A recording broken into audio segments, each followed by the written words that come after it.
chacun s'en va dans l'oubli éternel. Et Gustave, Don Guardian, dilim, dilim, lutes sera dolidom, seram, dim dim da da da dim da da da dim da di dam, dim dim da da da dim da da da dim da di dam. Dans là sera ravi, les toits à sœur noire gris fera, clair obscur trouble de rature trouvera effet, clair obscur bordé aux peintures trouvera sans elle, clair obscur trouble de rature. If you're gonna give someone flowers, you should probably do it before they wither and die. What, the flower? Or Sophie? Ooh, dark. Sophie would approve. Hey, you said it, not me. The others are waiting for you. You're supposed to be helping with the festival. With what? Putting up 3 tables? They'll manage. You underestimate Lumiere's enthusiasm for the expedition. There's at least 5 tables. Marvelous. Have you tried throwing with your other arm instead? If you could hit the paintress directly, that would actually be useful. You know, hobbies don't always have to be useful. I'm enjoying the uselessness of today and readying my usefulness for tomorrow. And soon, I'll get to do a lot more than throw rocks. That's what all the other expeditions said. Hey, you know they gave their lives to lay the trail for us, right? Yeah, I know. Sorry. Yeah.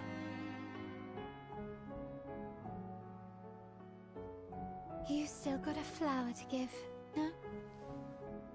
Yes. Just... I'm not sure how to start. After 4 years apart, what do I say to her on the day of her gamache? You're asking me. I don't know. Sun's about to set, so be direct. Hey, Soph, been a while. Could we...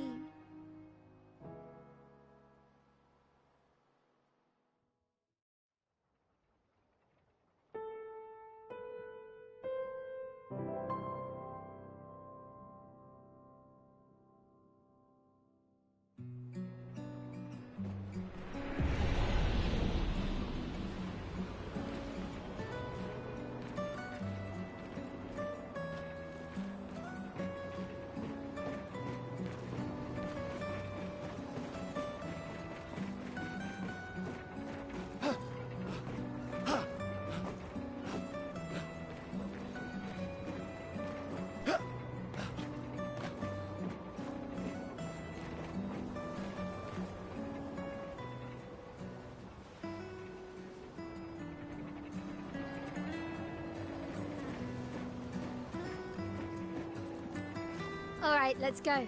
I'll accompany you there. Are you ready to see her again? Yeah. Been ready. I set up these grapple shortcuts. Nice, huh? Don't tell your sister, though. I sort of borrowed the hooks from the Expedition Academy. Wish I had them when I was working as a courier.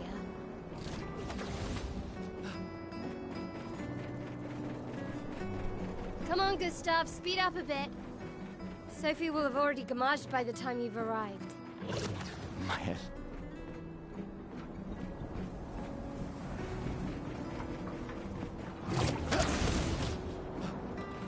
Can't believe Sophie already turned 33.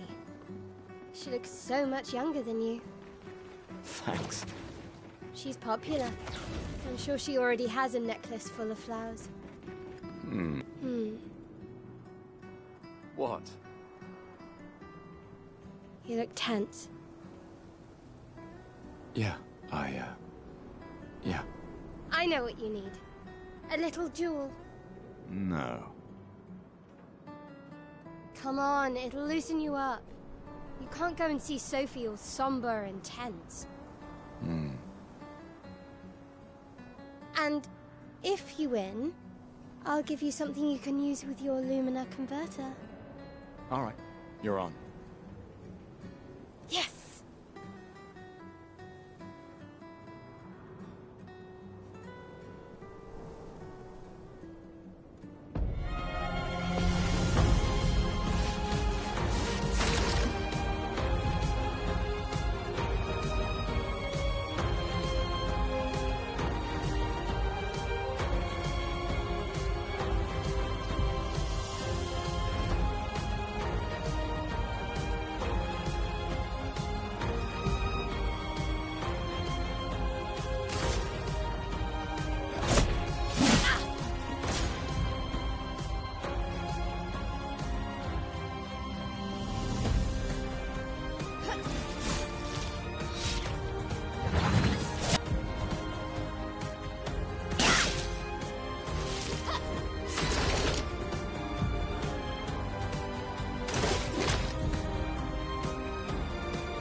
For those who come after.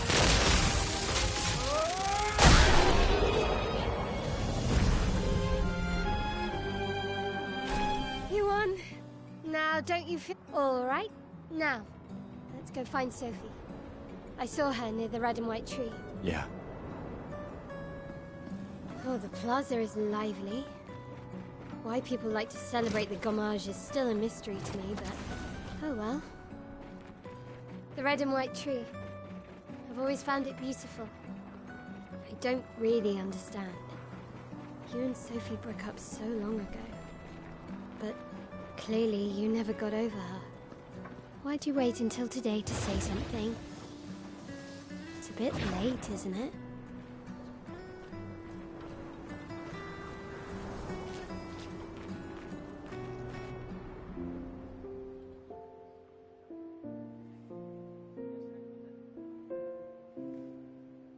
The last few days meant everything.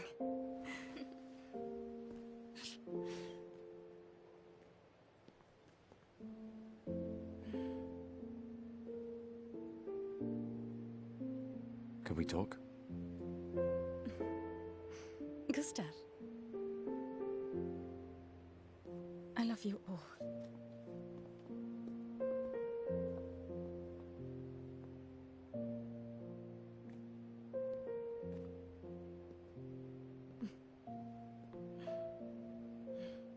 That's for your, if there's room. There's always room.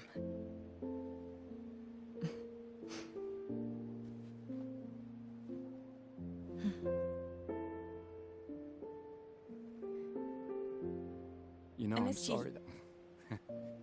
I You miss don't you need to... Okay. You go. No, you. You know how I feel? I wish things had been...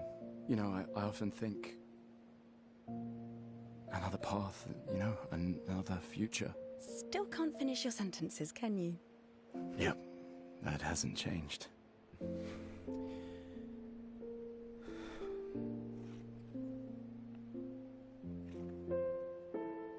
I missed that.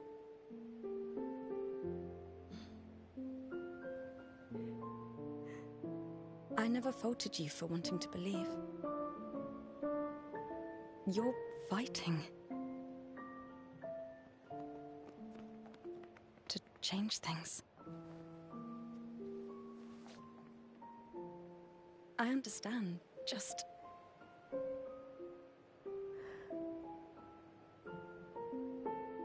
in a different world, right? We'll break the cycle. so she can't steal anyone else's future. Stubborn people change the world. And you are the most stubborn person I know.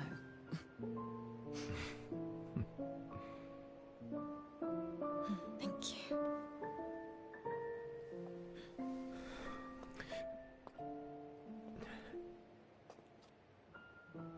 Walk me to the harbor? Yes.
Hi, Sophie. So Gustav really did come, huh? Yeah, he did. I knew he would. Has everybody already left? Yeah. Everybody's heading to the harbor. Sophie. Looks like you still have a lot of flowers left. Well, there are less and less people to buy them. I just wish you didn't have to wear one. Tiffany. I should finish cleaning up here and join everyone at the harbor. See you. See you. I can't imagine what you're going through. I'm fine. I'm fine. I've lived 33 good years. Look around. We've had our whole lives to prepare.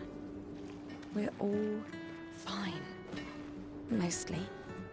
I'm not fine. You will be.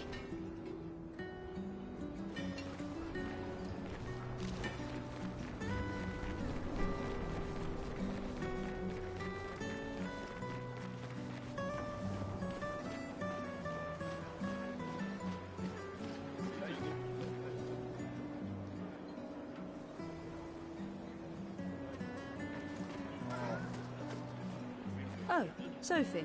Marie. Your flowers? I didn't know about. I thought you were younger. And yet you didn't have children. I'm not having this conversation with you again. Not today. Do you care so little about the future of Lumiere? How can you be so selfish? I'm not selfish enough to bring others into our doomed world. I know we are not many to think like this now. And it destroyed my relationship. The person I loved the most. Now, if you'll excuse me, I'd like to spend this moment with him. And you should cherish this moment with your daughter. Sorry. See you at the harbor. Good luck, ma- Fucking bitch.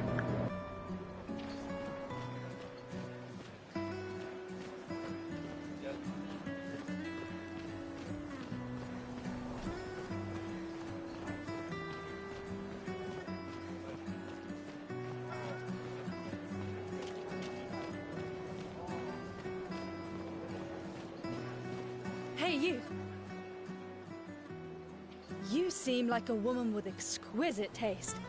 I just finished my sculpture of the legendary Esquier. This may be my life's finest work, yet not a single soul seems to care. How could I make it better?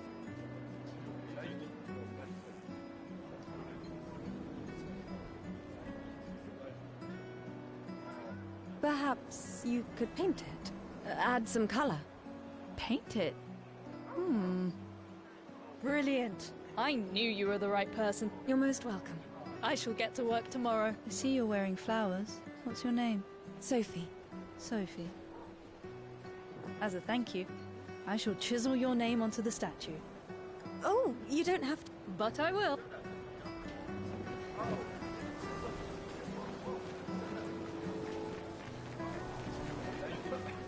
My gestural costume is the best! Hey, madame, do you think the gesturals really exist? Of course they do. That's what I think too. The others laugh, but I know they're real. One day, I will meet one. Even if it means joining an expedition. I'll raise a gestural army and we'll crush the paintress. And me and my little brother will live with the gesturals, and we're tired of if the legends are true. That's why I'm training every day by beating up my little brother. That's... Thanks.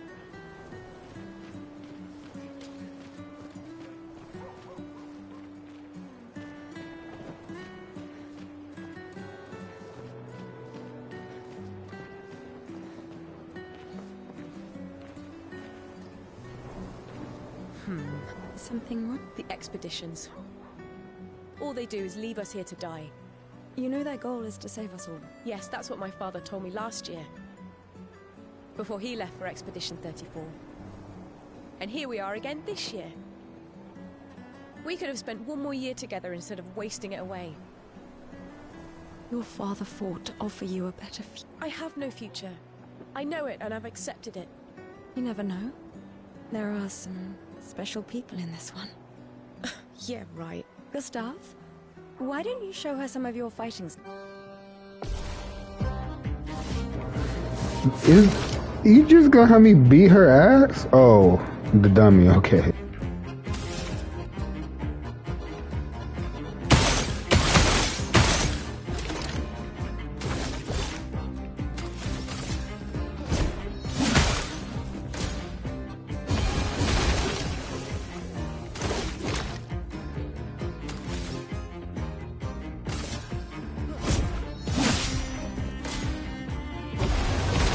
No, you.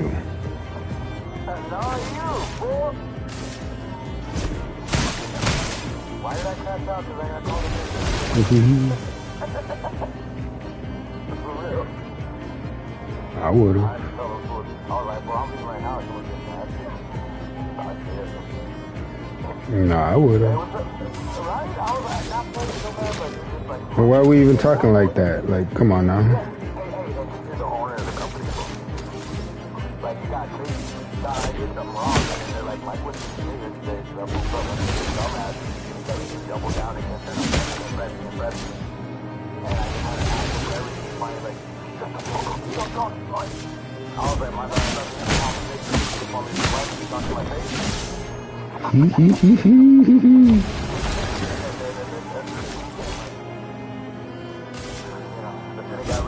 For those who come after.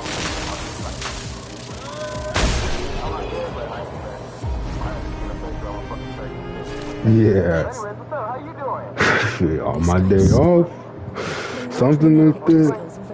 That's stupid. Yeah, Joseph bought it, so I was checking it out. Madame, what? Me? I'm content with my life. I know what I can and cannot change. Maybe. No, not really. Yeah, I like the music. It's all ethereal and but Do you think... My friend Ciel always says, do your best. Either it works or it doesn't. Live your life as you want. I don't want to have regrets. I don't have that much time.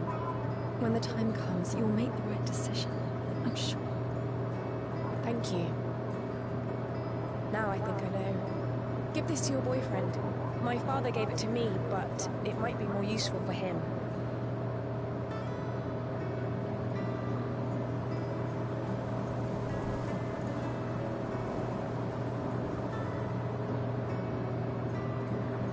Lego Batman like Oh, the fucking. the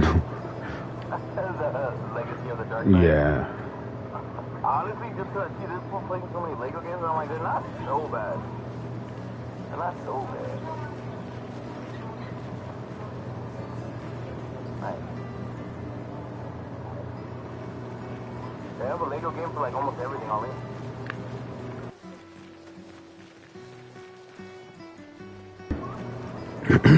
Luna's playing.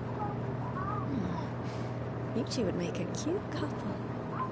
If you say so. Or maybe sometimes I feel sorry for her. Who? The Patress? Look at her. She looks sad. You're a female, you're a necromancer Maybe this time? she's a prisoner too. Stuck in the same cycle. With the heavy. Silly Yeah. her. I just Only thought you the could other choose day, empathy at a moment like when this. I'm pretty sure she's a necromancer. That's one of the few She has choices I two can wands, make. she has two things in her hand, I couldn't do it. and she's able to call up dead It's bodies okay. and like fight for her. You don't have to.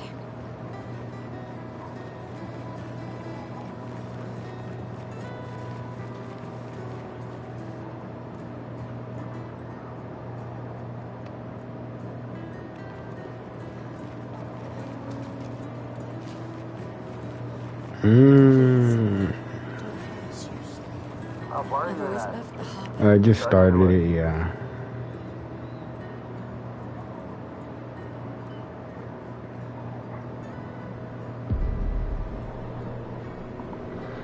Let's see what the fuck is going on. I see your apprentices. Gustav! What? Here. Sophie asked us to bring you your coat. We sewed up the sleeves so you don't have to keep rolling it up. You guys know how to sew. Sophie helped us. Turns out it's not that hard. Really should have done this ages ago. You did this. Gentlemen, that was supposed to be between us, yeah? I wanted to do something for you. So, thanks guys. This is great. Thank you. See you at the festival? Don't leave without saying goodbye. Yeah, of course not.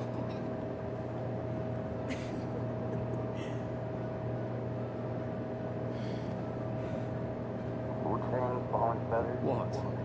I know that face. You mean a lot to them. I can tell. Yeah, they mean a lot to me too.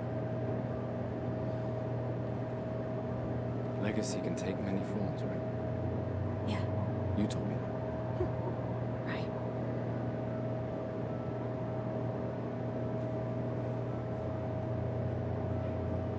Why?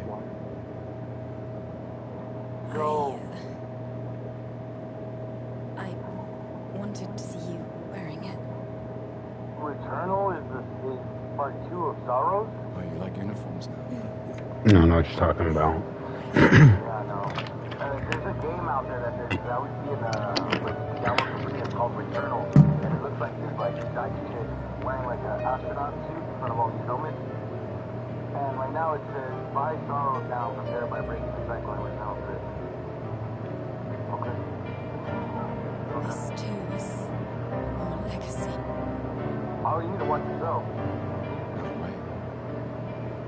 It's yours too.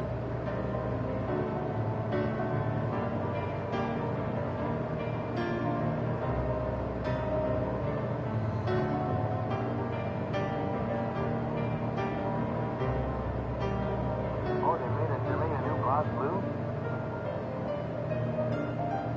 Blood Blue. That's coffee.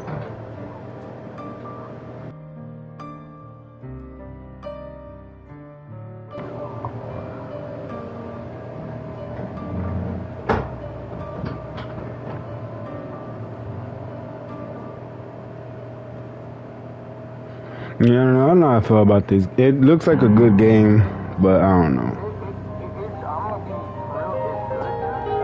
But you have to, from what I felt, you have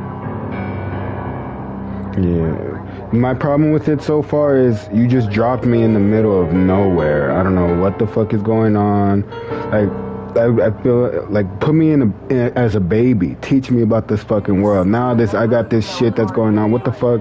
Okay, now this Hunger Games shit is going on. You're getting chosen or what? Some people are getting chosen or something. That's where I'm at the beginning. Yeah,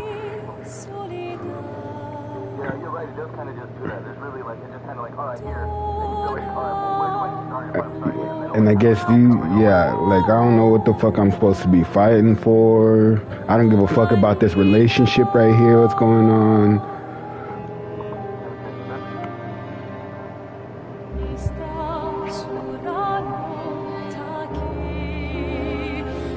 Can I pause the video?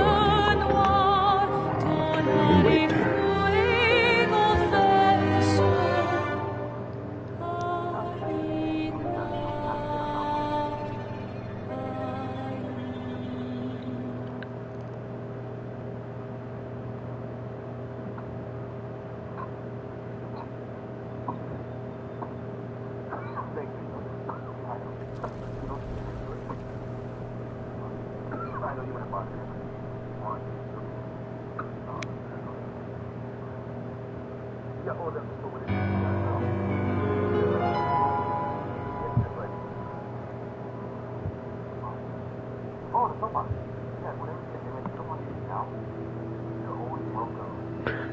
That nigga said pasta. I'm fucking weak. That does make sense. So his name is Kenneth. I was like, that motherfucker said pasta. And you're like, oh, sopa? Yeah. I was like, this motherfucker. It's like my brother still not wanting to admit it. You like tortillas? You like quesadillas from the fucking microwave 100% of the time? You're good, Ollie. You can play with your brother. You're good. Just do whatever you're doing. Don't hurt him. Oh, that bitch that was talking shit died. Oh wait, is everyone with the fucking... Are they all dying? They just turned into ash and shit. I feel like if you end up liking that game, it's gonna be strictly because of the artistic story. Like, it's pretty nihilist, you know, it's pretty Yeah. That's what I'm kind of hoping. like 2 hours of it. So Sorry, if you end dude. up playing it for real, then we'll play it. Well, if there's good builds, then I'll probably finish it. But if I run into a point where you literally just have to use the strongest shit ever, then it's like, okay, I get the point of the story.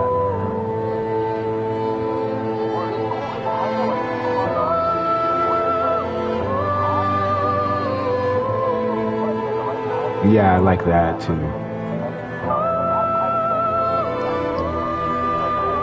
Yeah, instead of just sitting there getting hit. Yeah. Or, oh shit, I didn't set up my defense before. I had a turn to set up my defense and I didn't do it.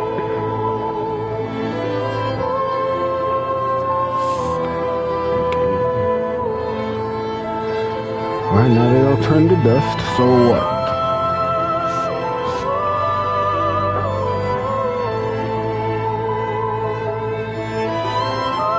And if this thing is counting down for years, and it's taking 33-year-olds this time and 32, these motherfuckers got 30 years, like 15 until it's actual kids, and they have no hope for it. I don't know what they're sending them off to do or what's happening, but you guys only got 30 years. And how long has this been going? What number did they start with? I guess the game was only made, the reason it had like its own little signature, they said that it was so cheap to be made, they only had like 33 developers on it or something like that. Yeah, I can kind of see that. So it's like, that's why it kind of, artistically doesn't get away from itself. It stays in the theme, even if it changes, it kind of stays like, oh, it doesn't feel like you just try to polish a bunch of shit. Alright, so what's happening now? That's what I did too. But I don't give a fuck if I'm going to power through this. If it's good enough, then it should be easy to power through it. But I don't give what the fuck is happening now. Now oh, I can pause it now. Let me go get some fun.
There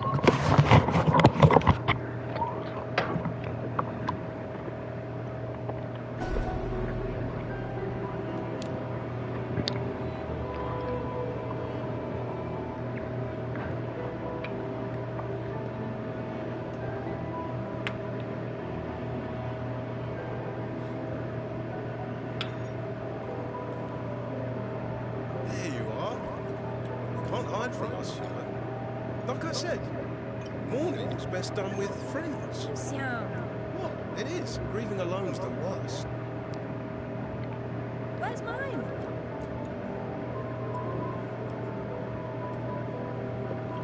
Santé, les amis. Santé! Yeah, no, I could use a drink.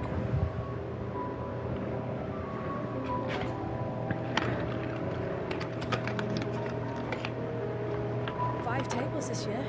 You see that? Told you we'd beat the 34s. Even my Elle showed up. She hates these things. Wanna go take a look? Maybe later. I'll catch up. I'm okay. I'm okay. You're good. Yeah. Time for a refill anyway. There's an excess of wine, again. Thank you, sister, for her generosity. Oh, and try to enjoy yourself. Don't drink alone, you weirdo. Hold up. Yeah, I gotta change them. Enjoy yourself. So move all the toys over. I'm gonna change them real quick, and then you can put the puppet show on for them, okay? Thank you. Appreciate it. Hold on one second. Zero.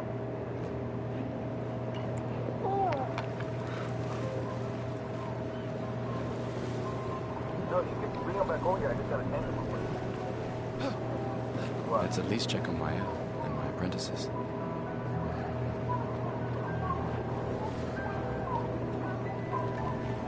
Hey, Gustav. Can I do Check out the new pigtails I made. Stand the puppet on? Looks a bit rough. Sure it will. Check it out. I've been working on this for months. that area over there. I think something that could possibly Your personal masterpiece seems a little unorthodox. It's dead useful. Trust me. Come on, give it a whirl. Sure, why not? Great. I'll trade it for one token.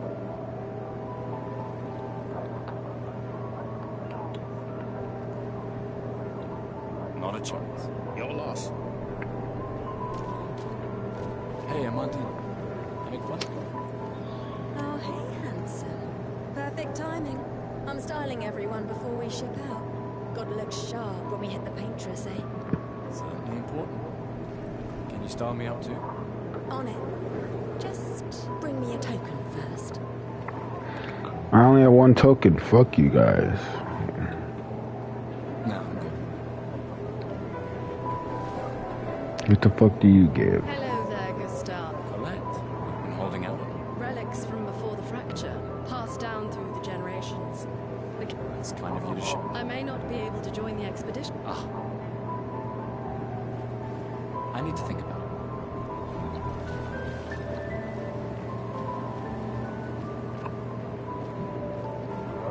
I can't believe you're working. Just, is that the final spot? It's amazing you triangulated Expedition Zero's landing Bob, site. you ready for the show? Come on. Extrapolated from the archives, but You just start crying. it was 67 years ago.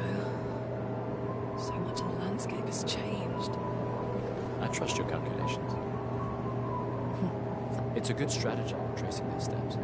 They're the only expedition with any survivors, and they made it to the monoliths. Assuming the records are correct, like the calculations are correct, they left clear markers, the road conditions haven't changed, the... You need a drink. Mankind Go versus away, Michelangelo. Gustav. What's up?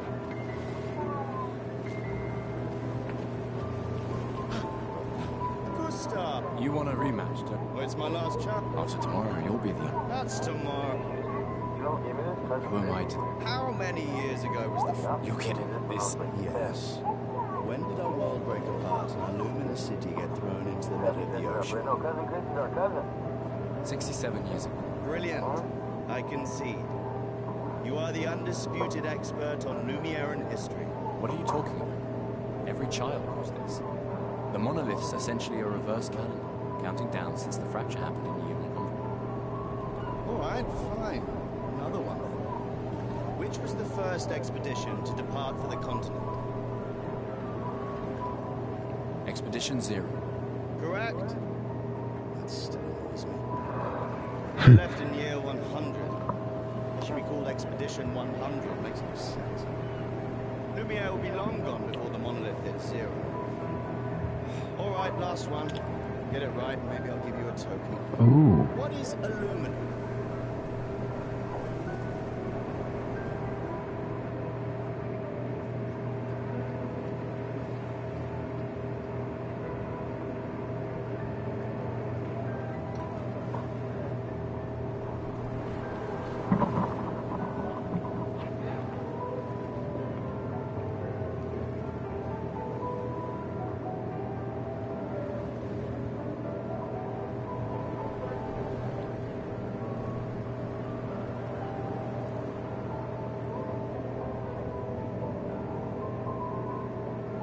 Abilities you internalize by using a Pictos in battle after enough times.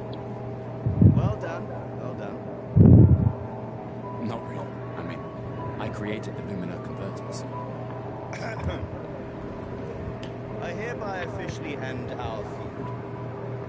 With your departure, Lumiere loses a brilliant knight. And a good friend. You big softy. All right, here's a token. My god damn.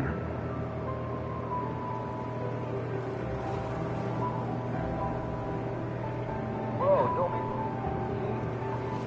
Mom, come. Putting on these dirty ass toys on the bed for you can't tell why you gotta overdo it like that. Oh, okay, good. I don't want you to get in trouble, bro, but you're doing dumbass shit. Here, okay? Take it, but look. He goes right there. Not on the bed with you. Come, let's play some cup. No way. It's just Cautious. we're expeditioners. Stay smart, yes, but be bold, huh? You can't win if you don't play. Money's no good out there anyway. Why are you trying to fleece me? Because winning's... Gustav! I'm paced. I like that you say when and not if.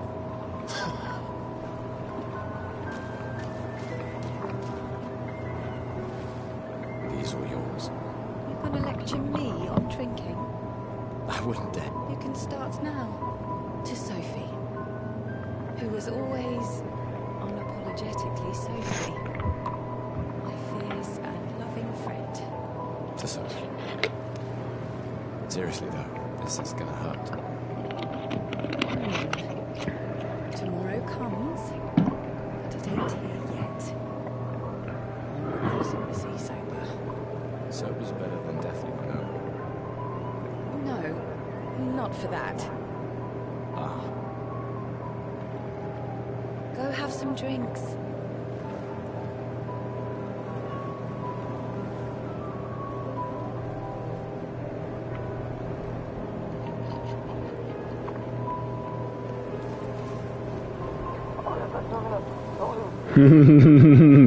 All you're doing is doing your playing. Well, like, look at him. You always get, girl. This is what he pays for it?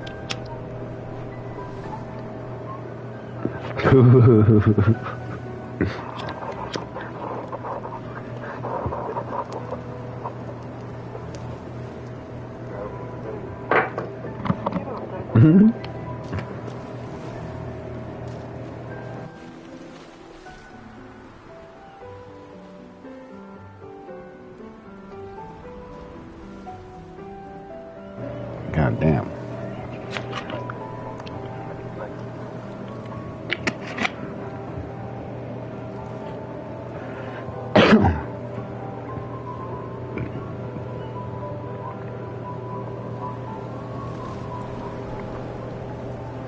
Batman and Donald Duck? That's the team up right there. That's the team up with that ass. Wait till he learns about Darkwing Duck. Oh. I still have the toys. Like, no, those are the toys you have in front of him. Like, I got my Batman and Michael Redgrove. Got my old Michael Redgrove from like 1994. Dressed up as a rollerblade.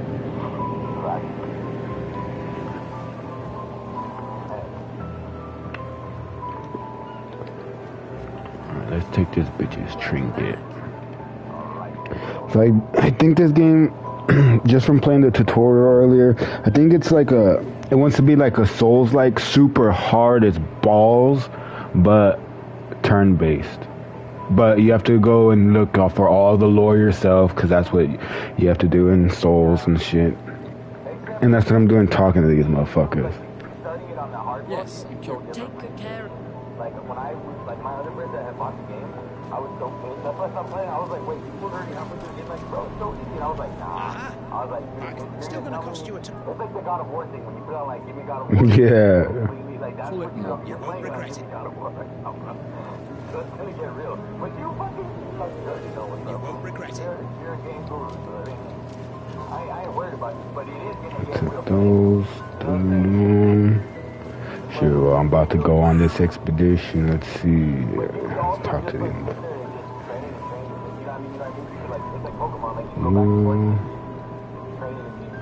Gustav, we got something for you.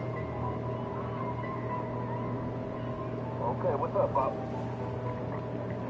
For your field notes. So, when you come back... They'll definitely want that for the museum. Oh, and... I shall have faith in you. And never. I can do that. I promise. Promise. Yeah. I should check on Maya. She's probably alone, as usual. Mael is this chick at the...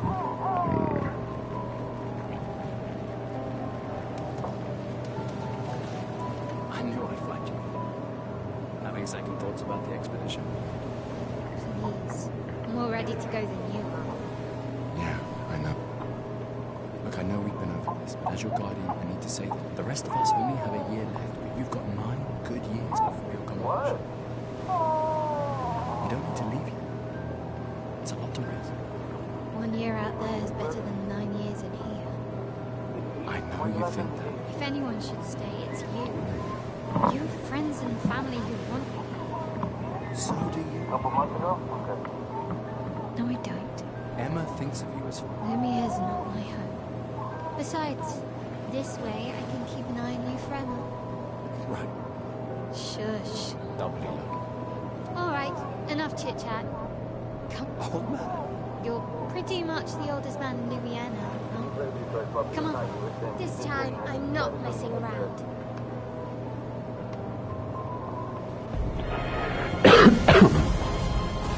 Alright, let's go, man.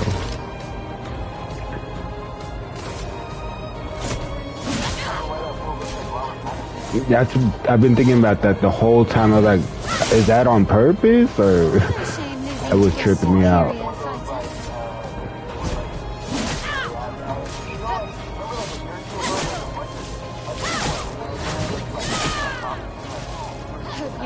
Yeah. Better than your jewelry.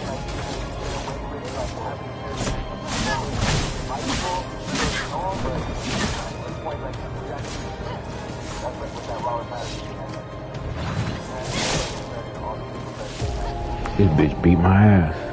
That was the first real battle.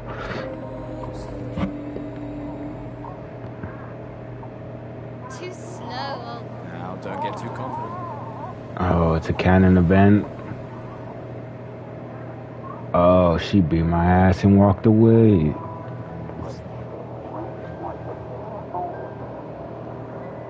I kind of like it. I like it. It's not bad. Not bad. It's not definitely not the worst game. Emma's here. Your sister's Emma's going to be here. looking for you. Okay, so that's Emma. Yeah. Don't get too drunk. My darling sister has arrived. She'll kill me if I don't say goodbye.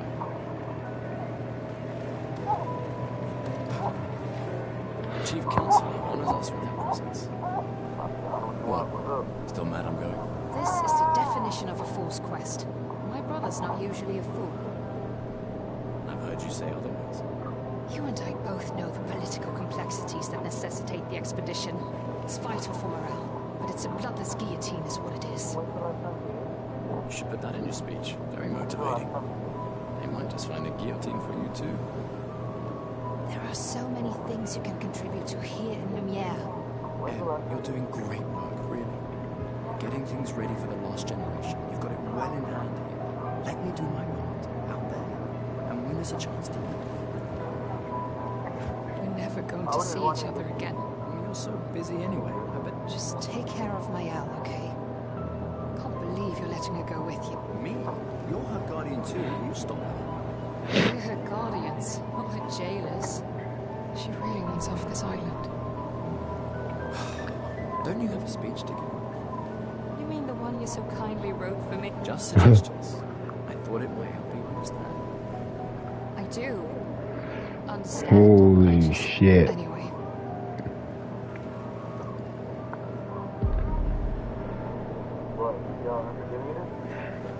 No, just that they talk so much. I'm like, let me get to it. Yeah, that's exactly how.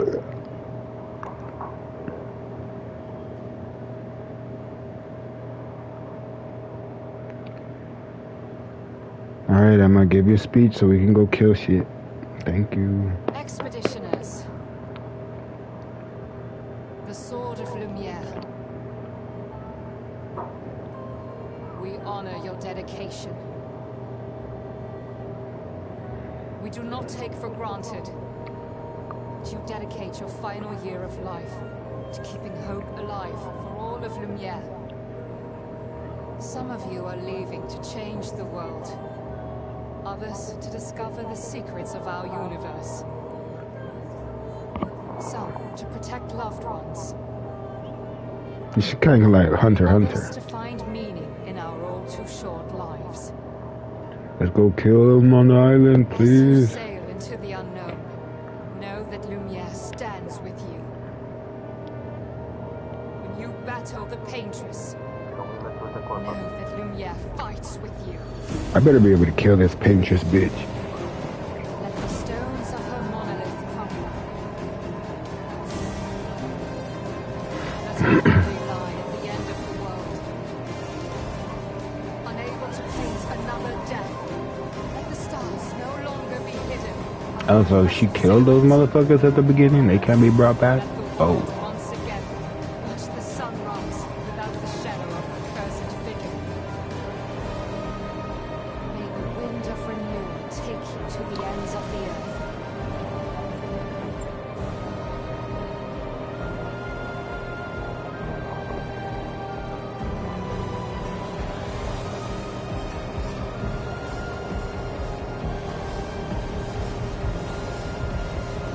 Tomorrow comes.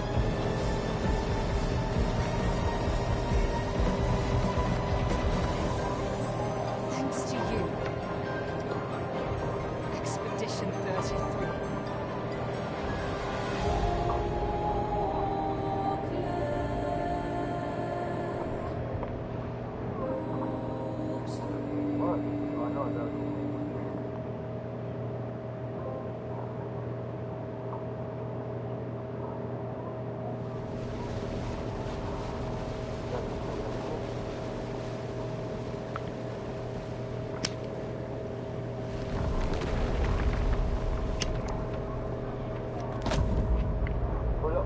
Put it all inside of that thing. Put it all inside that great stuff.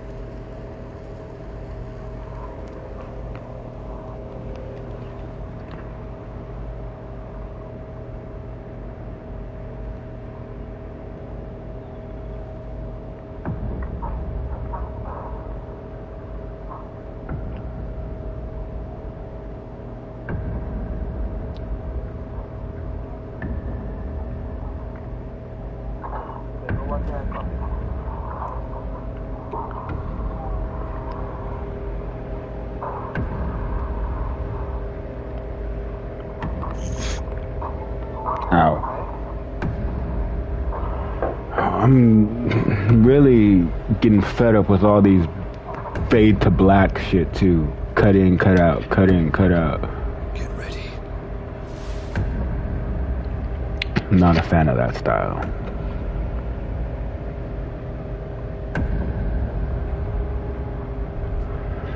And he's obviously not gonna hurt us, idiots. It looks like an expedition jacket. You're old. How did you survive the Gommage? Where'd Which expedition are you from? Ooh. Asking stupid questions. You just got it murked. Damn. His head? Like that, guys?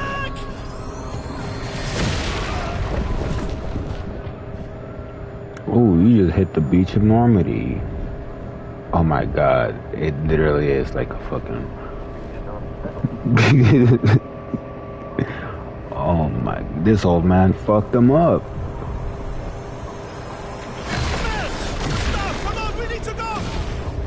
Oh, here comes Private Ryan.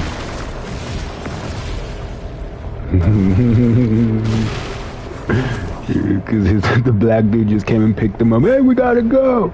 It's not following. What's that? What the fuck? Who the fuck is that? What the fuck do you think it was? What do we do now?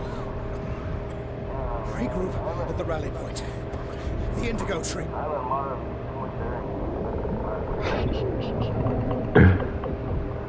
What the fuck? That's a predator noise. What the fuck?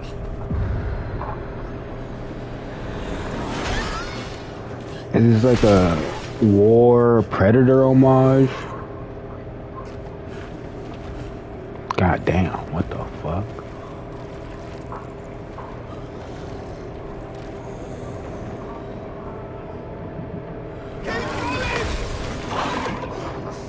He parried that shit. Ooh. Lucian.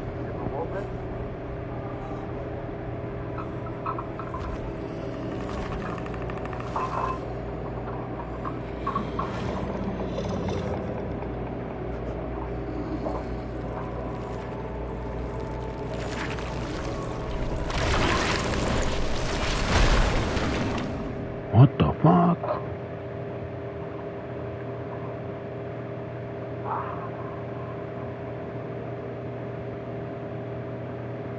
Okay, so that was the prologue. Cool prologue. Oh, well, I guess if that counts, yeah, I guess that was the setup for the story. Now we're in the game. Okay, I'll give you that.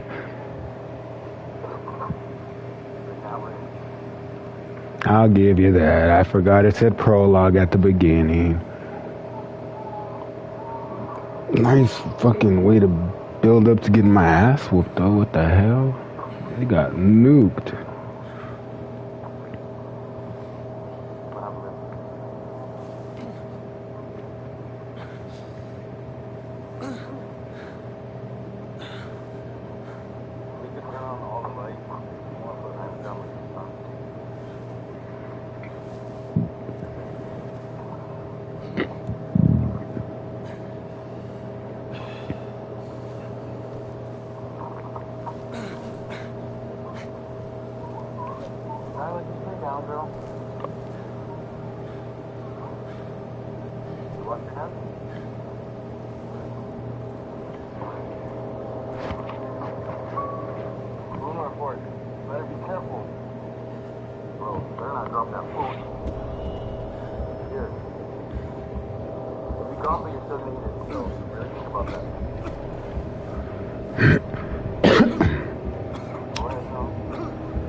Boom, boom, boom, boom, boom, boom, boom, boom, boom, boom. Little baby boom.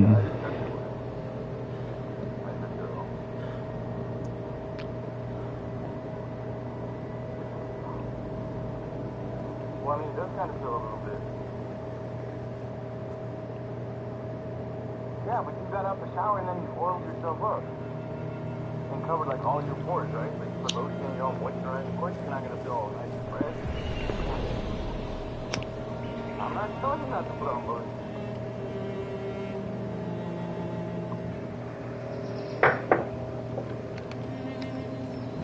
I was just defending my idea of taking a shower and making you feel cooler. You feel like you feel what it feels cooler up, you know. You gotta take a hot shower. A hotter shower.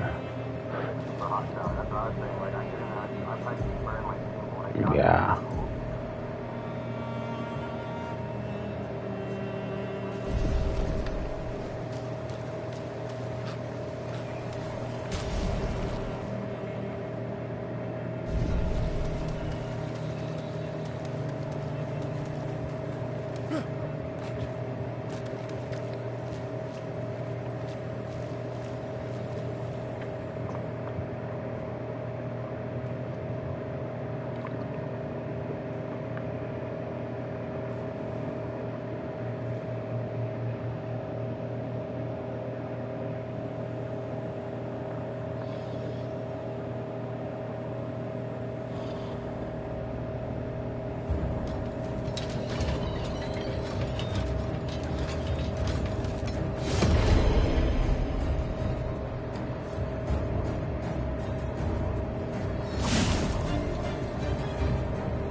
Yeah.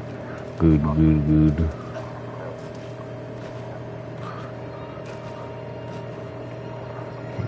Okay.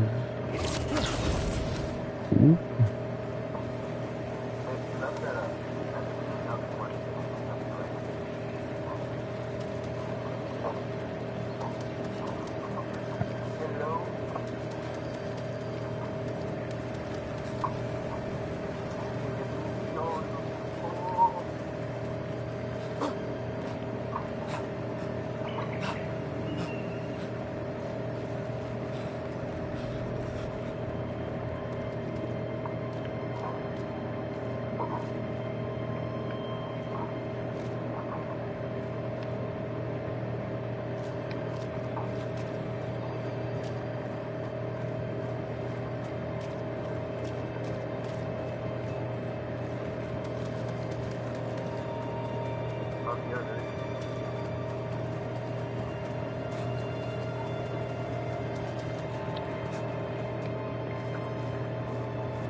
You do that, you both die.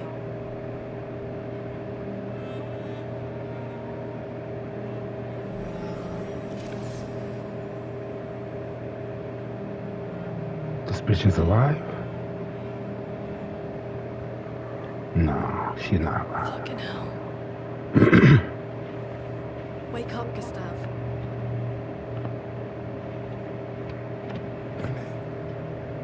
The others. I know. We're the only ones left. You don't get to die.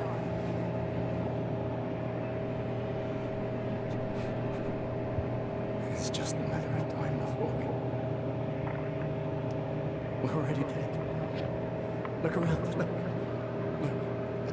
This is not a foregone conclusion. When one falls, we continue. continue. I hope this story ends out how I want it to end, actually. There are Nevrons around. This is not the place.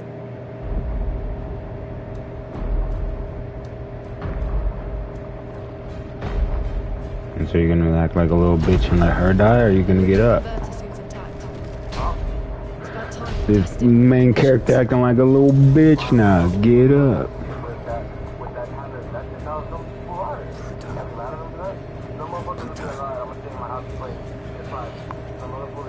Yeah, me.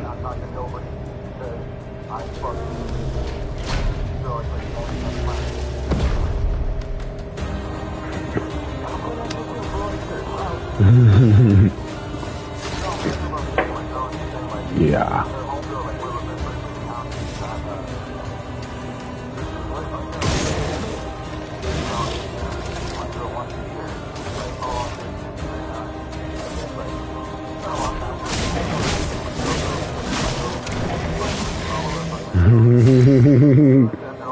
Yeah.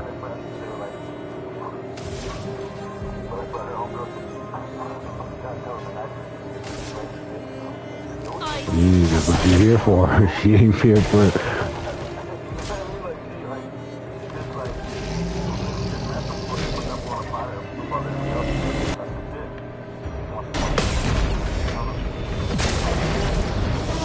Ooh, that team parry is cool.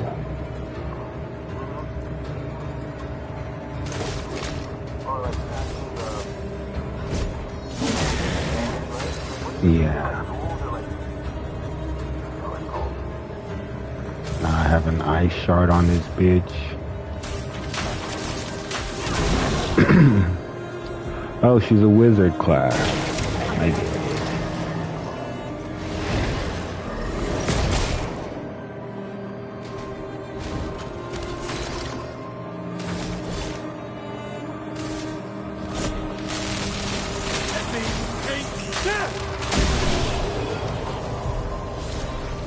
I like it, I like it, I like this game. I'm liking it more and more. I got spoiled when it came out a long time ago, so I'm just waiting for that part to happen. And then after that, I'll have my expectations set.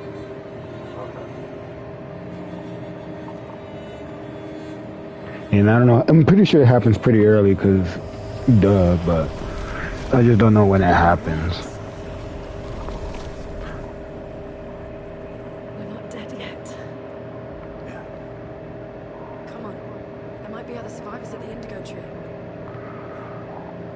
Wait, so was that the little girl or was it not?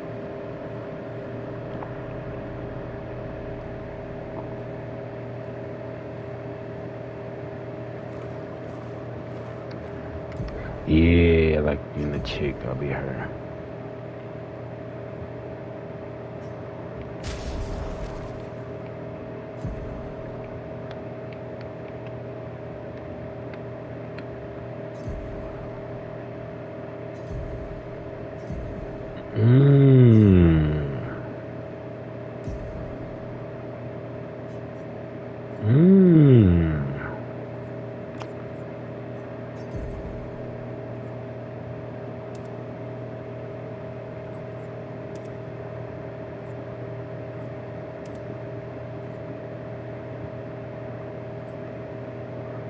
Okay. That's sick. I don't know what the fuck Illumina is yet, but okay. They're throwing a lot of stuff at me. She has a C and luck. Lunarium, so that's what her weapon is.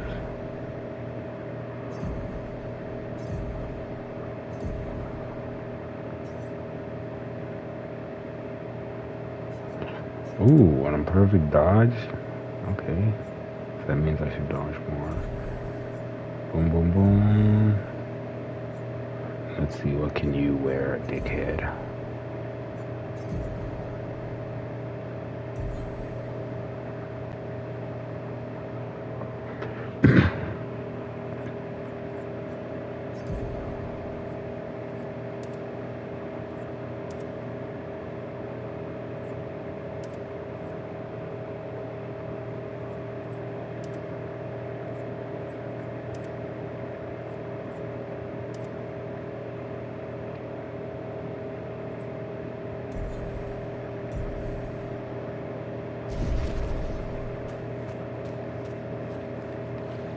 Wait, can I go back and see who that was? No, okay.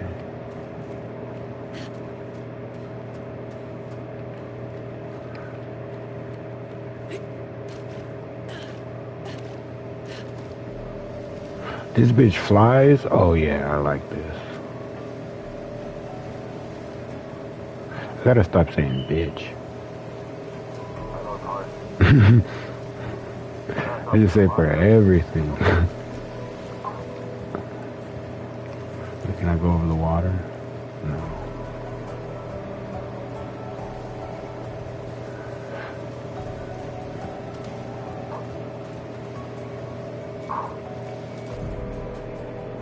During your opponent's set up expedition flags allow you to heal recharge.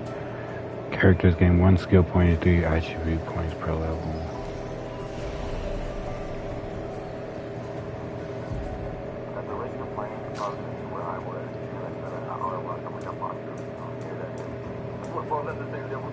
I'm putting all your shit at luck. I put all your shit in might.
Nice.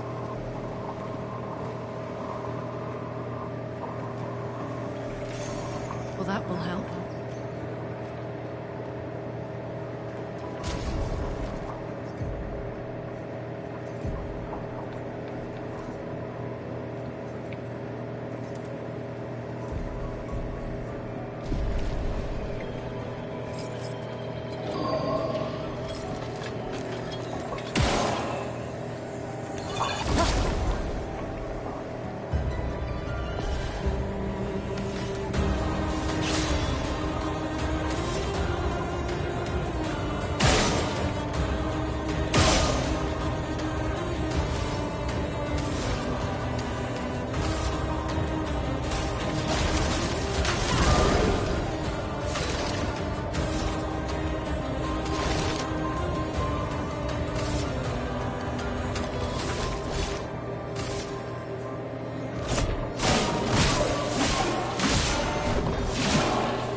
I'm ready.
You can use that.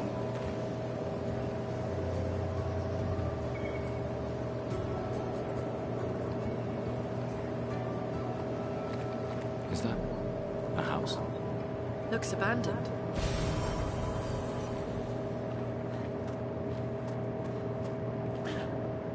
The indigo tree is not too far from here. If anyone else made it, they'll regroup there. Yeah.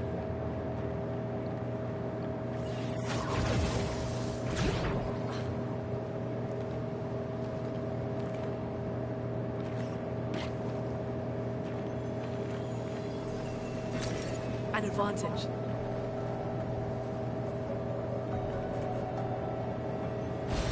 This will be useful.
Trees over there.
learned my lesson, God. I'm done. Not trying.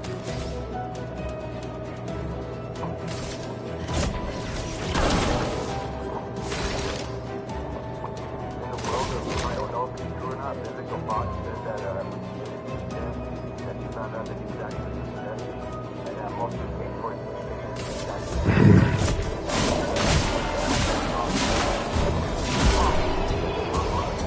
Oh my god.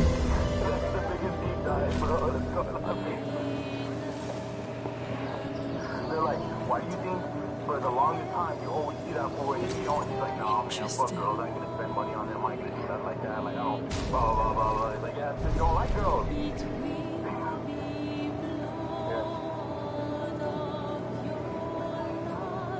I don't know, this is the one that I dropped on the floor and I personally watched.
Interesting.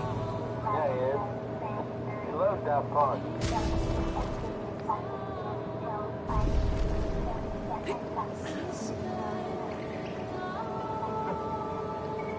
Look.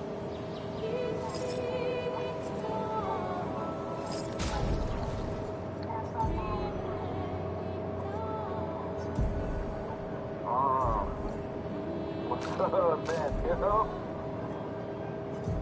We should use the AI to generate him like DJing a whole set.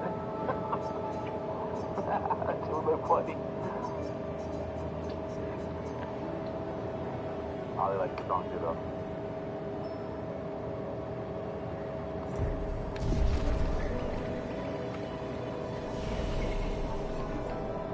Technologic.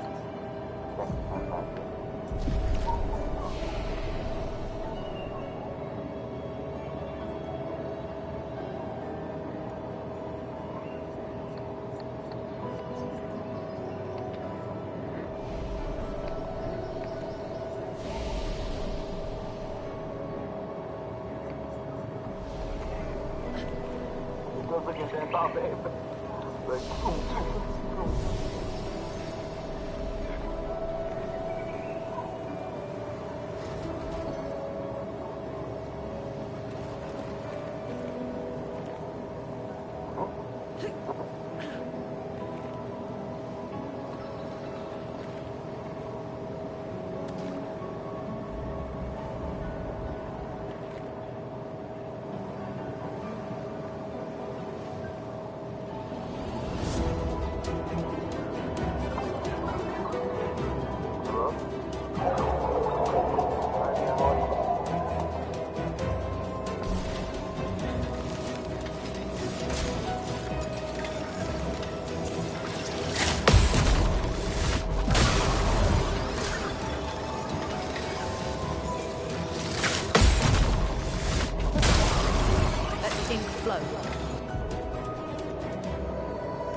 everything could flow.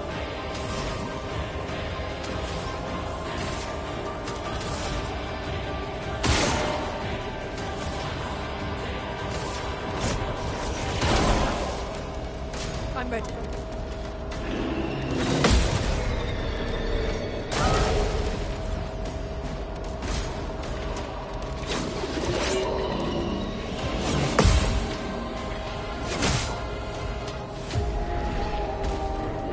Fucking aim.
God damn, your chest.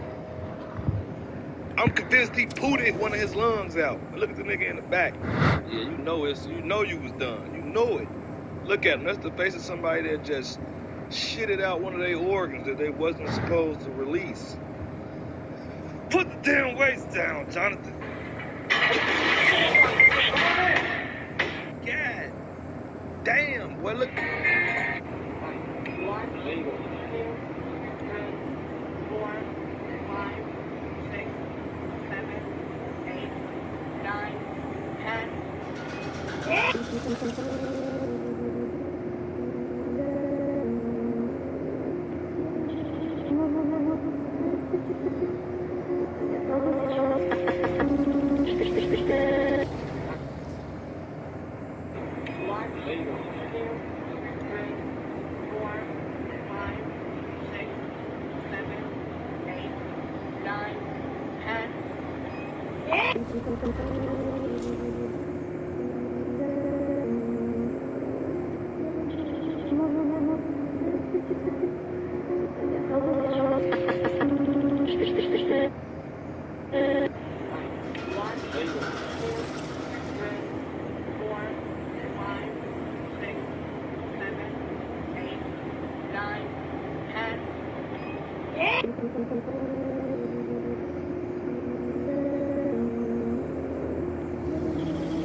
Where are you from? How are you even allowed with that face to have a halo above your head? But now, Vulcan takes on Stage 2 for his 10th time. Only the 6th person to do that. The other 5, Fireball and Hunter, are the only 2 who cleared on their 10th Stage 2 attempt. Let's see if Vulcan can be the 3rd. Right now, he is going down the Kudari Stamina ladder. Can he get some revenge right here? This is the one. Vulcan being very cautious, but he sticks onto that bottom ledge, and Vulcan is on to the spider walk. He's climbing up. Vulcan gets to that 4th set. He drops down, and he goes for the dismount. Vulcan is on to the balance tank. He's got it rolling quickly. He's doing good on time. Vulcan with the jump, and he's got the dismount. Now the double pinch. Vulcan, he gets a bad jump out of the first pinch, and Vulcan is out on Stage 2 again, this time at... Damn.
What just happened?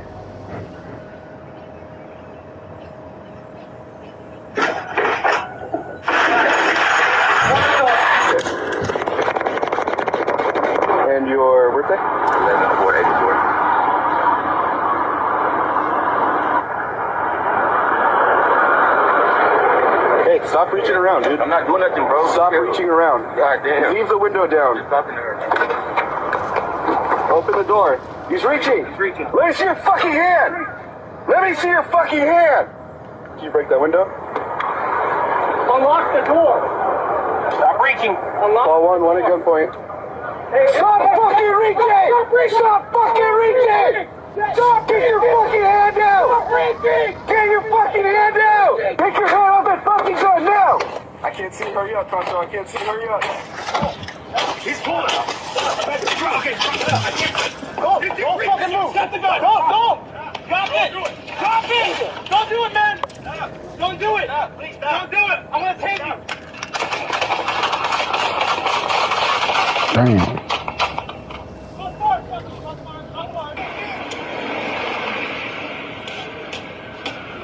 He's pulling. Okay, I can't. If he's reaching again, he's got the gun. Don't. Drop it. Drop it. Don't do it, man. Don't do it. Don't do it. I'm gonna take you.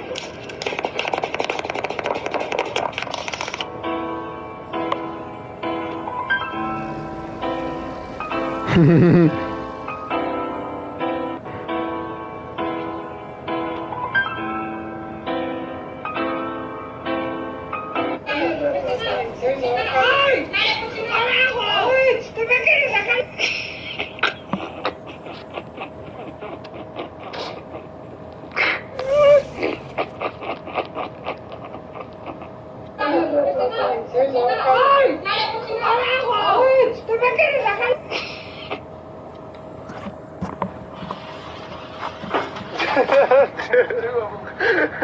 your feet up there, bro. Oh shit. So I was going through the comments on that reel, and I noticed a lot of people think that it's AI. And I'm here to tell you as a professional white person that that was not AI. If you go about 20 miles into the woods, anywhere in America...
This is my real voice. I'm currently breathing helium at a depth of 300 feet.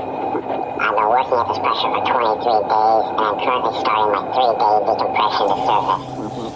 This is a video of one of my last dives on this project, but I have a bit of a side quest to complete. A colleague asked me if I'd get his son a shell from the bottom of the North Sea. So just bear with me a moment, it's gonna get dark and scary just for a second. And here we go, lights, camera, cue click, stick the mapping speed. This is us just getting over to the structure we are working on. The light you can see in the background is a diving bell, and that's our only way home. First job we have to do is land our tool basket. In my helmet, I have direct communication to my dive supervisor on the vessel. He relays the message to the crane operator. We also have beacons on the crane and both divers. We ended up having to spin this valve 118 times. It was a bit sticky, so it took quite a while. When we are performing these types of jobs, the dive supervisor instructs us what to do based on a procedure and keeps track of every step we complete. There will also be an engineer sitting behind him guiding the process.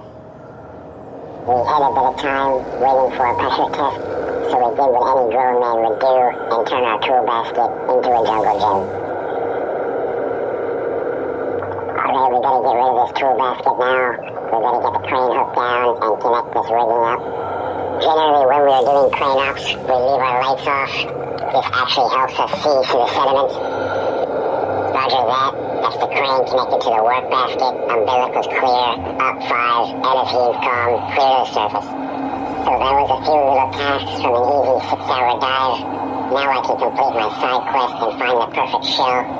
My colleague said his son was a fan of these videos, so thanks for the support, mate, and to everyone else that's been following along.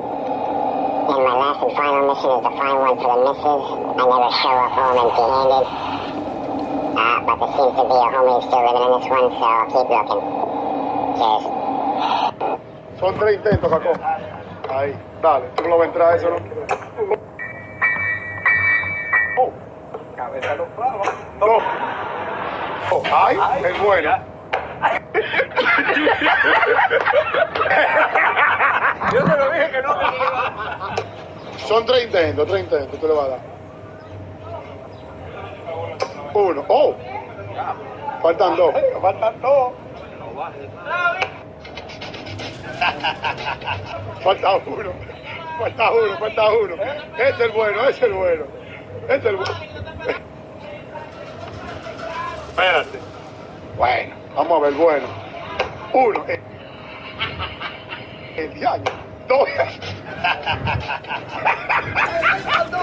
¡Perdió! ¡Mentira! Yo dije tres. Ni así lo va a entrar tú. Ni así lo va a entrar tú. No, es de aquel lado. Es de aquel lado, no. Oh. No importa. Oh.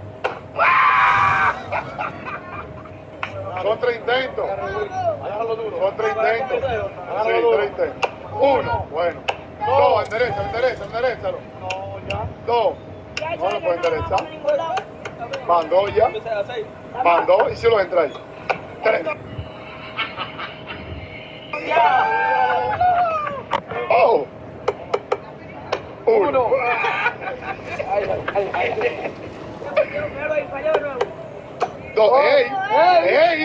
¡Ey! ¡El bueno! ¡Ay! Son 3 intentos, Cacón. Ahí, dale.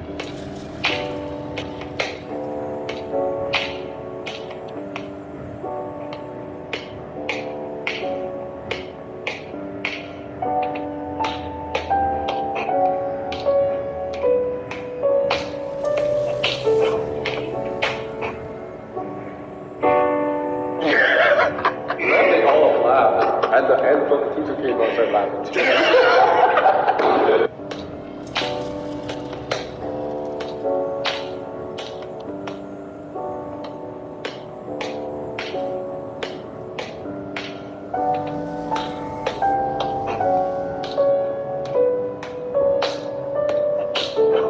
How much is this? $250 for gay bag. $250? First video that went viral last year was of a girl breaking it and it falling on the floor. A Louis. Oh my god. Ever since then, it's just everyone's been messing with it. We have limited inventory, but once they're in for maybe like 2-3 days, and they're just gone. So what time the shipments? Even that's hard to track because it's all for friends. Anything else that's like selling like hotcakes? Sure, any allergies? No. Except cats.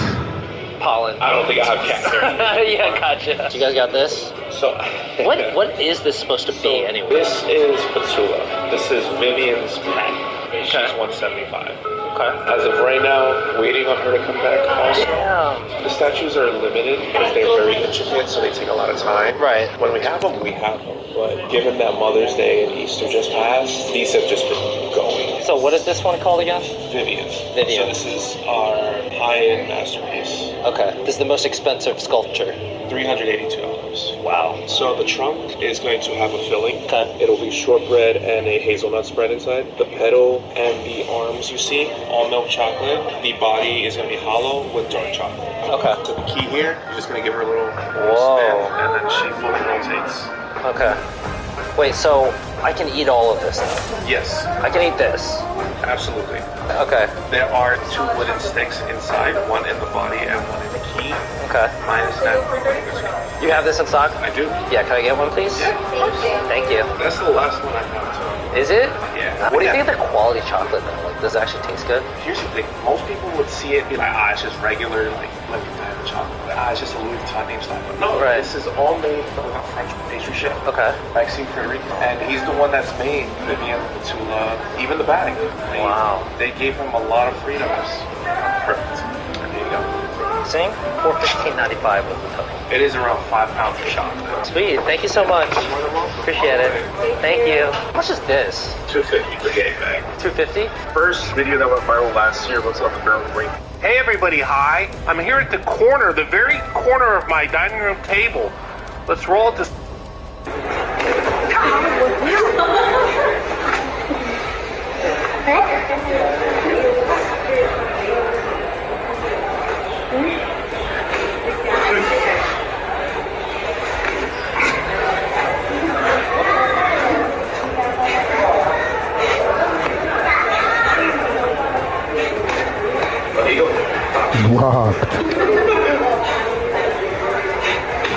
Rock.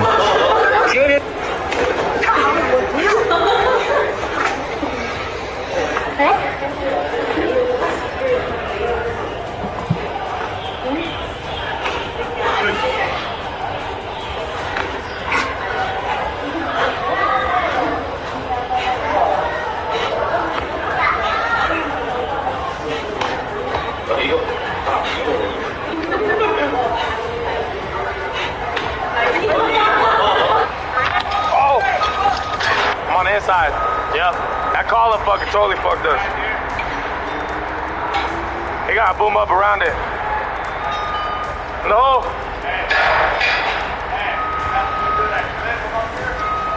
Yeah, I can see the clip. Hey, I think we'll be all right, brother. You think we'll be all right? He's good? Yeah, brother, working down, we can get it. All right. Easy up. All right.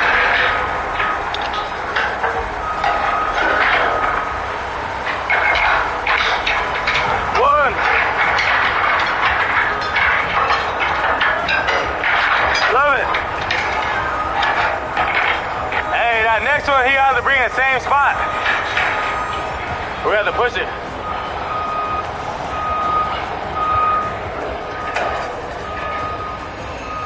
If you gotta come right there and same spot, I'll stay wide, you make one, and then once you make one, then I'll push.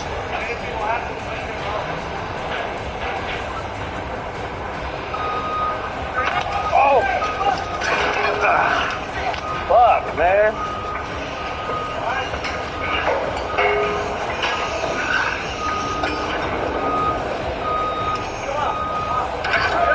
Yeah, I'm alright. But I was looking at the fucking column. Fucking goddamn. Yeah, I'm alright. Yeah, I'm alright. I was over here looking at the fucking boom out there, the column. He's right there, yeah.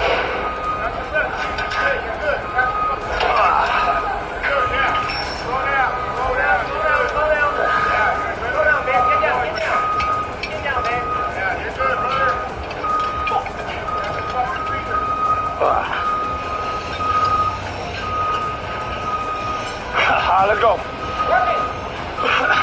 We know where the fucking pieces at. I'm looking over here at that little fucking.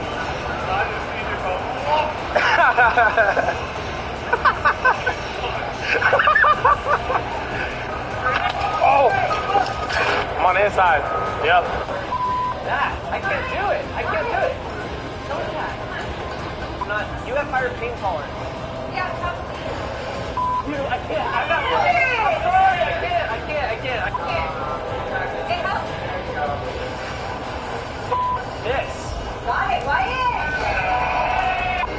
12, 11, 10, 9. Wyatt, I'm sorry for judging you. We thought you were out of control the way to. For all you guys out there doing tires, this is the day. If you ever come across this, you got to keep one thing in mind. When you go to loosen the lug nut, never take them all the way off. You got these wedges right here. They're held in by pressure and friction. If you take that lug nut off and they come loose, they'll come off there like a damn projectile and they'll hurt you bad. So do not take that lug nut all the way off until they're loose. Take you a hammer, tap it. Hope it helps. For all you guys out there doing tires,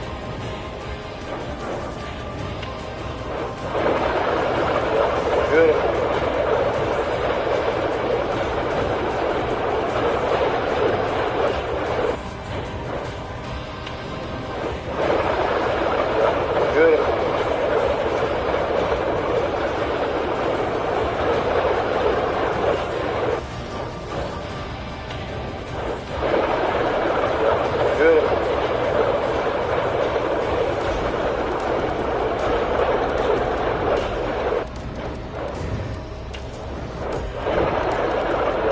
Good.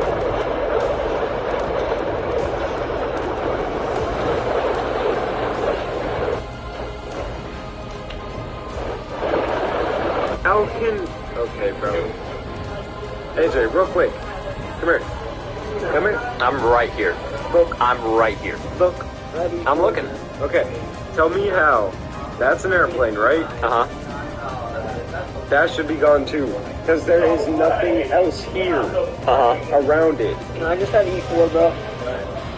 E4? That's a miss. How can... Okay, bro.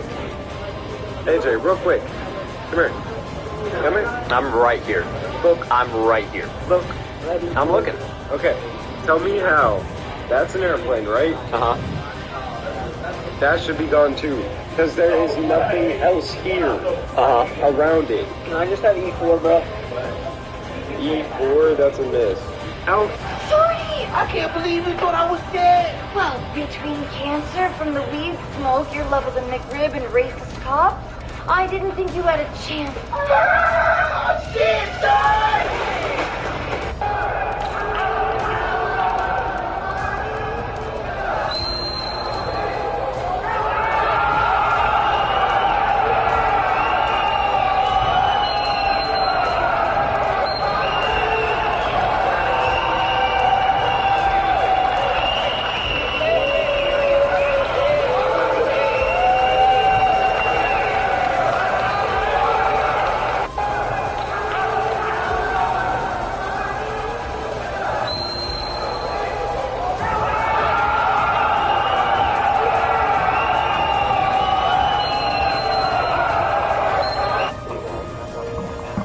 I still find it baffling. Hello, Dan.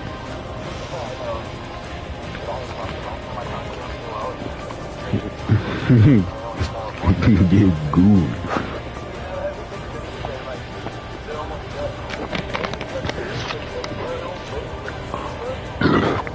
Yeah. Yeah, I'm contributing to society or whatever you guys do.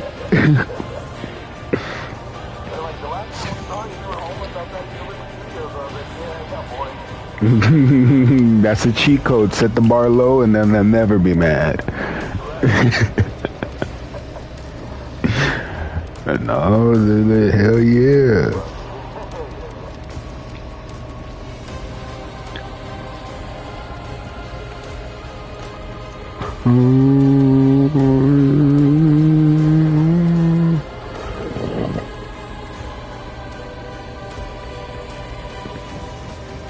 Oh no. Never sue the other driver after a car. I'm tired of this dumbass. There's a better way to get paid a way bigger check without having to go to court. Become a The prostitute. last couple of minutes I had right before starting this recording, I've got a headache that's been brewing, and then there was a bug on my leg that had me squealing and swatting at my leg, and then I happened to see this clip of Mike Tiny Johnson trying to play a sad song on the world's smallest violin about Congress members and trading stocks, aka insider trading to anyone who actually fucking activates neurons, by the way. And this has just been kind of miserable. It's like the equivalent of that cartoon gag where a character steps on a ring, turns around, steps on another ring, just hits himself in the face a bunch of times. That's what's happened to me here. Now, this is not a new clip. I think it's gone viral recently, which is why I just saw it. This is from like a year Son of ago a or something bitch. like that. And in the full clip, he's talking about why he's in favor of a ban on, Congress members using their knowledge to trade stocks, getting an advantage like that, which is illegal, by the way, but you wouldn't know because no one ever gets in trouble for it. I mean, I'm in favor of that because I don't think we should have any appearance of impropriety here, okay? But the other side of it, some people say, Oh, I love that. He just can't stand on it. But, and then he goes on to make points, gathering sympathy for stock trading with Congress members' knowledge, potentially. So you're against it, but you're also so sympathetic for why members of Congress do it. How peculiar. Now, those two things seem at odds there, Mike, don't you think? a few bad actors discolored for everyone. And look, we have no tolerance for anything even resembling insider trading or any of this kind of advantage that anybody can take. Zero tolerance for it, and we'll stamp it out ourselves. So that's why I'm in favor of the policy, but I understand people that have this capability. So we'll see where it lands. We know where it lands, the same place it always does, right in the fucking trash can. Because insider trading has become a staple for these corrupt politicians at the top of the food chain here. So even though he talks about it being in favor of the man, he spends a good chunk of time, which is the clip that has gone viral. God damn. In favor of why politicians, the congressmen, have engaged in trading these stocks and how sympathetic he is for it. It's fucking delusional. It's just openly disgusting. And then he also has this, like, fraudulent statement about how there's zero tolerance for insider trading. Since when? No one's getting punished for it, Mike. You're gonna stand up for yourself? What does that mean? Just bend over for it, let it keep happening, just go see it here? Because that's what's been going on. You're not stamping out insider trading for shit. I'll show you that viral clip of him Gangnam styling on the American worker, talking about the stock trading as though it's like a positive thing almost. But first, I want to just make it clear that all of these zombies do the same thing. They'll publicly condemn, ooh, insider trading bad, but they know that it's not going anywhere, and in fact, they don't want it to because all of them are fucking doing it. Even someone like Nancy Pelosi, whose name has become synonymous with insider trading, also publicly condemns it, talking about her support for putting the kibosh on it. Nancy Pelosi's potential insider trading is a worse secret than me being short. But she's never been punished for it. There's been no consequences for it, and plenty of people like her, especially in Trump's inner circle. All of his cronies are actively fucking the market in broad daylight, just blatantly corrupt insider trading in front of your very eyes. And who's going to jail? Who's getting flip-flops for insider trading? Nobody gets crickets. So, people like Nancy Pelosi or Mike Johnson can come forward publicly and deliver valuable lip service about how much they hate insider trading and that they're pushing for action against it, but they know it's not coming because all of them are doing it, and they also don't want it to stop either. The only person that I can think of in recent times who was even on the hook for insider trading was fucking Martha Stewart, and that was 2 decades ago. Nowadays, you're not people unless you pee your pants, and fucking all these people in Congress seem to be engaging in it. And also, I don't even think Martha Stewart actually went to jail for insider trading. I think it was ancillary things on the side. But anyway, Mike Johnson speech here was a nice cherry on top of the shit cake where he's saying he's a big fan. He then did a whole spiel about, well, I'm very sympathetic to, Congress members who do stock trade and such. Well, look, the salary of Congress has been frozen since 2009. When you adjust for inflation, a member of Congress today is making 31% less than they made that year. It goes down every year. And over time, if you stay on this trajectory, you're going to have less qualified people who are willing to make the extreme sacrifice to run for Congress. And it's just people just make a reasonable decision as a family on whether or not they can come and move to Washington, have a residence here, residence at home, and do all the things that are required. So the counter argument is, and I have some sympathy, look, at least let them engage in some stock trading so that they can continue to take care of their family. The salary for a member of Congress is $170,000 a year plus change. Also plus a bit of health care benefits.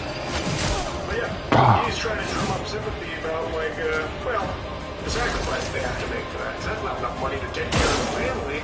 Oh, their salary's been in limbo, frozen like that since '09. But it's also 3 times the average salary of the normal American worker. So, a member of Congress can't support their family off just that 6-figure salary, yet normal average Americans are expected to off of a third of that? That's interesting. I don't see Mike Johnson making any sympathetic arguments for trying to raise the average salary for workers. Why is it only Congress members who get his sympathy on their stock trading to try and support their family because $170,000 a year isn't quite enough and shouldn't be expected to take care of their family? Talking about how, if they can't trade stocks, we're going to lose qualified people coming to Congress because the lambs just aren't there. You just blow from stupid town. Can you not see the clear conflict there of people getting into politics solely to make money as opposed to actually serve the public and improve the country in which they're representing and trying to, they're supposed to be advocating for the will of the people? If they're there solely to be making money off their position, don't you think that kind of compromises them in that job? But it just proves your mind, I guess, Mike. These fucking crooks are so emboldened by the state of this country right now where there are no consequences when you reach this level of power that he's just openly yapping about it. He's not even whispering it, he's saying it out loud with his whole chest. It's like, yeah, he's the fucking truth serum, and he's just unapologetically talking about why he's so sympathetic that these Congress members will engage in a wee bit of corruption, a tiddlywink of insider trading, and that's actually kind of understandable. But don't worry, he's in favor of the ban, which also still hasn't come. Still not bad. They're still doing it. No one's getting punished for it, even though there's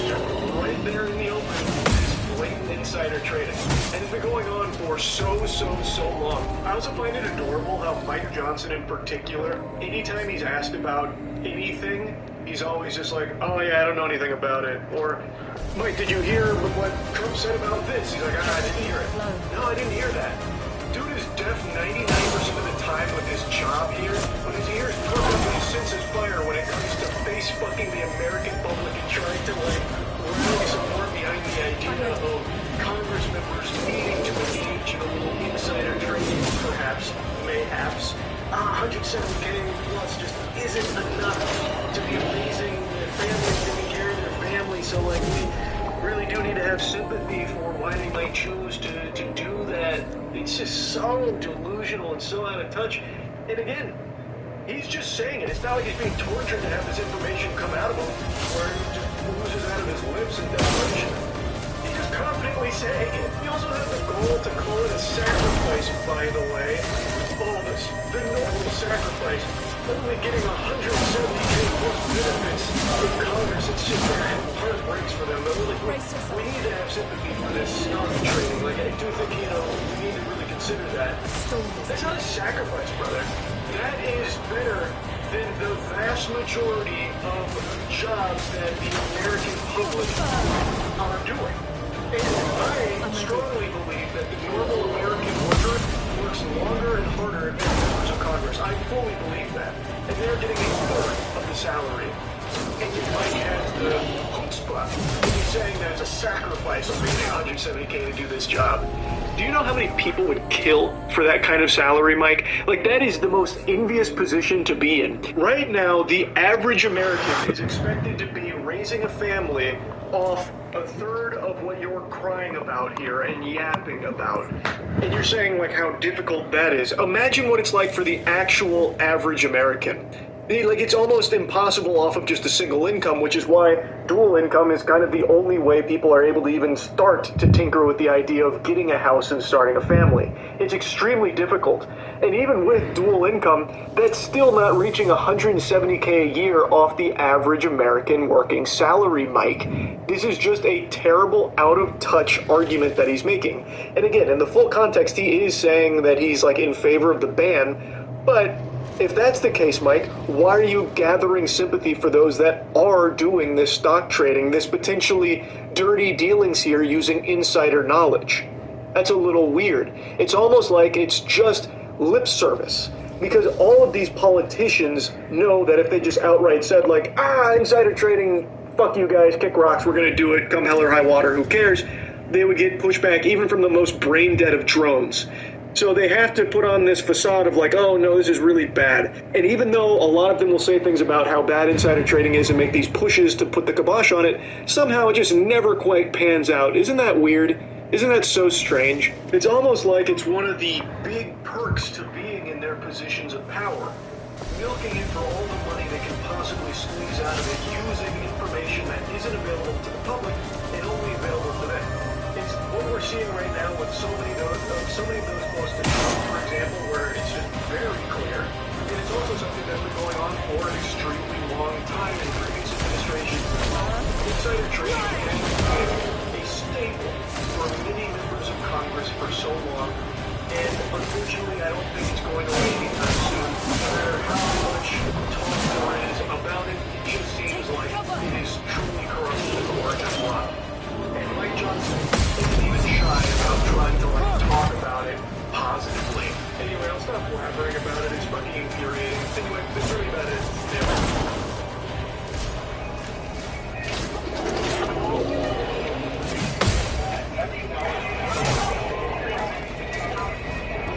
I'm ready.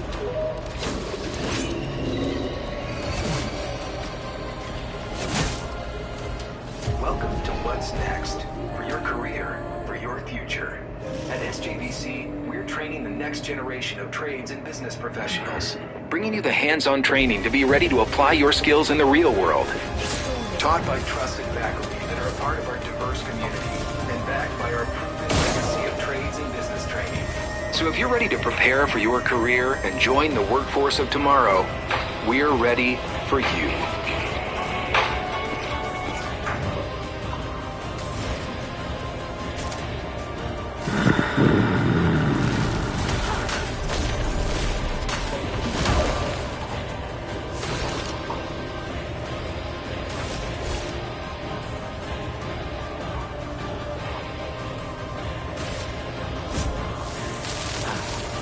weak.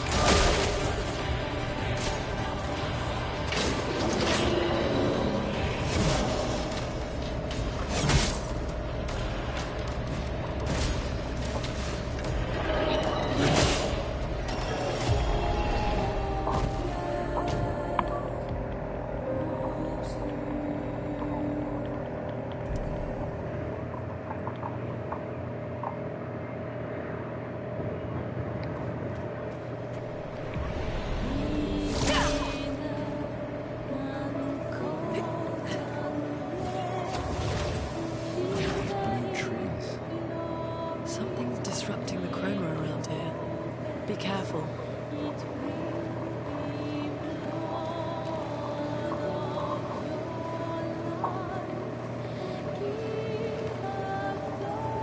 Oh my god.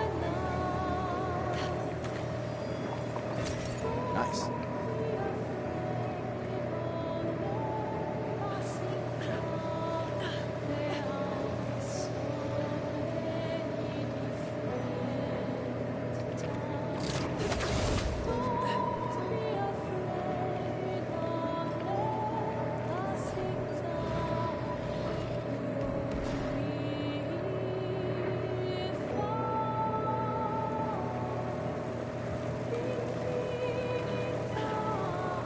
Someone came here before and set up these handholds.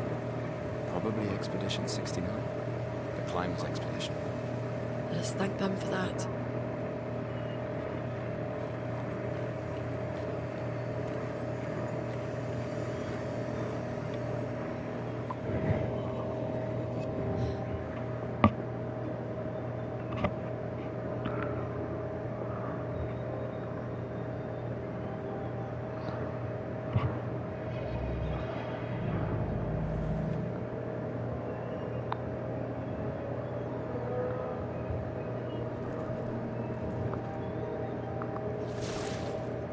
Something's wrong with it. Why isn't it attacking us? Well, it certainly attacked them.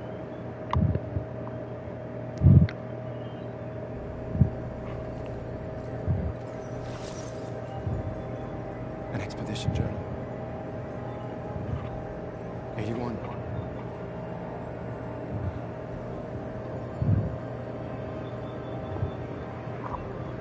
Learn from the ones who came before. And lay the trail for the ones who come after.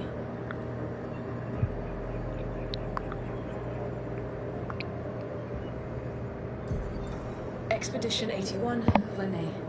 Huge discovery. This is the first Nevron with whom we've been able to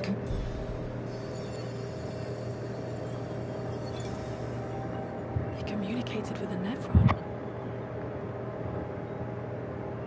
The dead here don't disappear like in Romeo. Their chroma stays inside their bodies. On the beach, some did disappear. He wasn't a Nevron. Something about the way Nevron's kills seems to affect our chroma. Perhaps your friend here can enlighten us.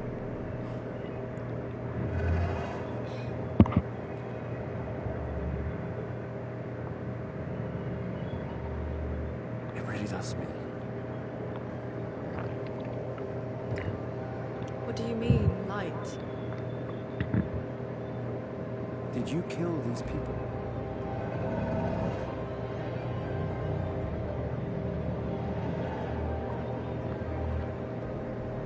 Painted? By the painters?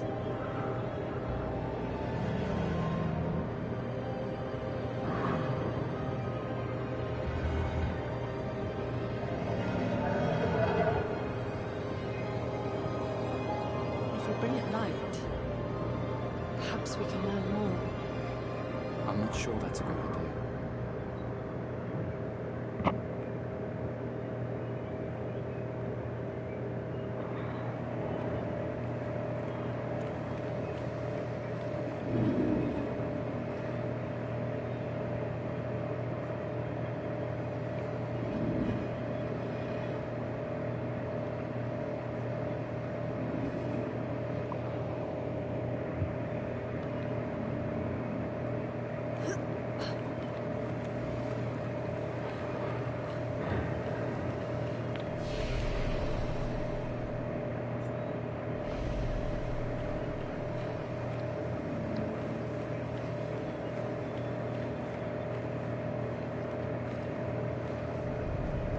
Flares. Survivors. Hurry!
This will be useful.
Oh, wow.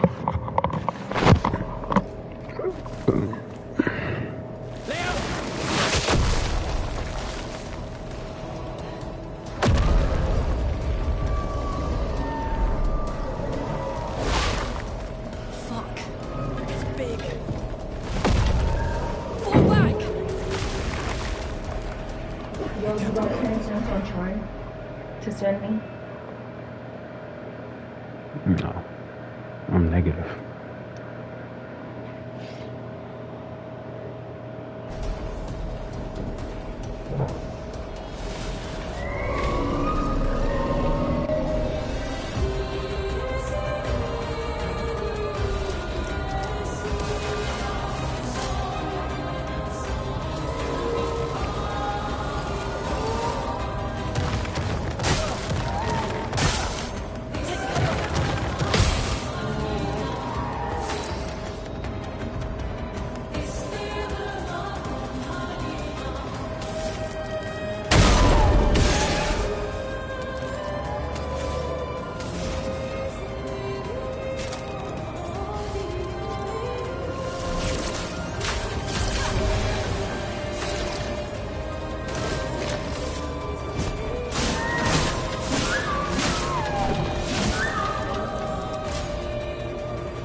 For those who come after.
Damn.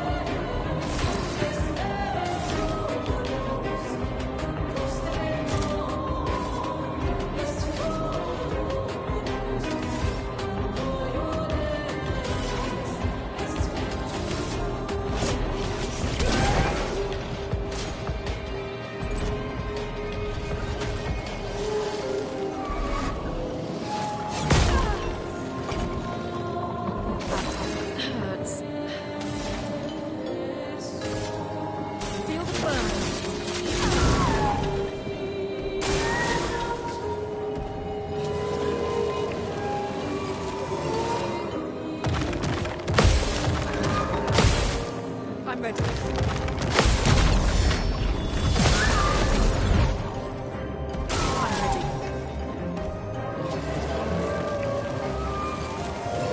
Ready to evade.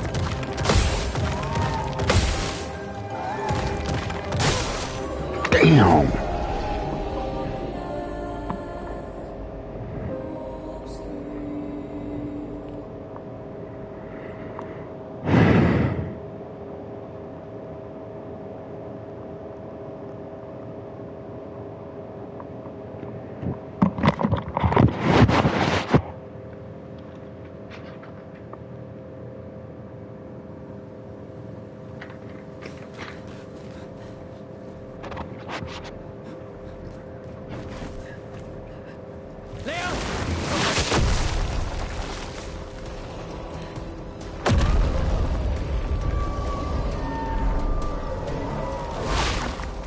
Fuck.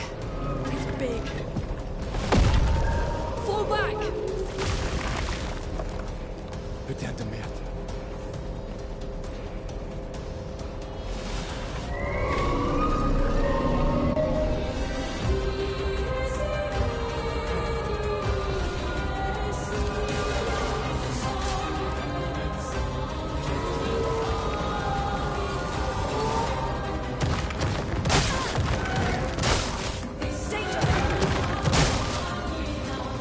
That is safe.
No. Storm is coming.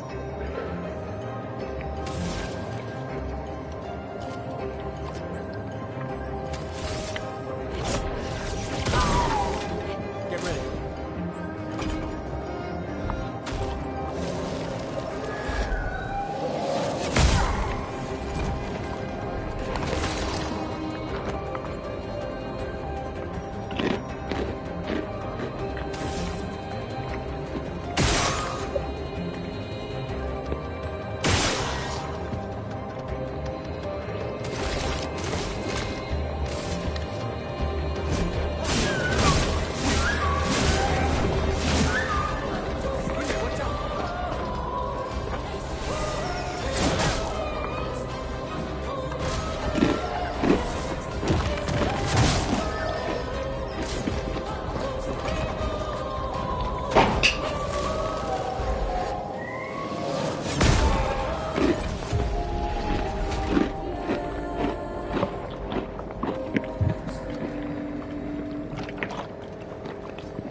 Margin for errors.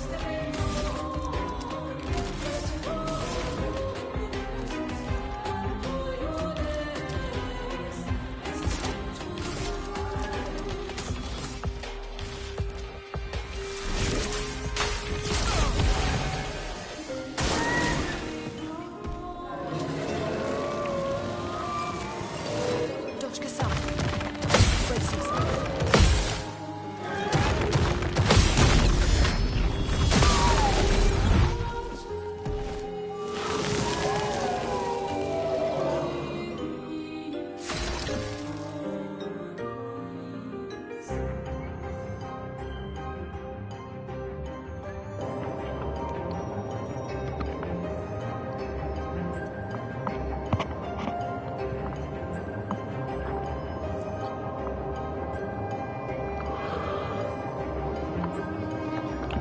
I'll look at that.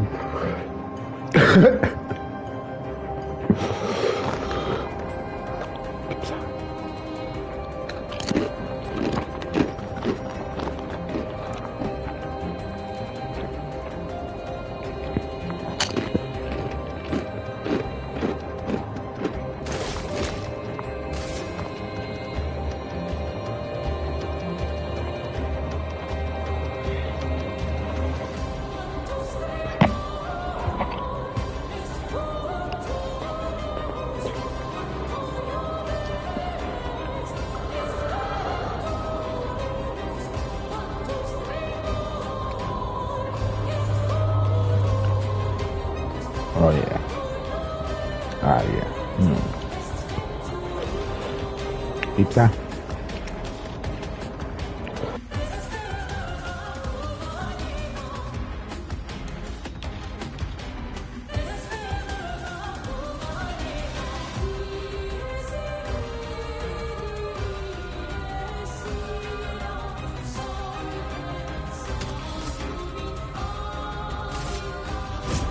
For those who come after.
Nope. Oh. I'm ready.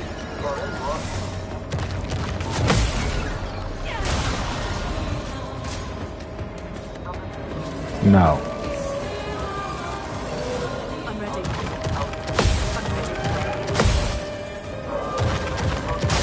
Oh my god.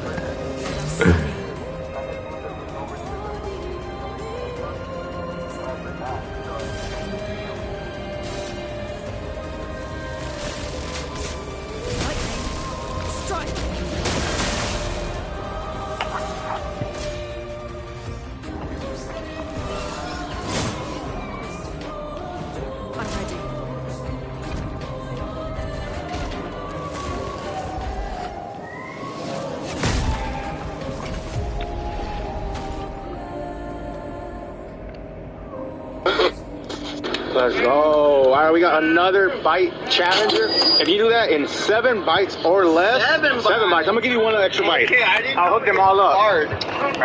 All right, let's go. Yeah. There you go. Oh, Lord. Don't drop any. Let's go. That was a really good first bite, though. That was a really good first one. You got it. You got it. He's taking it. Let's go. There you go. Let's go. That was one. That was one. Oh, it hurt. You can continue like 1, 50, down, like a stick. Continue. A stick too long like this, bring you down. Yes. No, it's too long. It's too long. You did go forward, but it didn't go like No, I could have bigger. Oh, damn, Bishop. No. Peek. Bishop the peak. Get out of here, man. No. No.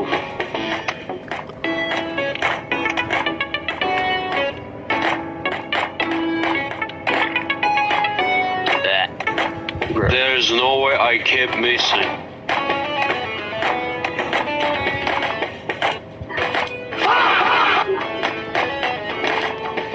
Oh no. Yes. Bitch. No, I could have bigger. Oh, damn, Bishop. No. Peek. Bishop the peak. Get out of here, man. No. No.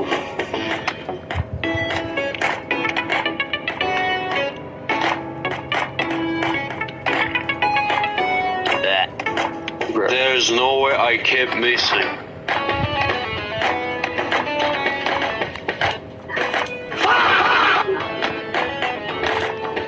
Oh no. Yes! Bitch. No, I could have Baker. Oh damn, they should.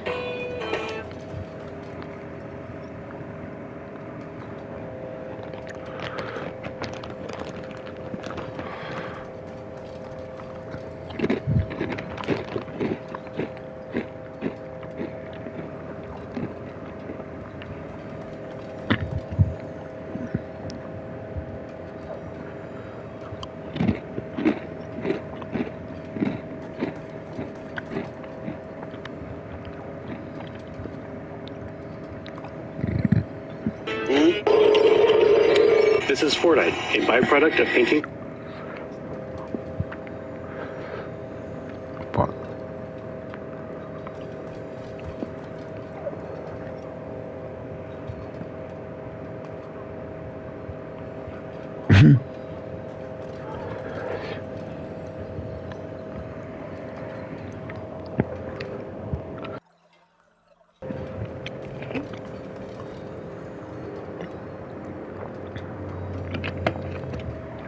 Those fried pickles.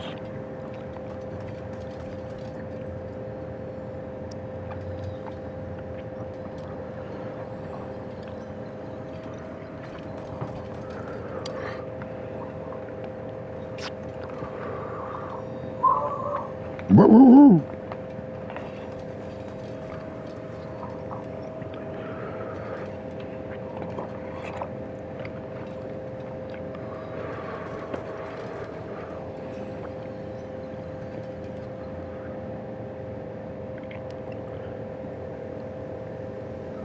Could you use up to $800? Find it at BioLife. Up to $800 is waiting for you. Just donate plasma, get paid for Just give you my life force. then treat yourself and one of the strongest hunters in the entire world. However, his strength doesn't just come from his sheer will or the training he had been through with Killua throughout Hunter x Hunter. In fact, a lot of it also has to do with his genetics and the Freaks family lineage, because even 300 years ago, Gon's ancestor, Don Freaks, was such a freak that he even created the Hunter Association itself. Not to mention Gon's own father, who is a top 5 hunter currently journeying to conquer the Dark Continent, which the Freaks family have been bred to do. So let me tell you the entire history of Gon's family tree, which can help us better understand not just Gon or Jing, but the Dark Continent itself. So we have to start with the first known freak, Don, who is the strongest and oldest Nen user in Hunter x Hunter. And yes, I did not say was, because this guy is still alive and kicking even 300 years into the future. How? Well, the Dark Continent, as Don Freaks cataloged the entire eastern shore of Lake Mobius, a place so scary and dangerous that it made even the strongest hunter of today, Isaac Netero, fear it and used his influence to ban travel to it for 50 years until his death. What the fuck do you want? Strongest hunter in history, this was light work, as he published the Eastern edition of the Journey to the New World book, which has given the current... Continue. Oh. Oh wait, hold on. Oh wait, no, never mind. I thought the party was on the stream, but it's not. I never turned it on.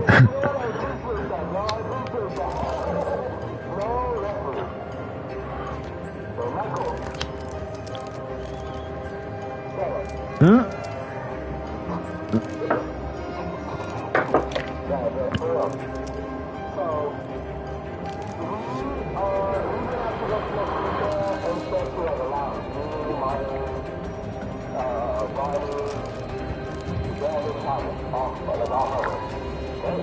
Yeah, I think I saw the picture. Unless it was today then though. Okay, then yeah, I saw that.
ready to reveal.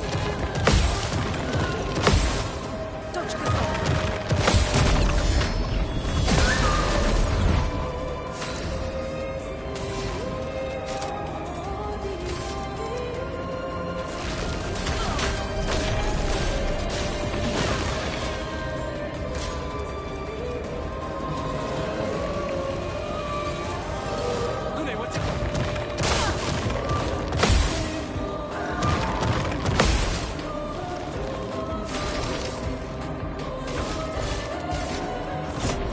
For those who come after.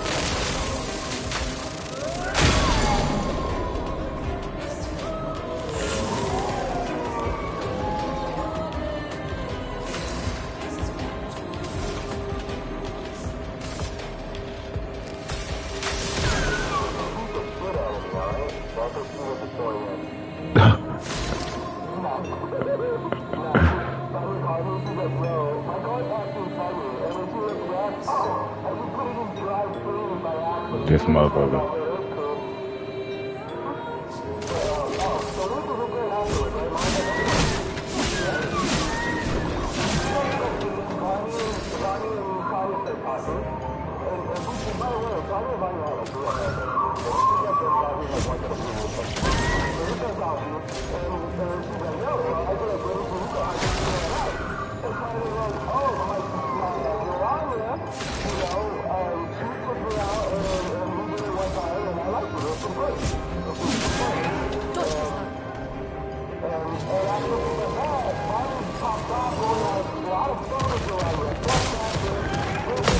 Oh my god.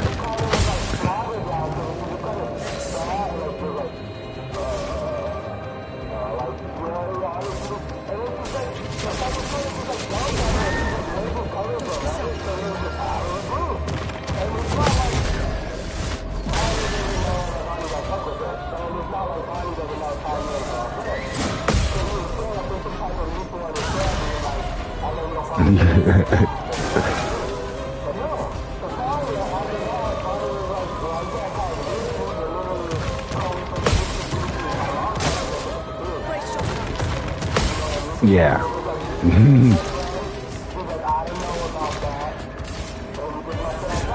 For those who come after.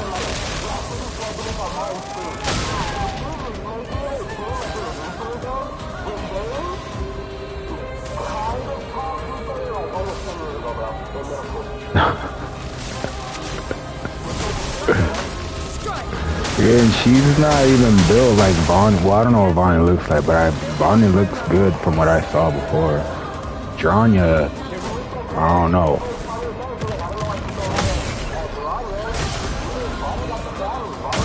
Yeah, she won.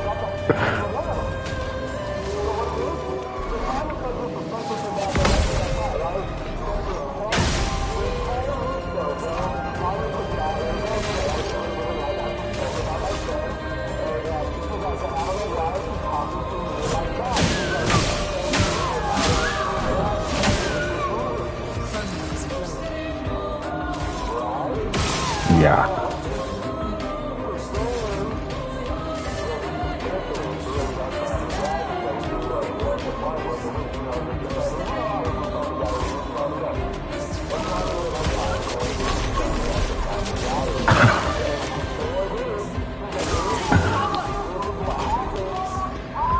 Oh, she was just clear. Yeah.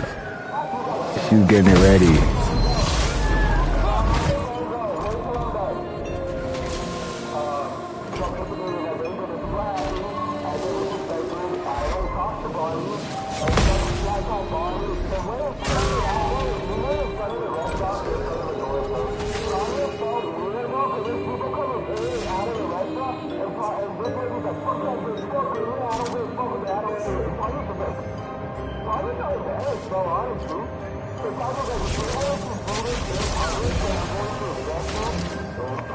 Yep.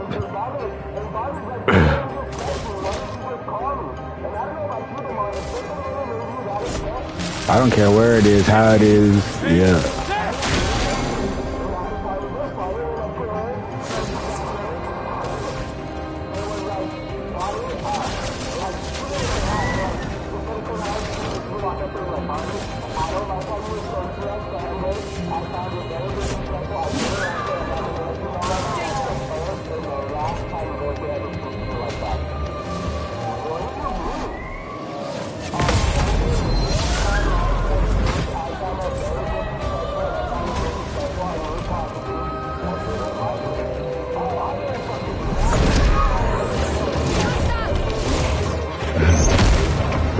But you know I don't focus.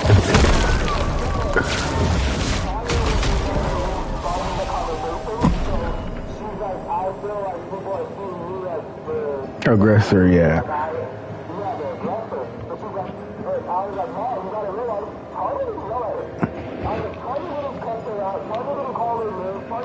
Yeah, she just said, watch it.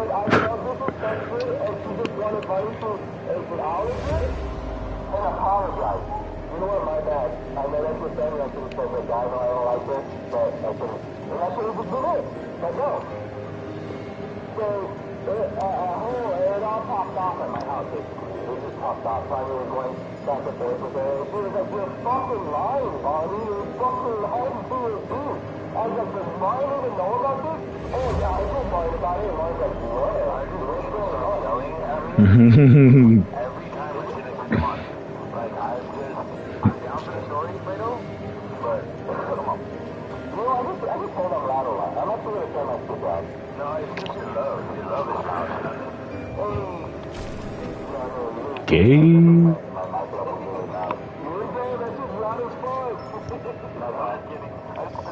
Celebrate later. There'll be others. She was safe up in the tree. That motherfucker just died, so.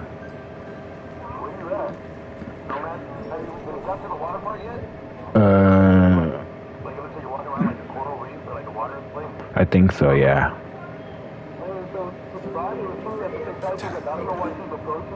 Wait, there's a message on the wall. Can I get a piece of your cereal? Because I don't know where I put the other one. Mild, weird corals. Head north. Look for a door inside a hut.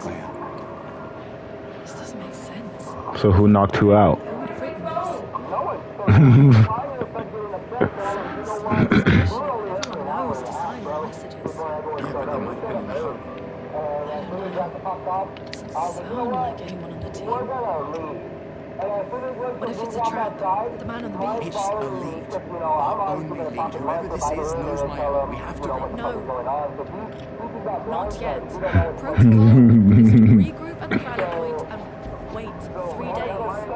This message feels off. If it was an expeditioner, they would have stayed here. Everyone knows the protocol. Right, but they may have been in danger. Maybe this location's been compromised. Things change in the There's a reason. protocol doesn't cover There's every contingency. Cheers. a reason. Cheers. We designed it to yield the optimal result in the vast majority of situations. Was our entire team dying part of that optimal result?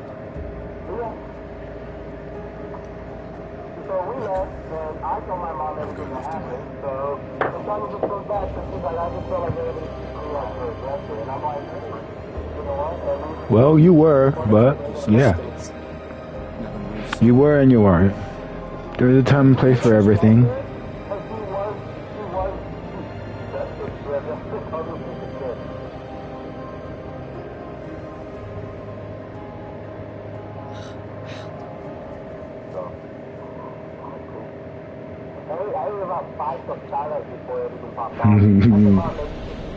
I would have been making a plate. Yeah, I would have been let it go.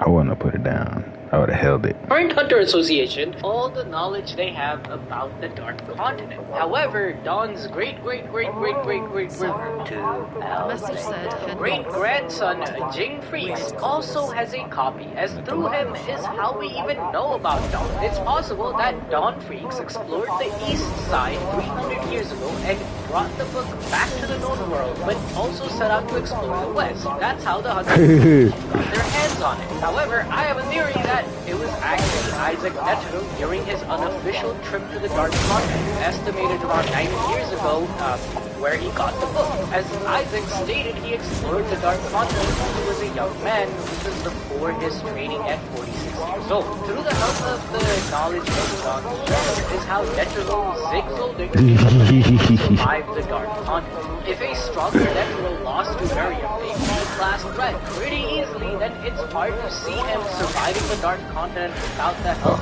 from the journal or Dawn Freaks himself, which would explain why Netero gave a copy of Dawn's book to Jing, who has the same last name. Now, how did Dawn survive this long if he's still living? Well, Netero went to the southeastern shore of Lake Mobius, which is where nitro rice is from, and it can increase your human life and longevity by a lot. How Netero is, and he was still in his prime. Even Lene is alive, and someone always has to pop off. You just played your part. Next time it'll be someone else.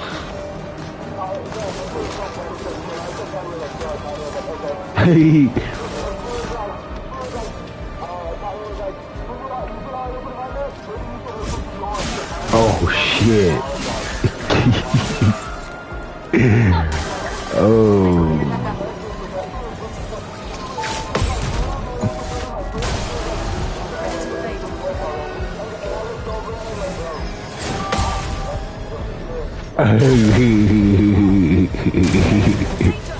Martin catching strays. So given Dawn's uncle, he would need to visit this part of the continent regularly to find more nitro rice and stumbled upon Netero's group. Jing also has his own theories about what happened to Dawn and the western half of the book. Number one is that the western edition is completed, but it just hasn't been found yet. Number two is that Dawn never completed the western edition and died on his pursuit. Finally, number three, he's still writing it. Out of these three theories, number three is the most plausible, as Jing himself looks confident saying it with a massive smile on his face. If Dawn Freaks is still writing the Western edition, another then turn-based game. No way game. he finished the Eastern edition 300 years ago, because the East and the West shorelines are about the same size as the lake, almost shaped like a rectangle. So either this dude is thousands of years old, or he finished mapping the East and happened upon Netero and gave him his journal. No, it's However, single player. The greater accomplishment of Dawn Freaks comes even before he set out on his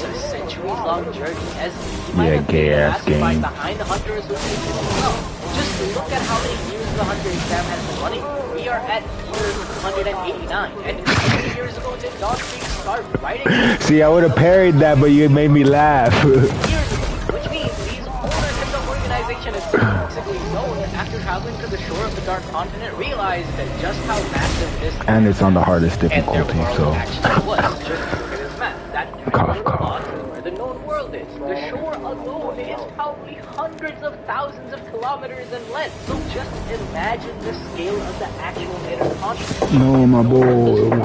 It would take him Hey, let me hundreds pack my of thousands of years to map it on his own. So why not establish an organization which selects people who have the will to explore and hunt the world? Also, And you're messing up my Hunter video. pass the Hunter exam, and that is the exact type of person who would take on the challenge of the Dark Continent. If this theory is correct, then Netero wanting the Hunters to explore the Dark Continent in his final message to the Zodiacs also means Yeah, that's a, yeah, what other place, yeah. to the association. Netero himself didn't want to explore it in his lifetime, as he didn't fuck with that dream. But now, after his death, Netero is encouraging everyone to follow the true purpose of the Hunter Association, which is to hunt the truth of the world and the Dark Continent. Netero starting his Shingen Ryu School of Martial Arts is also evidence to Dawn's goal. Before the prominence of Shingen Ryu, Nen was an even bigger secret than it is now. Most would only unlock Nen by forcing their aura. Even if there's someone I don't like, I'll be like, I'll talk shit about them, but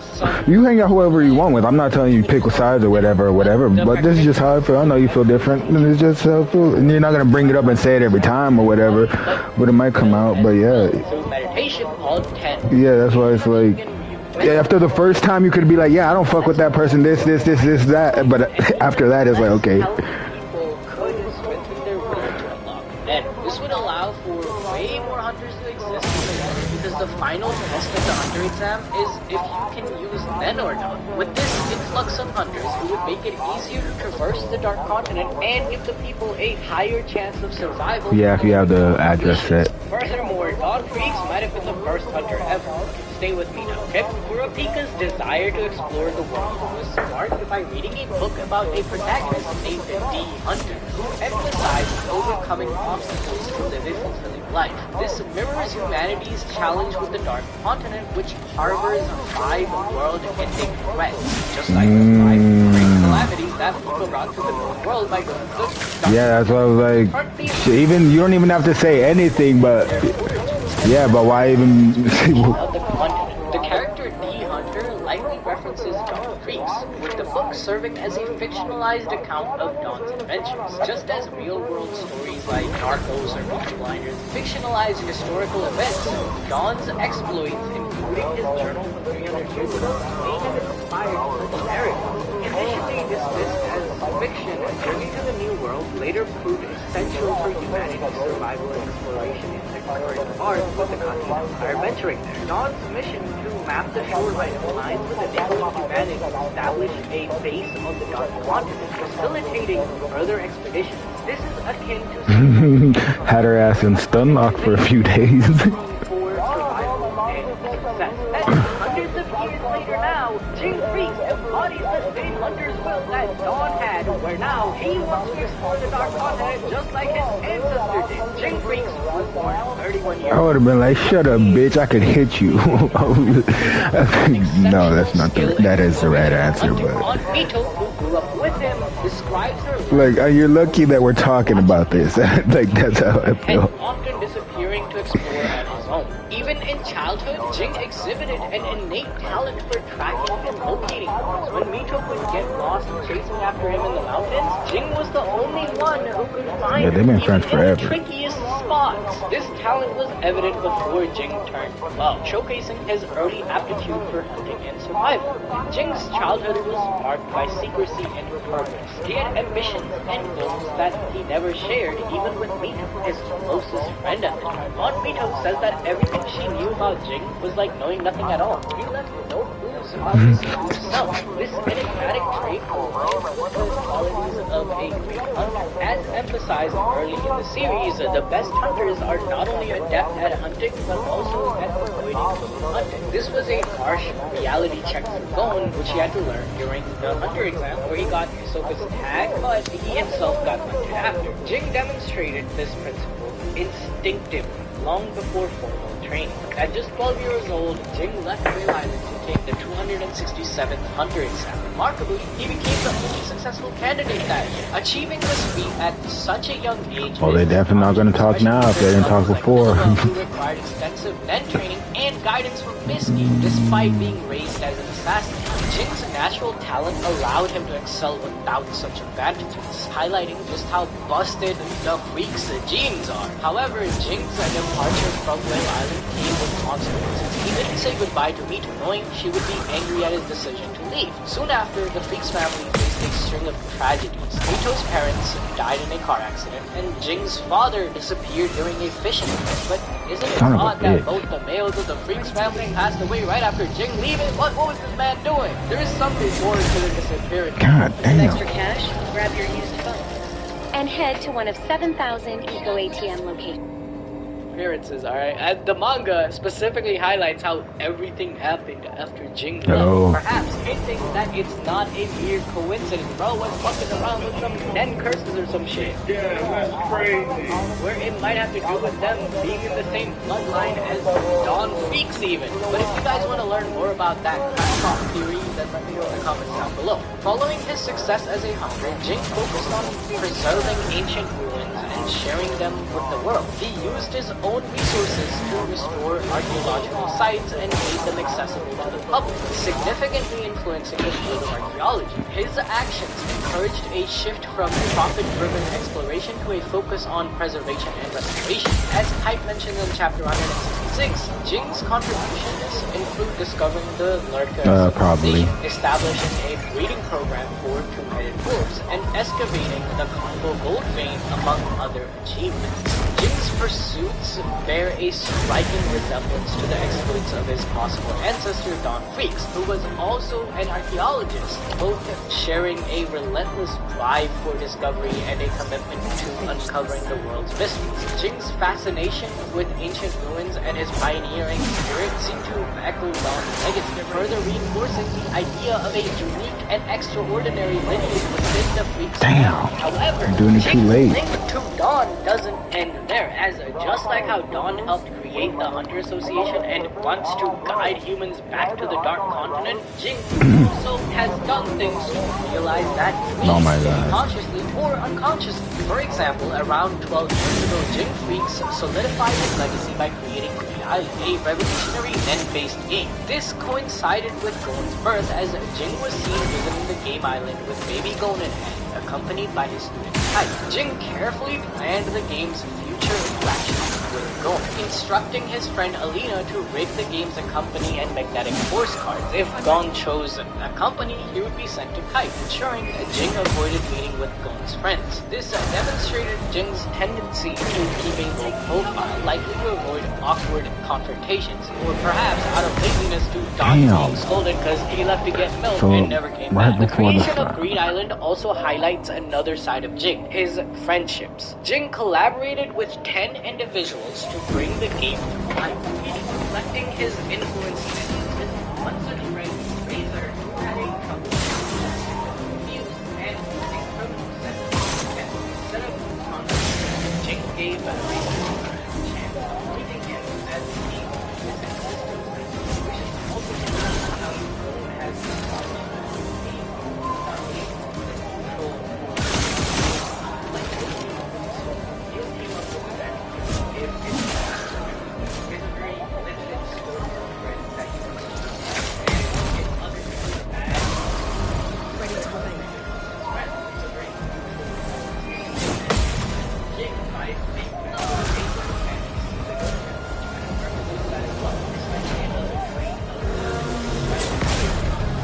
How am I mistiming that? Chance being appointed as the game's missive systems manager. Razor initially thought Jing was insane for trusting him, but eventually respected Jing for seeing potential where others were. This reflects Jing's complexity and credited Jing with Greed Island as the designer. Jing liked sacrifice the team and retroactive like Nature's friends. Complexity and functionality of the game highlights Bitch.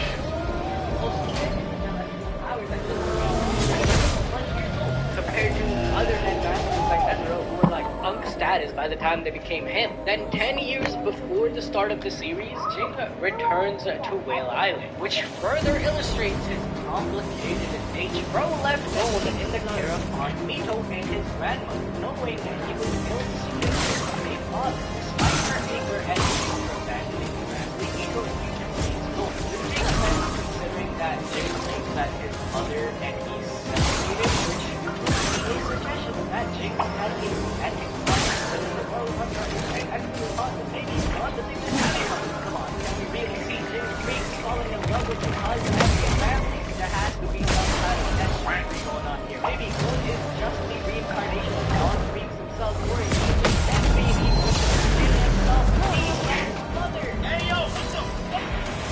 Hold on, okay, don't get let me. It all has to do with Greed Island. The game contains various items and abilities that push the boundaries of the Hunter under head. One of these cards is called Get fucked. a rare card that allows anyone, regardless of gender, to conceive a power like very Yes. Given Jing's loner nature and his tendency to solve problems through ingenuity rather than traditional means, it is possible that he utilized this card to create good advice that he will create such a card if he already has a HUD. This gets deeper, and we call pause deeper, because the Greed Island has another item called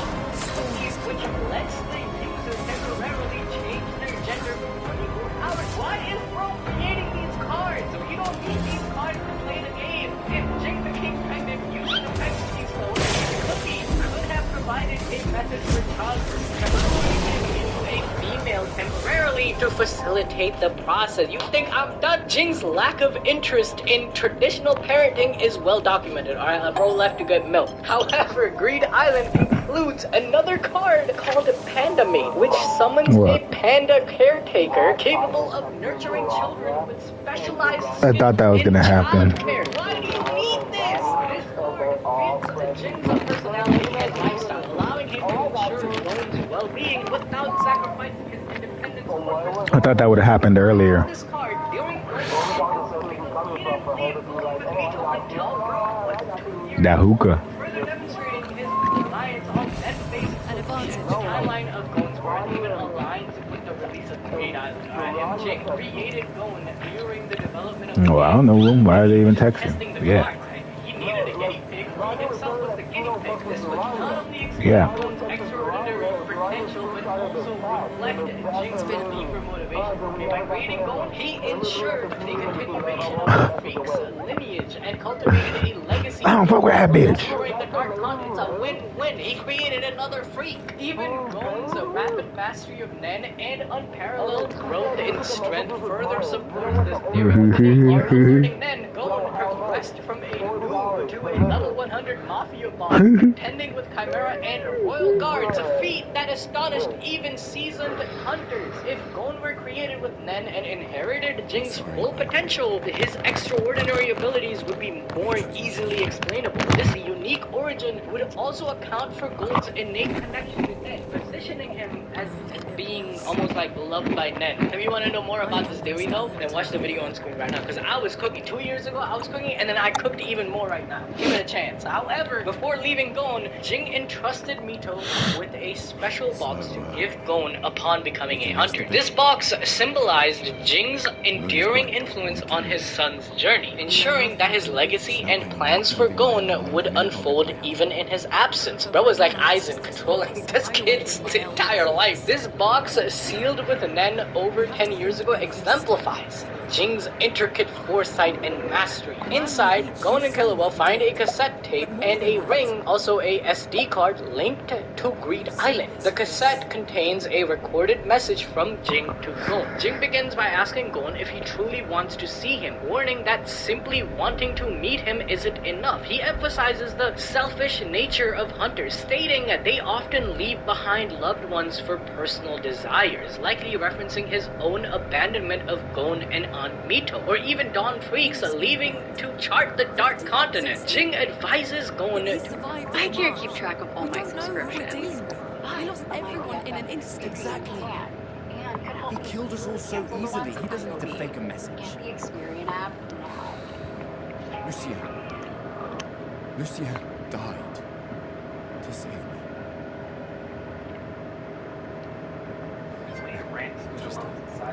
That's exactly why I wanted to be more serious about sending my future, so I needed a place like Cash App to be sick.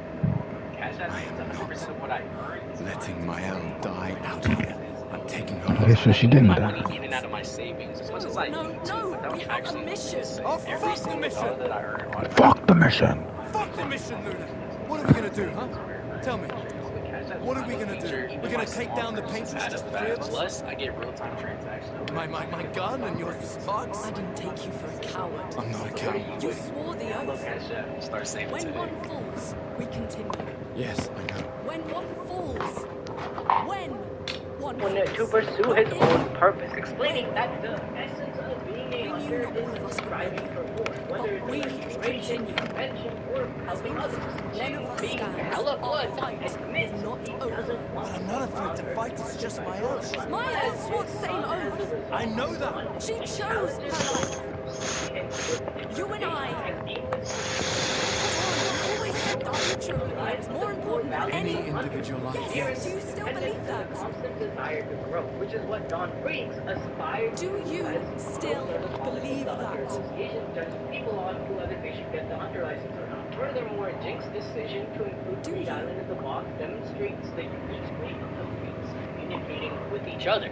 The game reflects Jing's personality, ambitious, selfish, yet collaborative, as it required the contributions of 10 friends. Greed Island encapsulates Jing's philosophy. Hunters must explore, learn, and overcome challenges independently. Even the game's final task, the king ensures that cheaters cannot win, underscores his belief that hunters should earn their rewards through effort and discovery. By giving Gon access to the game, Jing directly teaches him about the hunter's way of life. Reed Island becomes a medium for Jing to express himself, much like an artist communicates through their art. Jing also carefully orchestrates Gon's path through the game. He instructs Alina to set the outcome of magnetic force and a company. If Gon uses a company, he's sent to Kite, reinforcing mentorship and maturity. Conversely, if he uses magnetic force, it indicates Gon is ready to meet Jing alone. Gon ultimately chooses a company, signaling his reliance on others and leading him to Kite, whose guidance helps Gon grow further as a hunter. Through the box, Jing reveals his unique approach to fatherhood.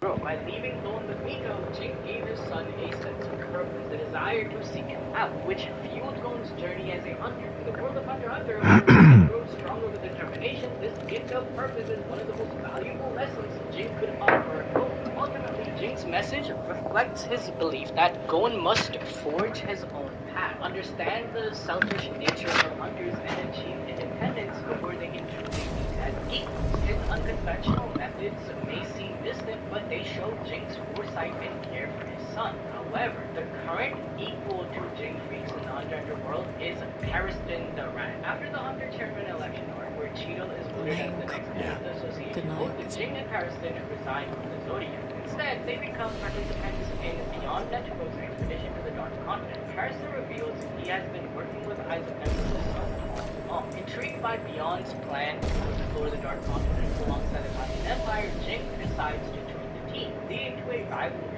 with Pariston that turns into a battle of wits rather than a physical one. Jing initially assumes Pariston is just another team member, but he's shocked to learn that he's Beyond's second in command. To counter Pariston's influence, Jing declares himself the new second in command by offering the crew double their pay, a testament to his immense wealth, rumored to surpass that of even nations. Bro, the freaks are loaded, they are millionaires. However, Jing's appeal goes beyond money. He also possesses invaluable knowledge about the Dark Continent from Don Freak's book. His revelation about the continent astonished the crew, making him a respected leader and rival to Pariston. When the assassins attacked using 10 bullets, Jing even showcases his incredible talent by copying Leorio's remote punch technique to disable one of his enemies. Pariston suspects Jing's ability is to imitate others' men techniques, but Jing clarifies it's simply his natural genius. This guy was born with this. This skirmish, orchestrated by Pariston to gauge Jing's abilities,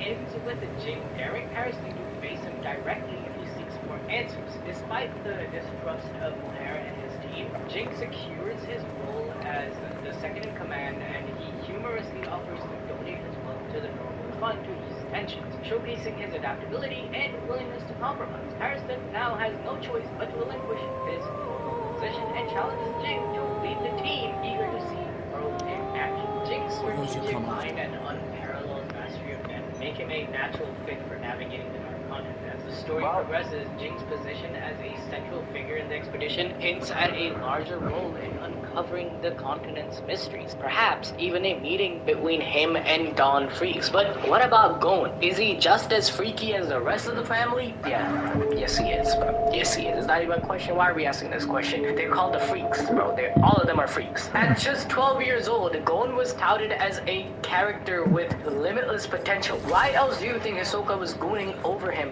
in the entire series? Growing up in the small town of Whale Island, Gon was naturally more athletic and stronger than other kids his age. Probably because there was like one kid in his entire village his age, but he was still him. Although he always has a positive, happy-go-lucky attitude, bro knows when to lock in. One of the most defining moments in Gon's life happened when he was 9 years old, while exploring the forest. He was attacked by an enraged mother fox bear, but was rescued by Kite. This encounter changed Gon's life forever. Until then, he believed both his parents were dead, but Kite told him that not only was his father alive, but he was also one of the world's greatest hunters, renowned for his strength and skill. This revelation awakened something deep inside Gon. From that day forward, his sole goal became to meet his father, and to do so, he resolved to become a hunter. This encounter with Kite was planned by Jing, so Gon would have a purpose to pursue if he wished to become a hunter. Because in the world of Hunter x Hunter, one's strength is strengthened through your determination and drive, just look at Kurapika. His hatred for the troop and the love for his clan led him to become one of the strongest characters in the entire series. However, Aunt Mito said that he can only leave the island once he catches the master of the swamp fish, just like his father did all those years ago, which was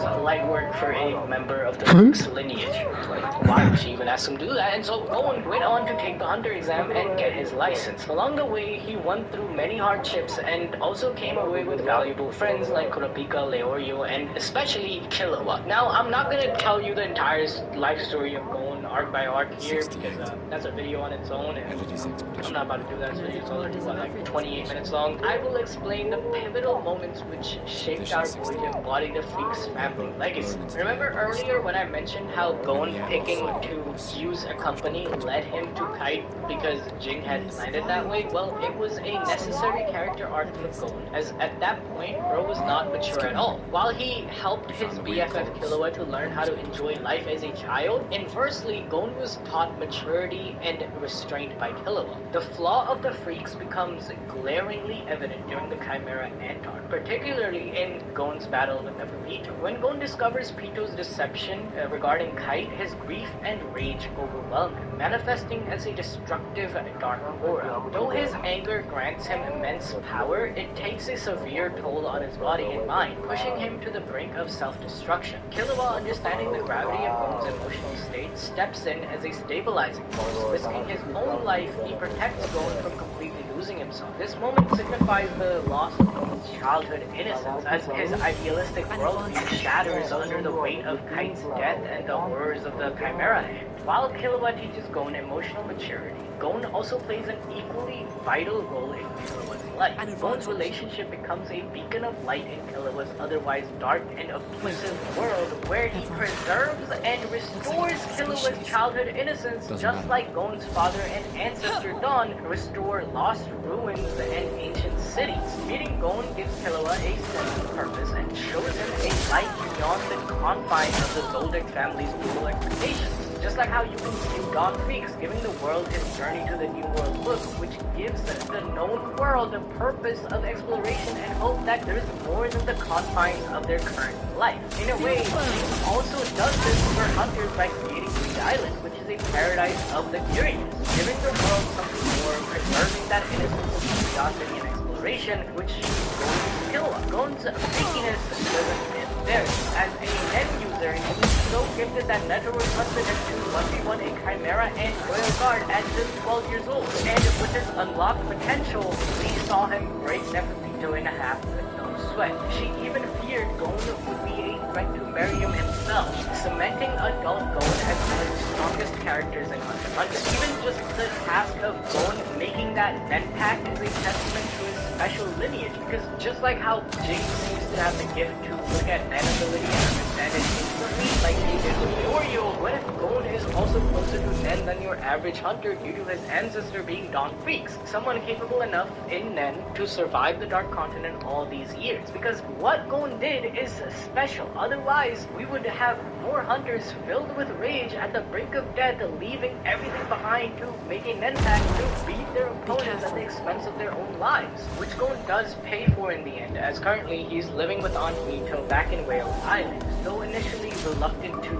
let him pursue life as a hunter, she eventually supported Gon's passion. Now, without Nen, Gon is tackling chores and schoolwork under her father's eye. However, if you want to learn more about Dawn Freaks and like all the Nen fuckery that I was talking about, which I didn't go deeper into, then check out the Dawn Freaks video I did like 2 years ago. Maybe I should do like a new Dawn Freaks video, because some of the stuff that got revealed with Beyond Netero and his children, I think that give more evidence to a view of my Dawn Freaks theory. So maybe I should just update that. Let me know if I should update my Dawn Freaks video, because I was rewatching that Dawn Freaks video to help make this video, and oh my god, it made me cringe. Like, I had just started voicing and my voice, maybe wanna like throw my computer out. Anyways, thank you for watching. ¿Sabías que la membresía de Tribunal siempre es a tu lado? Incluso en el próximo día. En el de los amigos. O en el que alquilaste para tus vacaciones. Porque la membresía te incluye cualquier coche que vayas y te ofrece otros servicios que van más allá de la asistencia en carretera, como planificación de viajes, descuentos y más. Todo por menos de $6 al mes. Visita nuestra página, llama o ven a tu oficina local de AAA para conseguir tu membresía por menos de $6 al mes. AAA, siempre a tu lado.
Yeah. This guy did a flip. You know how at the end you fucking do like a little flip and shit? Yeah. Flip like you did shit. Bro, I had 5 fucking goals. Yeah, leave. He didn't flip and I said you suck if you left. Let me see, stop. Oh my god, there ain't no way, bro. I just pressed the fucking 0 to 5 to 6 to fucking... to 6 to 5. I was like, bro, 18 seconds left and I need 2 goals. The hut. Slow down. We don't know what's inside yet.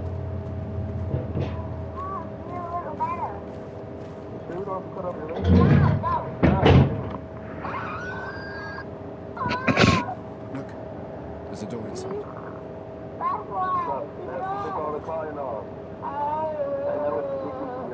Seems empty. Let's go.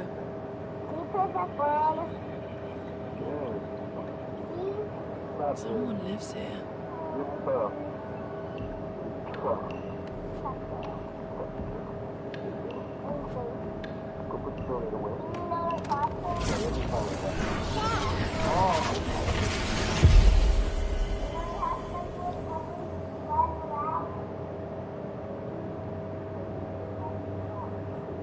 You're fine.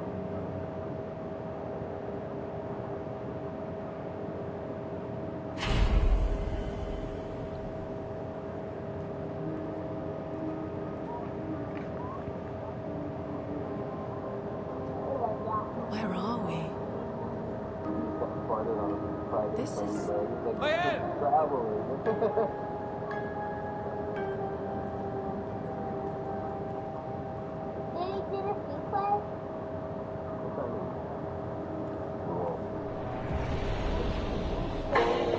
FanDuel Sportsbook and Casino.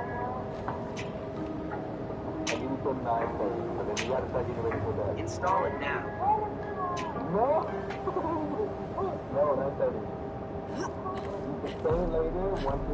College students get a Walmart Plus membership for $6.47 a month with free same-day delivery. And we're not like other services. They tack on extra fees. We don't. They have item markups. We don't. Our delivery is just free. For real. Claim your free trial.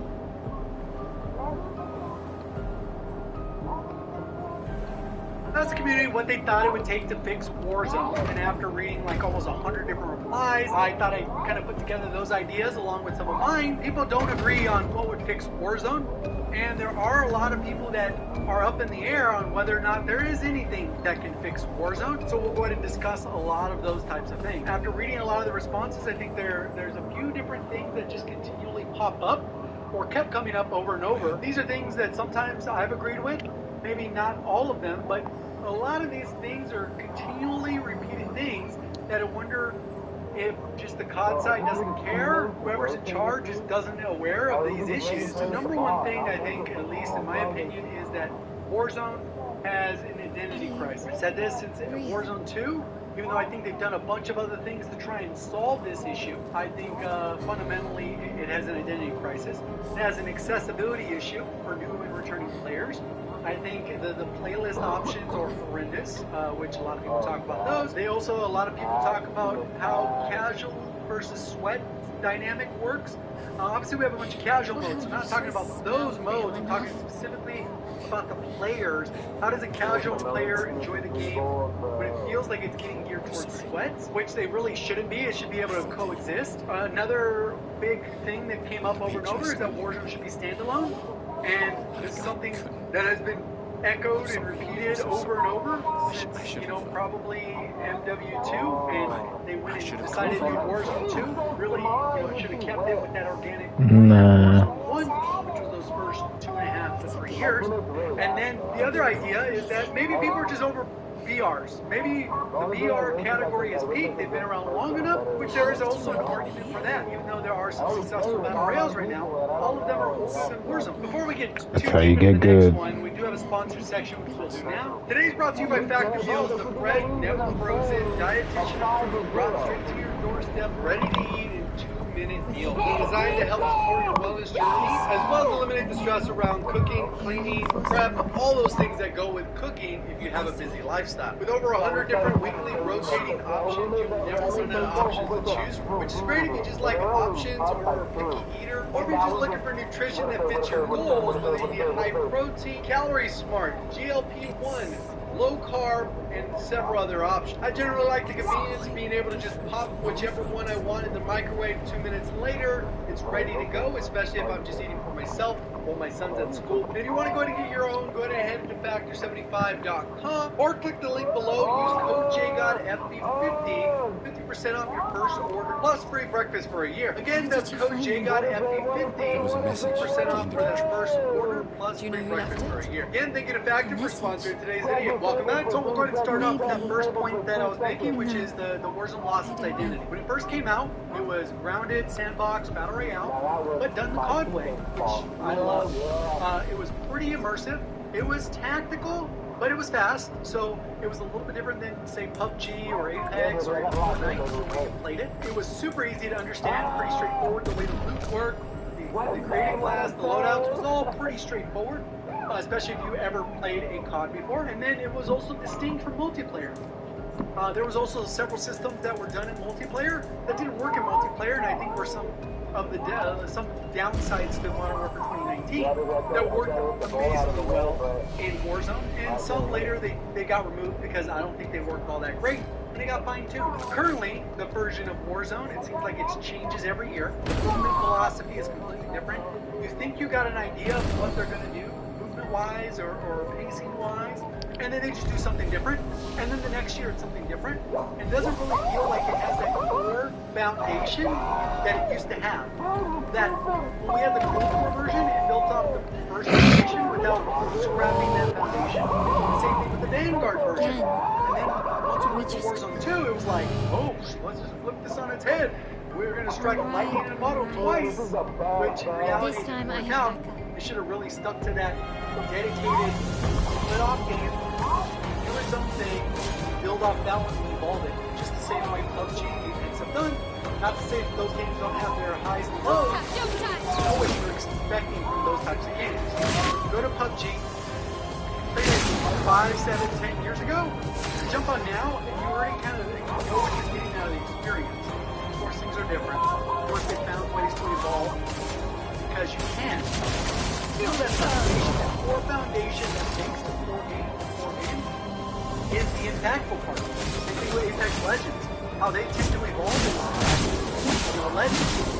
They can change the way the maps are formatted. And maybe, how certain characters work together and synergize. That game plays evolution. Maybe they added that resurgence to it. There are different things that they've done, but the core foundation of the game is still kind of locked in with the type of game it is. Fortnite does it their own way. I don't think it's the fact that Warzone has evolved isn't a problem. I think it should have evolved. Every successful live service game has to evolve. Otherwise, you get kind of stagnant. Players decide to leave. This is not really a reason to play. The issue with Warzone is they continue.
To make the perfect version of Warzone and evolve that with that strong foundation. No, got it in, got BO6 version, Omni movement. I enjoy, but I understand that doesn't work for the core foundation of Warzone. Although I think that works for the early cycle of multiplayer. You'd be good then.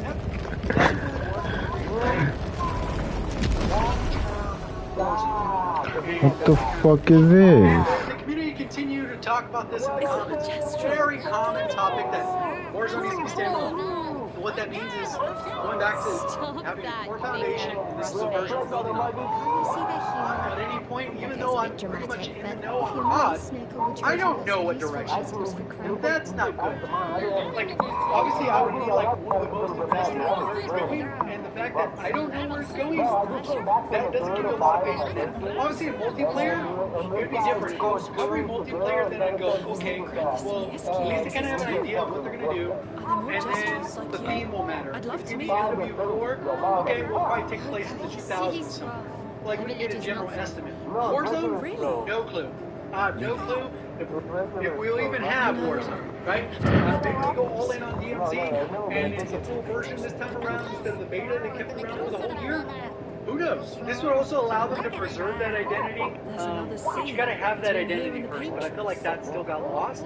Even where we're at right now, I think the game can be a lot of fun, but it doesn't match that identity, and it doesn't really have that identity, where you know that this is how the game will be forever. Roughly, like PUBG or Apex. There's ways to improve it and expand it and evolve it, but they've got taken it way too far where we don't have like 4 thing. And this was even compounded worse when we went to Con Next. They were really hush-hush. And I was like, this is kind of a bad sign. We get there, and it's like, all right, we're only going to cover this year's annual title, and here's like a bullet point. You get Avalon next year in 3, 4, or 5 months. Good luck. It's like, that's kind of terrible. We did get another map that's Resurgence only, which cool. I think it plays well, and I think it ended up being better than a lot of people expected. Otherwise, they would have removed it like they did Area 99 pretty quickly. But it's still a lot of other issues. The next thing, this is one I wish I understood. Like, I get it for an out-of-area region, but playlists are a complete mess. This has been an ongoing thing, probably for a year and a half now. Probably a little bit longer. The fact that you can have no solos, no duos, no trios unless you want to play friends. There's far too many playlists. I'm all for casual playlists. We even had multiple videos talking about why I thought casual was a good mode, and I think it still serves that purpose, but we shouldn't have like 7 modes with LTM and all these others. Like, we don't need that much casual. If people want to play that mode, they'll just gravitate towards the casual mode, and that's perfectly fine. I don't think we need that many where we actually have more casual modes. I know it's a little bit extreme, but that's kind of what happened. I feel like rankings get a little bit over-prioritized. I think they really screwed over the plunder community. I know that's funny to say too, for anyone who is unaware. This is plunder, and there would be no life. Man. I'm sure they have data on their end, but it's like one of those things where there's people that play the one thing. You remove that. Now you don't have the opportunity to play that anymore. And of course, you're going to have regional queuing, whether it's in South America, Australia, China, or wherever people have limited matchmaking options. That makes sense. Like, you can't even fill a lobby. I get it. But in North America and Europe, you have plenty of people that can go. And less restricted. Cool shot. Lobbies quicker. In fact, you could have queued up for a solo to take a while. If you're really confident, they can just say, hey, you know what? Like 150 people that mode, I need the evaporation. And then you're like, okay, that makes sense. But they're not even confident to say that. So it's just kind of like they're almost intentionally giving us that list so that people aren't playing the game. Next league, we're going to sunset Warzone. But we'll see. There's also a lot of talking about the game sweating, which you talked a little bit about. And I don't mean just movement sweating. There's a lot of like where you kind of have to be locked in. You can't really play the game casually for multiple different reasons. I think the movement, although it's not really hard to learn, it does make tracking your opponent significantly more difficult. Positioning matters less because you can just get out of jail free card like anytime you want. Boom, bounce out, bounce in, get in, and it makes it really tricky for somebody who just wants to shoot. Of course, you still gotta have good aim. So there's like a trade-off argument, but for a lot of people, it's just too much. It creates an issue, especially keyboard and mouse, being able to track someone that can just bounce. We all have one. The junk drawer. Holder of all things. Like that old phone you don't know what to do with. Instead of letting its value go down, recycle it. Not only are you helping the environment, you get paid too. Recycle the mess. Wait and earn less. Get a free quote at ecoatm.com.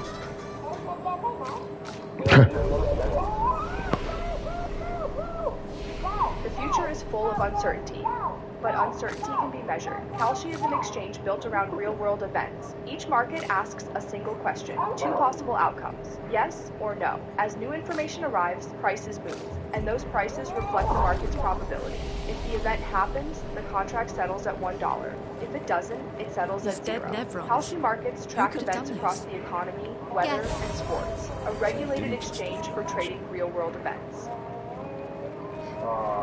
Guess we found 68's boat.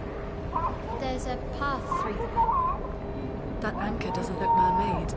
Bounce and move on a dime, and just hopping on for fun becomes significantly harder.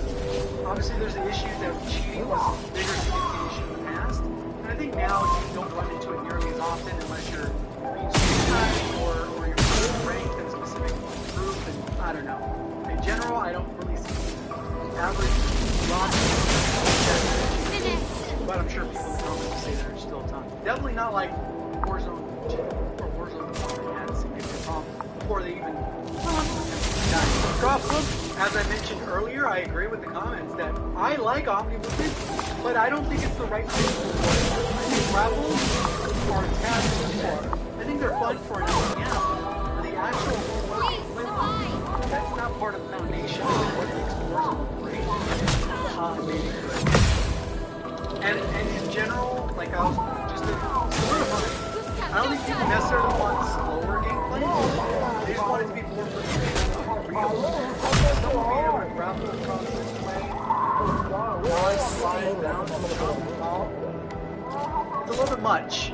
Because even if you made it slow, those systems are still in place. You still feel snappy like the original Warzone felt, without those ads. And MW3 got pretty close to about as good as it was in the original. Still had some of those carryover systems. Cold War year, Vanguard year, MW3, and to figure out how to mesh those, and that would have been the foundation that we're talking about. The other way to look at it too is on the mechanical side. I feel like Warzone has progressively gotten more hostile towards the casual player. A lot of people might be confused by that, but realistically, we have a casual mode, which is great. That's about as much as they've done for casual players. I think the ongoing weapon leveling creates an issue. It feels like you got to log on every week to stay up to date, especially with the weekly attachments, camos, all that. That's great for somebody like me. I'll log on every Thursday, do my stuff, and then I'll move on to the game, whatever. It feels like you're always grinding. And then the yearly release adds another thing where you're front-loaded with all these weapons and things like that. There's different FOMO events, like, you gotta get on, you gotta do this, don't miss out. But it's really like, not bad. Comment brought up, meditation. Forfeit. That goes to the weapon leveling and I think there's different areas that they've improved in this. I mean, you only focus, if only BO7 weapons were in the game right now, I think they've done about as good a job as they can do to organically change that meta, make it still feel fresh, stuff, but they've really done a disservice for all the old guns.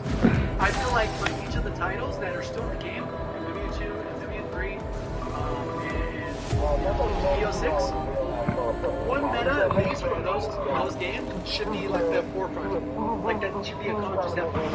Versus, feels like they go, okay, we had to keep them in the game, just keep them in the game. We won't actually put it toward the gameplay loop. And for somebody who's already left those, it's an issue. And then there's a lot of TikTok messed up initially, partly because I don't think they ever thought the game would last more than 3 years, maybe more than 2 years. I think they tried to solve this a little bit with the Black Ops Royale. It just didn't work. In fact, the COD community conditioned to enjoy the game a certain way. You kind of got to create an idea that solves the problem Warzone with. Because just making it Black Ops Royale didn't work. Warzone, people, Black Ops is such a significantly large number that people are playing the COD Warzone because they like COD and the Warzone feel. If you want to play Black Ops Royale, you're realistically playing Apex Legends, play PUBG. Get a similar flow. God operated their own identity, we're trying to backtrack and not do what works best for them. I don't know if they decision for that. Let's do it. Everyone can spawn the Black Ops Royale or Blackout. Let's do it. And solutions that they need to just commit to, whether you made everything available in the box, you have different books, that could have helped out the casual players quite a bit. I think rotating. One step that they took, but now they think they've taken it too far with too many modes, which I've talked about. The reality is the whole thing you got to do is preserve that familiarity so that when people come back, they kind of already know what to expect. Whether that's making the old guns still meta to a certain extent at some point, or we don't get those weapons again and everything's max level, so everyone's on the same even playing field. No one has to do this chase. You set up your loadout, and when you go in, you get your loadout. That's the one you choose to use. they're swapping them with regularity, they're going to be able to mix and match. And this kind of goes back to kind of the point is that Warzone.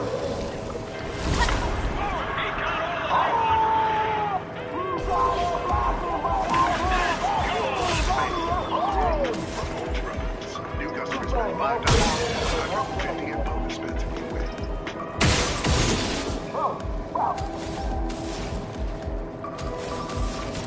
College students get a Walmart Plus membership with free same-day delivery for groceries and more. Video streaming choice to catch every must-see TV moment.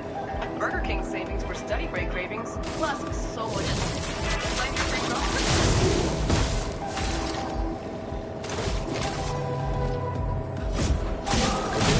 Basically stopping the game from coming back to.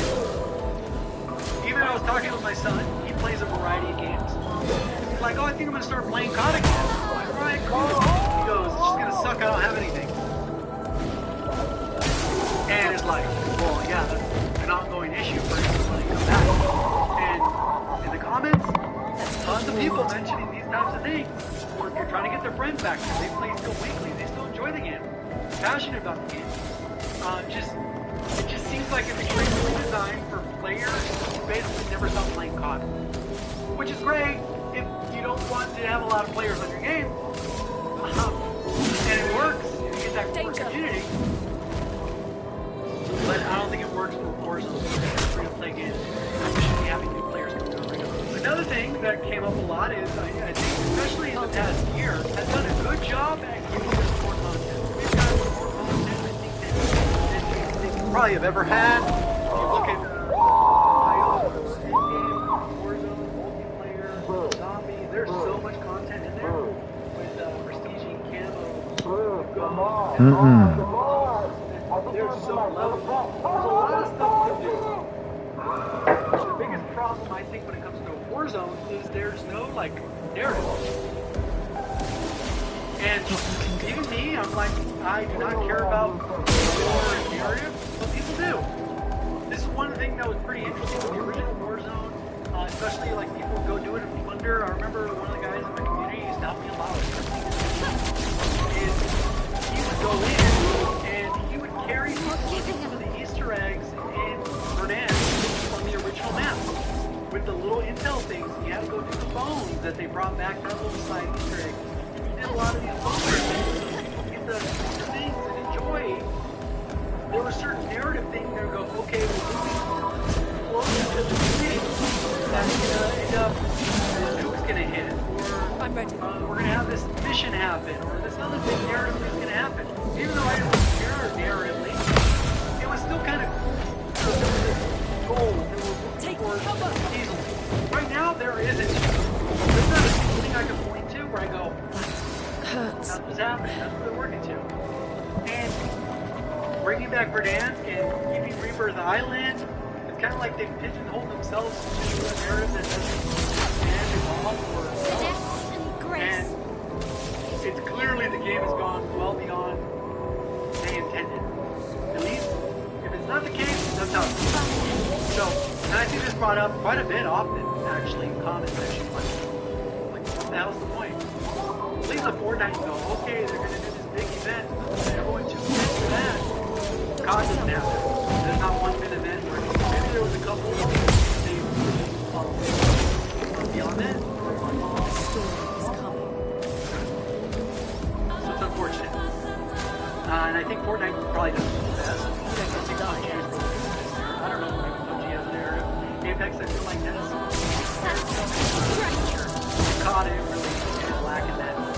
When you consider that we had bunker stuff, the zombie ship, map destruction,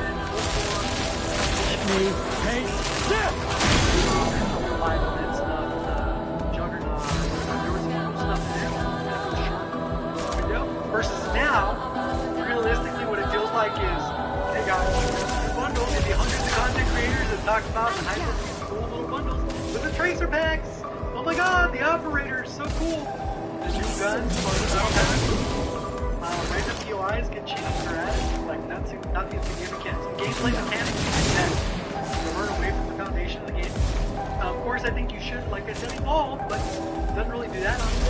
Basic LPM and repeat. that basically every season. It's kind of like they're just chugging along and people keep spending their money on it, despite it not making much sense. And like the comparison is Fortnite, it always feels like there's these chapters going on and they're narratively moving forward, versus Warzone, it feels like the update is essentially just patch notes. And that's what I'm covering. The one thing we've touched on that a lot of the comments covered was like that perfect storm problem. Warzone could definitely improve, and there's tons of things that they can do, and it's not going to be one thing that kind of helps them to roll on. But nothing will replicate 21 unless that new virus causes another pandemic. I don't see that ever happening, but it doesn't mean that they can't also be a good spot for Warzone to be in. Both the general sentiment of the game and the way the game functions and the current ecosystem of the game. The thing to pay attention to, though, is that basically since 2020 Warzone dropped, there hasn't been a new Battle Royale that dropped that has been popular. I couldn't think of one. All the ones that we know of right now, they're from before Warzone.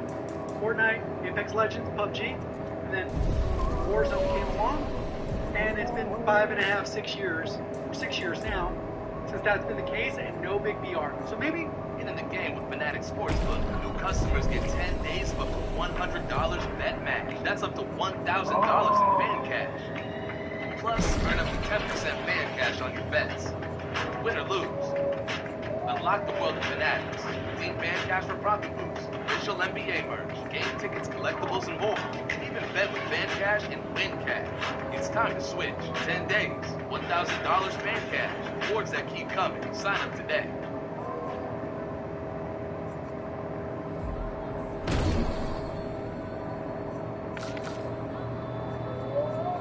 Here's how to get exactly what you're craving delivered in 4 easy steps with Uber Eats. Step 1. Pick from hundreds of restaurants in your area, from popular chains to neighborhood favorites. Step 2. Place your order in just a few taps. Easily pay and tip with the app. No need waiting at the door. Step 3. Track your order from the restaurant to your door so you know. So maybe BRs are kind of over now. Not that they are dying or dead. It's just kind of like they've established that people don't like it. They know they like it, and people are preferring to either play single-player games, maybe they're playing extraction shooters, like Arc Raiders, introduce a bunch of players to that. Maybe DMZ will be really good for COD this time around. It wasn't much of a splash before, but who knows? We have to find out more information next. And realistically, Warcraft has its niche, and other extraction shooters come out, but nothing crazy, and single players are kind of there. There are a couple of the arena-style stuff, and Overwatch-style games, Overwatch 2, and Overwatch again, and then we had the Marvel Rivals, Bob, and there's a few other multiplayer games. But realistically, Battle Royale, none. Other than the well-established ones that have already captured the market, that's about as big as it'll grow. And maybe that's the case. Maybe they've run their course and it's basically mature players Battle Royale will ever have. So Warzone doesn't only have to fight its own mistakes that it's made with destroying its foundation. They're also fighting against that long-term player fatigue for the genre. Not only COD, but also the genre of Battle Royale, which it's no longer new. It's no longer people are playing Battle Royale for the first time. That's not the case that happened during the COVID bubble, where people were able to go to the game and this is their first Call of Duty they've ever played. This is the first video game they've ever played, and it allowed for those types of things. Back then, battle passes were fresh. Seasonal updates looked more exciting. There was something new. Constant content drops felt innovative. Fortnite kind of set that stage, and a lot of the other companies copied that. And now, games are kind of forcing you to pick and choose which live service games you can play because they do take up so much of your time. You want to complete that battle pass. The seasonal resets is kind of annoying for some people for certain content. COD, the new guns, you're going to have to grind those out. And you kind of miss out. There's a ring component to that. Kind of crazy. Constant meta stuff that you got to be always aware of. And then all these games offer progression systems where you're kind of locked to a finite number of time that you can play, and most people are going to choose one, maybe two at the most live service games they play. And of all the live service games in the market, what's going to make you choose Warzone over Fortnite, over Arc Raiders, over Marvel Rivals, over one of the other 100 live service games that demand your time, and then maybe you mix in intermittently a single player game that doesn't take all day to play and beat, Expedition 68. or get good at, or be super skilled, can actually play it casually. Expedition Or maybe 81 spread it out depending on what you want to do. So Huge not only do discovery. you have the This is the first COD Never fatigue, with whom we've been able the to Battle Royale communicate. fatigue, It seems then stuck you get in the the live sky. service fatigue. You're Gridlock stacking is on all these usual. fatigues, This is and other games do Expedition deal with the 68. problem as well. So it's not like you COD, because other games do have live service, even though those that don't need them. Assassin's Creed. And other games really haven't come out with battle royales. They're more leaning towards the single player experience, or Avoid even those getting at a little all bit jumped on costs. to this extraction shooter, which I still think hasn't really reached its full potential. Arc Raiders may have done so about as much as they'll do, but maybe other games will expand on this. Because I think even Helldivers had a unique experience, PvE experience, that was unique in its own way. So they got to figure out, you know, what the right way to solve Warzone's problem, because they need to, like, make the best version of Warzone with the strongest foundation that they continue to take care of, because you're never recreating the 2020 experience again. The next part is really more like my thought process, that I think COD has a different perspective than what the players want. I think originally when they made Warzone, they thought it was deal with Blackout, played it, and then they just watched the next game. And realistically, it didn't really happen that way. It ended up being super popular. The pandemic hit, more players than ever, and there's this cross-modulation of gamers playing various games. They're off to work, and they start playing video games. Call of Duty hit lightning in a bottle with a very good version of Call of Duty. They integrated the next gun. It didn't really change the foundation all that much. They made significant improvements over those years, the Vanguard years of Warzone, and the game still had that core foundation. Then they tried to go, you know what? We're going to try and make this Warzone 2 built so that it can be built on the foundation. The problem was that version of the game was terrible and it wasn't working on the foundation. Of course, there were some like good things about it, but the vast number of cons or negatives outweighed those good things. And I think that creates a little bit of an issue.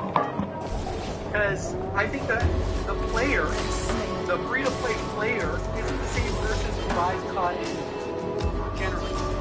And if you could trade on this. This is Kalshi, a regulated exchange where you trade on real-world events. Each question has two sides, yes or no. If you think the Fed will cut rates, you buy yes for 46 cents. If it happens, that contract settles at $1. You just made 58 cents per share. You can trade inflation data, elections, crypto prices, even snowfall. So yeah, you can literally trade the weather. And it's regulated by the CFTC. So this isn't some sketchy trading app. If you already have opinions about the future, you might as well trade them.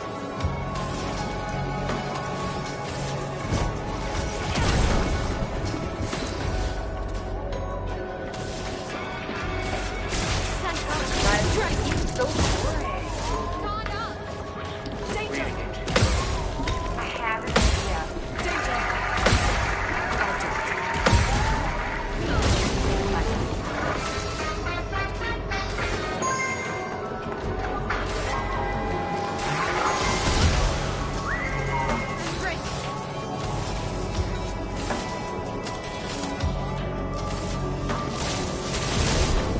The ideal version of Warzone player that plays Warzone free to play or chooses to play that, they like the idea of their game kind of staying the same and having that foundation.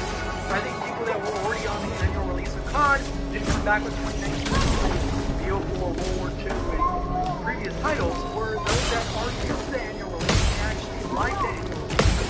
I definitely did for the base game. I like having the annual release every year. It's like you get everything. You know, a lot of people joke about this. It's the same game. They can argue that BO6 and BO7 are pretty close. Obviously, we'll play by career.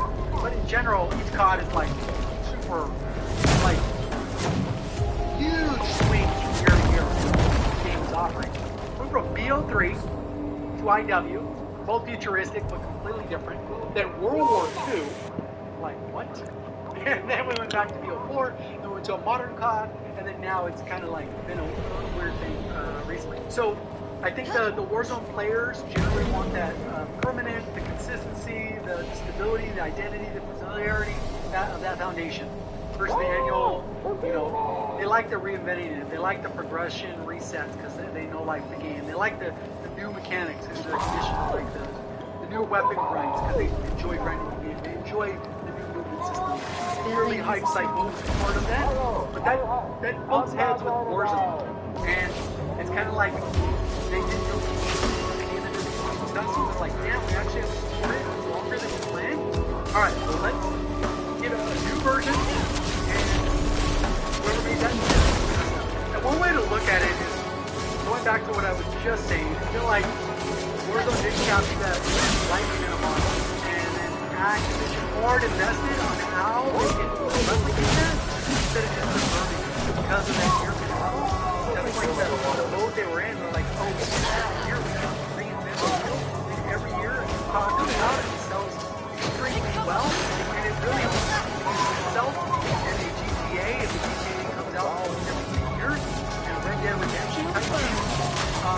But regardless of that, sales, that's what it's competing against, itself. And instead of just preserving that, treating it like it was something special, they did try to reinvent the wheel, and it was a miss. And I think that's where there's a drastic shift between those first 3 years and the recent 3 years. And they kind of created this problem, which I think ties back to the fact that you were able to buy bundles in 2019, and then they decided to carry those over to Warzone, which carried over to the next year, and they created this problem where you kind of had to tie everything together. First, before this, in the stores, you only have basically camos and stuff. Skin, operator skin, camos.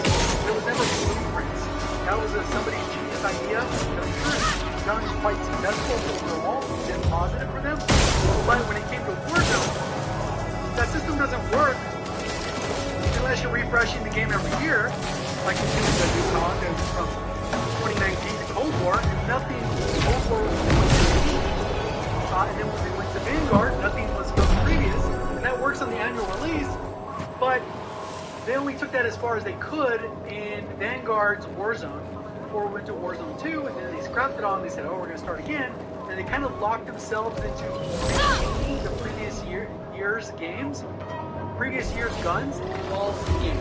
Like, who wants to keep all the operators? I think having all those guns in the game actively creates more issues than it benefits the community.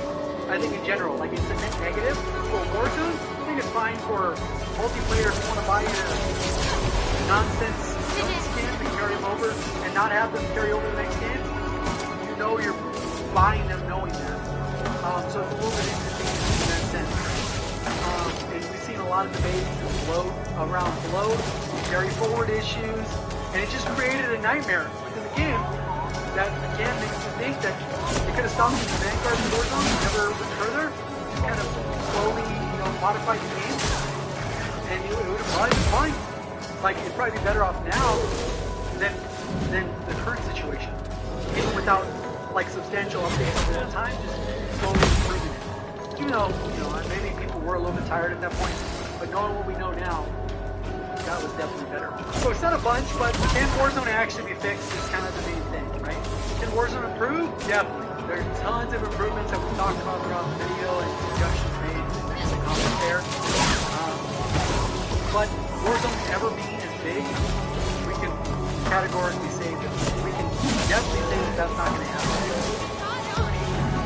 Factors that went into it, even if they made the fixes for the short term where they did. FanDuel Sportsbook and Casino.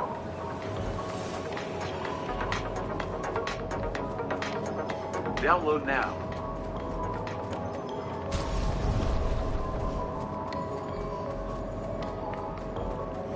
College students get a Walmart Plus membership for 50% off, with free same-day delivery for groceries and more. Video streaming choice to catch every must-see TV moment.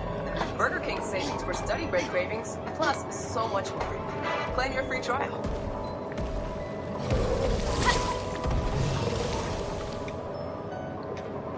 Maybe they have permanent solos and quads. Bring back plunder. Have our map rotation. Bring back the party search feature. Better active communications. Improvements to the servers and netcode. Audio fixes so people audio drives better audio to hear people. Improved visibility around the anti-cheat and more confident building in that area. And like sync player list. Permanent ones so that don't get as much clutter. It feels like when you're in the playlist with all the casual and all the other stuff. On top, that's the fix, the long ones, making sure it wasn't standalone with a strong foundation. Having a concrete philosophy around the game, not reinventing it every year. Easier access to weapons and meta stuff, like casual, return back to the game. Ways to preserve old content and maps by allowing them to still be played. And then dedicating information out there so we know that there is a long-term model to protect the game. And even if it fixed all of these things, we never get access. I think the genre and move beyond that point, Warzone is just back to that point, in a really great spot. And I don't think Warzone needs to be like the biggest and best game like ever at a single point. It just needs to become the game that people say, I know what to expect from the game. That's what you're going to get out of it. Because right now, you never know what you're going to expect. You come to the game in 3 months, 6 months, there's no trust in that. And I think it's super interesting that people care enough to write these big paragraphs and, you know, not just troll. And even though there is a lot of toxicity in the COD community, I think most people don't hate Warzone. I think they just hate it losing what like made it special. That foundation, that core, that people fell in love with the mode. They just hate that slowly eroding. And it may be too far gone for the vast majority of players that left, but that's my thoughts. See you on the next one. Thank you for watching. As always, have a great day. This will be useful.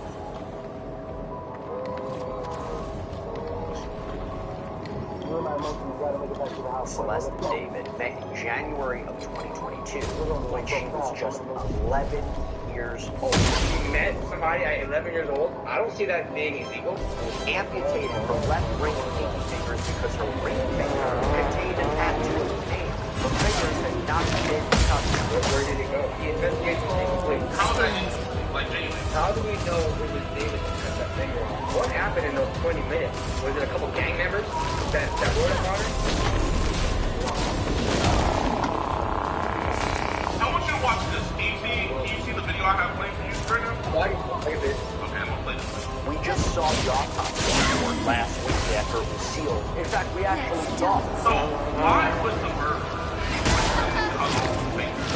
that has It's a great frame up. Wouldn't you do it? No. Wouldn't you do it? You're trying to frame David? I feel like it's more likely him that he did that because of that. Does that make sense? It looks too perfect. So like the dude on TikTok I talked to, you sound exactly like the dude on TikTok who was defending David saying,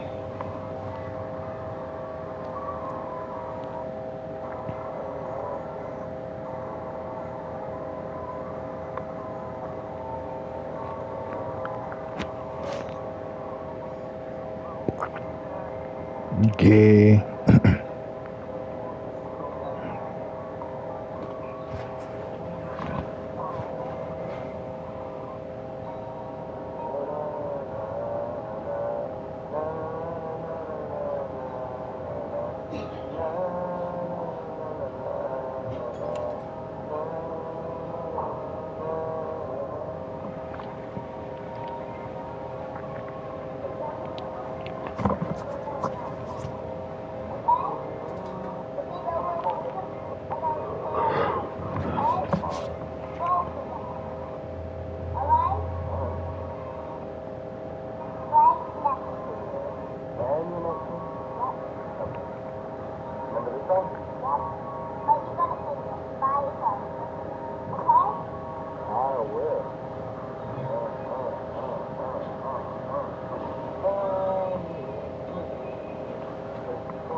and she never thought. She never did. And next thing you know, she's dead. And I'm like, Whack. I'm gonna drink my Coke. Oh my god.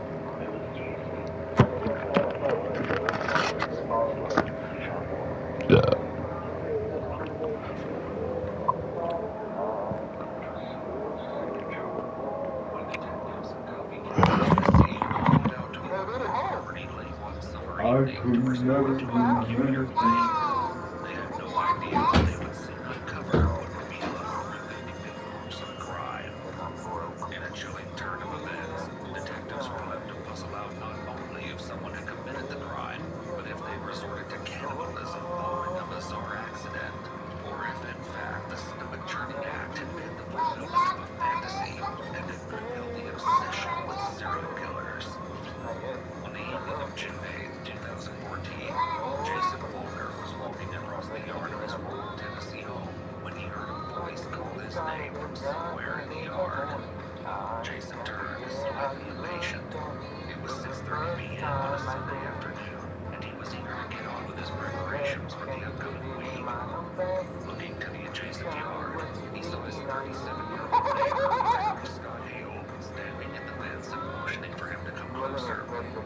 Jason's sighs inwardly, but approaches the short chain link fence separating them anyway, having no idea that the conversation he was about to have would be one of the most horrifying of his life.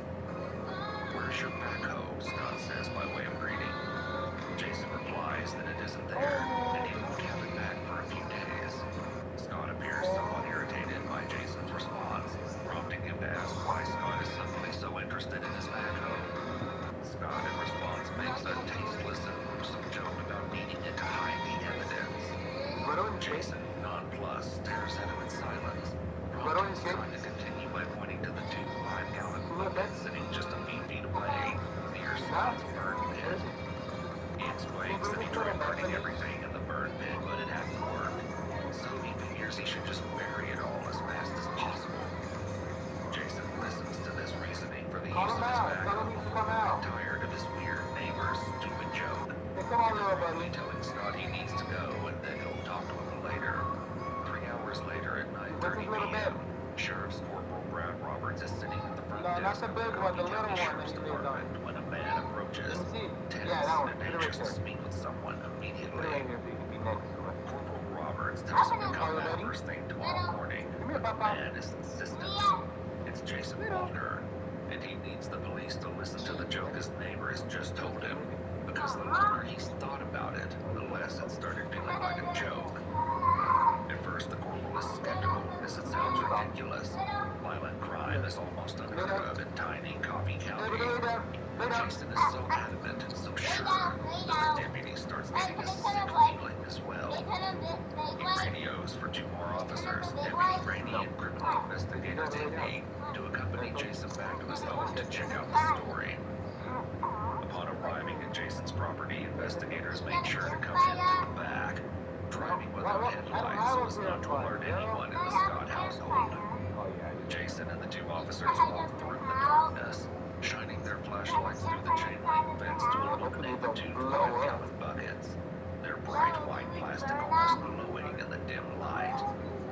C.I. Dendy picks up a garden hoe lying in Jason's grass and uses it to reach over the fence and snag the handle of the closest bucket, lifting it over to their side.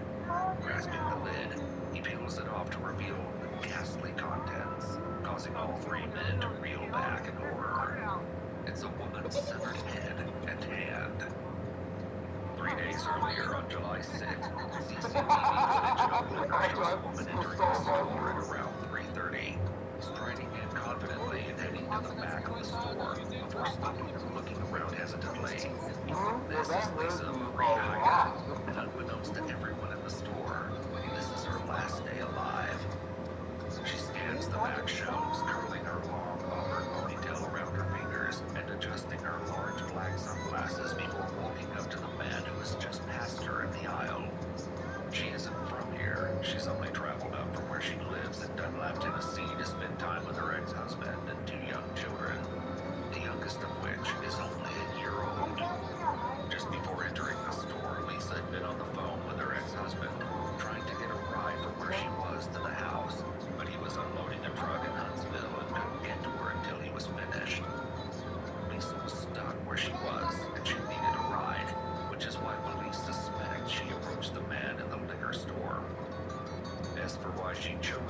store, according to her ex-husband. Lisa had been allegedly struggling recently with alcoholism, which is why they'd split up a few months earlier. Though she had struggled with a dependency to alcohol before, a recent devastating piece of news had kicked her problems into overdrive.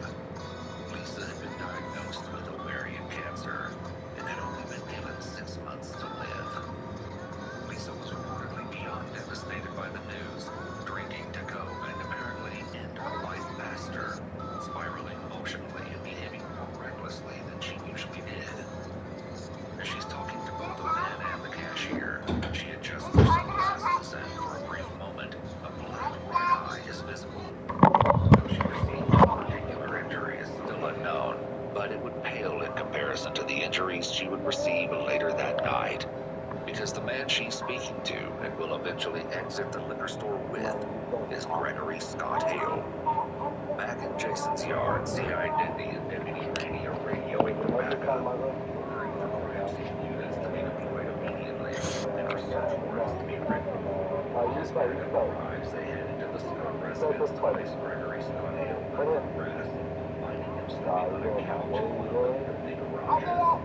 Given what they've just discovered in the white buckets, the detectives were no doubt disturbed by the items Scott has decided to use to decorate this space. These items were later discovered to be hotel weed drops from a haunted attraction for the previous year. Scott makes no attempt to resist, but initially confronted, admits the weed was unknown to the woman and had placed her limbs and head in the 2 buckets and had buried the rest of her in the burn pit nearby.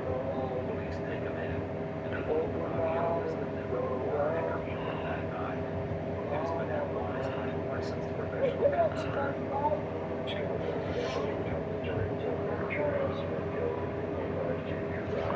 Okay, I'm Chad Martin.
Which he repeatedly mentions and embellishes throughout the interview. Lisa had apparently immediately found him so attractive that day. She immediately begged him to take her to his mom's house. Liquor store. Then, once reaching the house and sitting in the grimy garage where Scott kept all of his Halloween decorations, she apparently couldn't keep her clothes on, and Scott had to repeatedly ask her to put her shirt back on. Parents might return for picking up his son at any minute. Considering Lisa was only in Manchester that day to meet with her children, whom, according to those who knew her, she adored more than life They need help. itself. And everyone who likes it.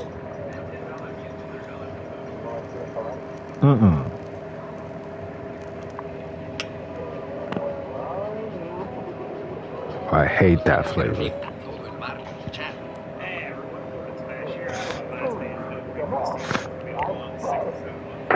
I don't get what the hype all about it is.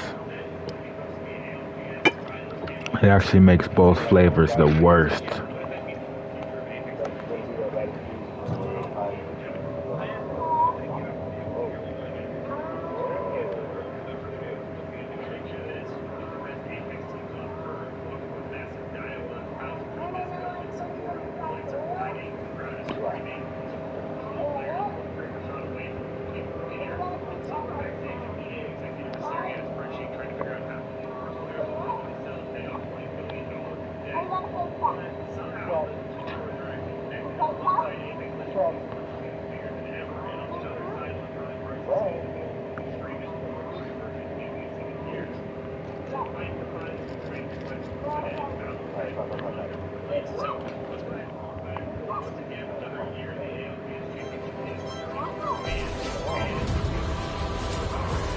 I'll do it.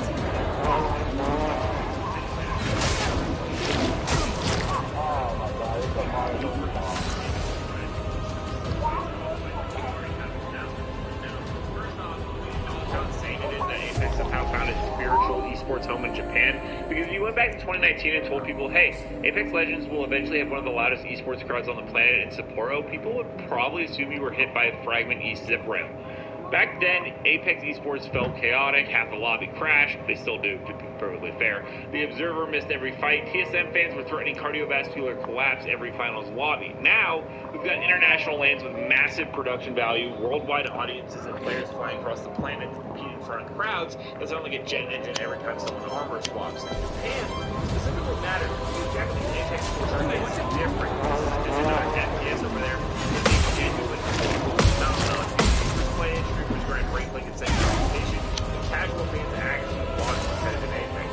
Meanwhile, in North America, half the player-based blogs that are ranked already emotionally prepared to lose 180 or their on-team decides to require to solo push for teams that losses like the regional contrast is pretty incredible to see, to be honest. Japan treats Apex like an esports event. Now, let's talk about the actual format. ALGS continues to simultaneously brilliant and esports match point final. For anyone unfamiliar, how it works is the team match point eligible to become the winning game afterwards for championship. They have a game have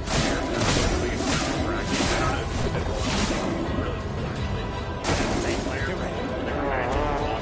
don't know. Now, does those mean the best some players love to trade moments, others seem to dominate the lobby perfect endgame. But here's the thing, from your perspective, it's absolutely set on nothing esports races quite like that. Seeing gives quite many ways between one big force will turn the final ring into a microwave full of visual clutter and emotional damage. It's Apex Esports. Now, here's one of the biggest details hidden in the announcement is the map. It's World's Edge, Stormpoint District, and Olympus. Pretend Olympus is a legendary this was the Apex map ever designed. Everything about it is perfect chaos. Open sight lines for mention, grabbing hands, exploding, tiny each squad all they have good positioning, and now it's going to be put into an ALGS environment. I cannot wait. Professional teams spend 6 months practicing macro strategy to look for the final circle of Google States and put the lobby into an active splendor. Now, let's talk about prizes. Yes, $2 million is a massive prize pool. First place gets $600,000, which is a life-changing money for players who spent years grinding ranks at 4 a.m. while eating gas station snacks and armor. But compared to the broader esports industry, it's actually pretty conservative. EA premium, but they also rarely operate with the reckless and burn infinite venture capital money strategy that some esport ecosystems use for years. And it may be why the ALGS is still alive, while half the esports industry has been hit by layoffs, downsizing, or complete collapse. Apex Esports is real positive, sustainable compared to some competitors. And all of this is happening while EA is navigating massive corporate story. Well, ALGS is preparing for one of the biggest championships ever. Toronto's part is simultaneously dealing with controversy surrounding the $55 billion acquisition in local Saudi Arabia. And if it's clear that deal will reportedly involve the Asian non-Russia $1 million in debt financing. Now, immediately, a lot of people started panicking. Not to get into small practical people, that's literally never happened. Because players thought a few specific fears instantly. Hyper-monetization, more aggressive live server strategies, cost-cutting, layoffs, AI replacing developers, already happening. Increased pressure on recurring revenue, and to understand why players are nervous, you need to understand what EA already is financially, and a gigantic portion of EA's revenue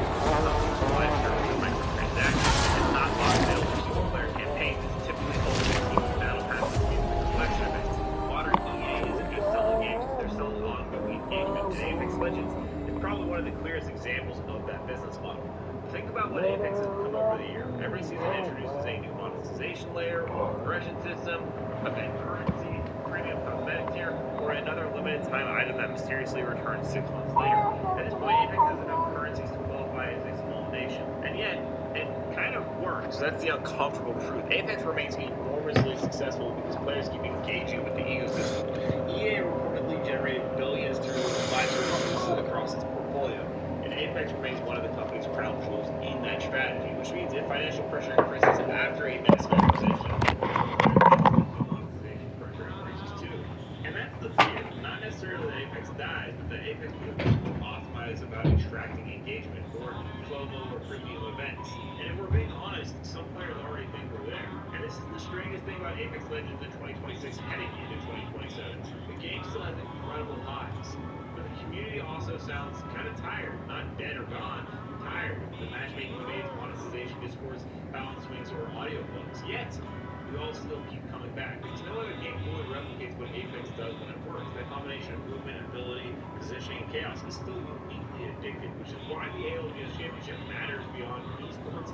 It's a showcase proving the game still has cultural power. But the real question is, what does Apex look like after the deal? If the acquisition does end up going through, does EA double down that Apex is a forever platform and PC or aggressive monetization? Because there are two possible futures here. One, where EA can still focus on live service dominance and Apex gets bigger budgets. Or two, the pressure to justify debt and investor expectations creates a harsher corporate environment, which leads to monetization.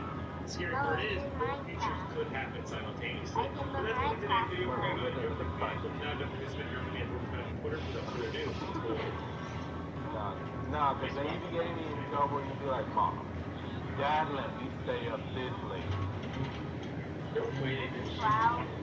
No, yeah, so you can still there?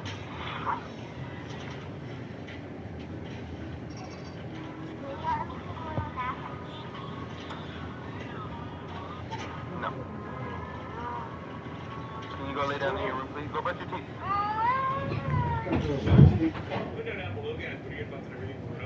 I fucking hate that. Shut your bitch ass up, boy. Want savings? Tap the Offers Hub and use the filters to browse thousands of deals based on your preferences. You'll find discounts, free items, and there's really nothing better than finding a new perspective on your favorite films. Just when you think you've explored every idea a story has to offer, something comes along and blows your mind all over again. That's the shit I live for.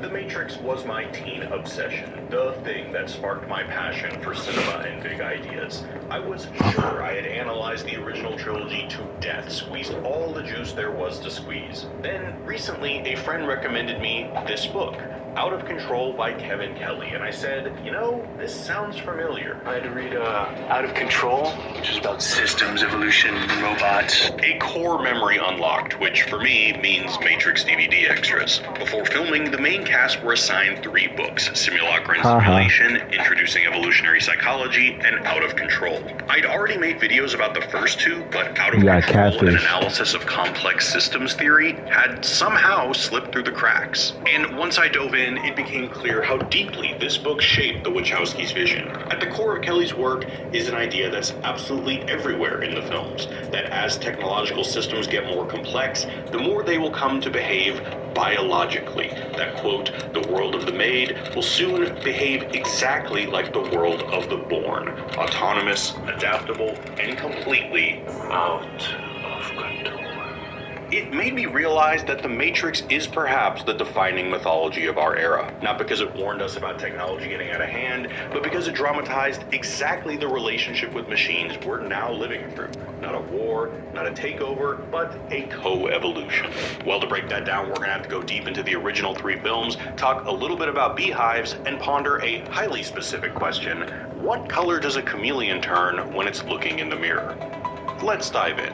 But before we get into it, I want to tell you about this video sponsor, CyberGhost VPN. With over 38 million users worldwide, CyberGhost has become one of the most trusted VPN services out there, and with access content across more than 40 streaming platforms, so I can watch my favorite films and shows no matter where I am. CyberGhost is especially helpful if, like me, you often find yourself looking for a really specific movie. All you gotta do is change your location simulation, and you can unlock content libraries from all over the world, vastly increasing the number of titles available. It works across all my devices and covers up to 7 at once, which is perfect for sharing with family. So check out CyberGhost. Right now you can get 84% off, just $2.03 per month, plus 4 months free by going to cyberghostvpn.com/Jared Bauer or clicking the link in the description. Be sure to grab the deal before the offer ends. And now, back to the show. Alright guys, let's do a rapid fire recap. The trilogy follows Neo, a disillusioned hacker who discovers his reality is a simulation called the Matrix, created by machines to keep humanity pacified while harvesting their bodies for energy. Neo is freed by Morpheus, a rebel leader in the real world who believes Neo is the One, a figure prophesized by the Oracle to destroy the Matrix and end the war. Neo realizes his destiny as the One, defeats the system's enforcers led by Agent Smith, and falls in love with Trinity. In the second film, the machines are closing in on Zion, the last human city, and Neo doesn't know how to fulfill his purpose. He goes to the Oracle for guidance, who leads him to the Architect, the creator of the Matrix. The Architect reveals that the One isn't the savior of humanity, it's just another form of control, a glitch the system deliberately produces and absorbs in order to maintain stability. Neo defies this role, choosing to save Trinity rather than reload the Matrix as intended, emboldening the now rogue Agent Smith, who continues to replicate like a virus. In the third film, the war arrives on 2 fronts. The citizens of Zion mount a desperate defense against a machine assault, while Neo goes to the machine leadership and strikes up a deal. He'll enter the Matrix and destroy Smith in exchange for peace. In the final battle, Neo sacrifices himself, allowing Smith to assimilate him, thereby enabling the machines to integrate Neo's code and delete Smith. The Matrix is rebooted and a new status quo is established. Humans who wish to be freed are released, and a truce between humans and machines begins. For now, the end. The main idea behind Kelly's book is that as technological systems grow more complex, they stop behaving like machines and start behaving like ecosystems. Think of a watch. A watch has a watchmaker, a single designer who conceived every gear and spring with a specific purpose. Because he understands each component, he can predict exactly how they'll interact and therefore how the whole system will behave. This is how we traditionally think technology works. Someone built it, understands it, and thus controls it. Now think about a rainforest. There is no watchmaker of the rainforest. Nobody's directing the ants, the root systems, or the rain cycles. Even if that were possible, it's just too complex. The rainforest's intelligence is distributed across millions of tiny interactions, predator and prey, fungus and roots, all constantly reacting to one another. There is no central control, just an incomprehensible tangle of small decisions that cumulatively produce one of the most resilient and adaptive systems on Earth. Kelly's provocative thesis is that complex technology is more rainforest than watch, more biological than mechanical, which is exactly the creative direction the Wachowskis took. When you picture futuristic robots oppressing humanity, you might imagine something humanoid, or giant hulking monstrosities, or maybe a single super-intelligent computer. But in the Matrix, we get these. Scooty. I said no. Killing machine designed for one thing. Search and destroy. Squid bug-looking things that travel around in swarms. This decision comes straight from Kelly because for him, the future of technology is not a single all-knowing supercomputer. It's millions of small, dumb things communicating with each other to create something that is collectively intelligent, self-regulating, and leaderless. His favorite metaphor is a beehive. For Kelly, no one bee is in control, and yet an invisible hand governs, a hand that emerges from very dumb members. The collective hive mind transcends their small bee minds. Even Deus Ex Machina, the babyface final boss of the machines, isn't a single entity, but a swarm of small robots whose collective actions form the greater will of machine kind. The machine city, too, looks more like a forest than a metropolis. Cables sprawl like wild vines consuming a landscape, and human bodies are grown on stalks rather than built in a factory. Some of the bigger machines look like insects or praying mantises, and in the Animatrix, the first machine city looks like fungal growth expanding across a petri dish or a giant coral reef. Corals are another hive organism, millions of tiny polyps building a massively complex singular structure. Again, future tech acts more biologically than mechanically. The thing is, just as you can't control a rainforest, you can't control any sufficiently complex system, an economy, an immune system, or a highly advanced simulation. Any attempt to do so will almost certainly fail. For example, the first Matrix. Did you know that the first Matrix was designed to be a perfect human world? It was a disaster. Except the program and entire props were lost. The architect later says that the first Matrix was the ultimate watchmaker project, a mathematically perfect system, every variable accounted for and controlled from the top down. The first Matrix I designed was quite naturally perfect. It was a work of art, flawless, sublime. A triumph equaled only by its monumental failure. It seems like the Wachowskis even took the cover of the book as inspiration for the architect's lair. The surveillance TVs, his supposed omniscience, represent his belief that total awareness equals total control. But, as he eventually realizes, in order to achieve systemic stability, you need something you find in biology: instability. You need Neo. Your life is the sum of a remainder of an unbalanced equation inherent to the programming of the Matrix. You are the eventuality of an anomaly which, despite my sincerest efforts, I have been unable to eliminate from what is otherwise a harmony of mathematical precision. So, how does instability cause stability? Kelly talks about a scientist named James Lovelock who discovered that a hallmark of living systems is when they remain poised in the act of collapsing, or what he called a permanent state of almost fell. Back in the 60s, scientists were designing probes to land on Mars and scoop up soil to test for life. But Lovelock said, nah, guys, you don't have to do that. Just look at the atmosphere. If a planet's atmosphere is resting in perfect chemical equilibrium, there's no life. But if you look at Earth's atmosphere, it's full of highly reactive gases like methane and oxygen that should theoretically destroy each other.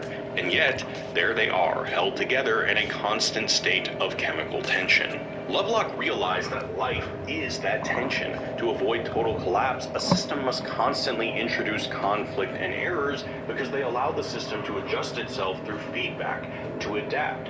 And that applies to biology as much as it does to machines.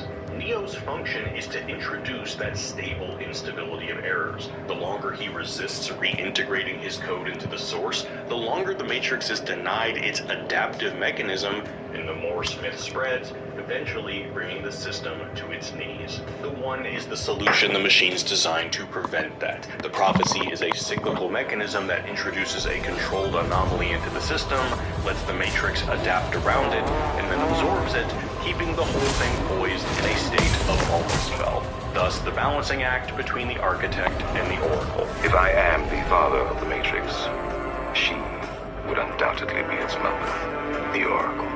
The architect's purpose is to balance the equation. Hers, through the prophecy, is to unbalance it. The issue is, the architect thinks he can still maintain control, that he can perfectly manage the introduction of error. While it remains a burden assiduously avoided, it is not unexpected and thus not beyond a measure of control. He's got it all figured out. The Oracle leads the One to him, and he gives the One an offer he can't refuse. Reload the Matrix and save Zion, or refuse and condemn humanity to extinction. But there's a problem. The problem is a choice. For a living system to adapt, it needs unpredictable variables, which in this case is human choice. Neo has to choose a door of his own free will. But I can only show you the door. You're the one that has to walk through it. But the thing about unpredictable variables is that they're unpredictable. And you're liable to get a version of the One who's crazy in love enough to make the irrational choice, which is what Neo does. He chooses Trinity, and everything goes to shit. Trying to manage human choice is like trying to manage chaos. It's a no-go, something Smith also learns. Smith thinks by absorbing every variable, every program, and every person in the Matrix, he can account for everything and thus predict everything. Absolute power and control, right?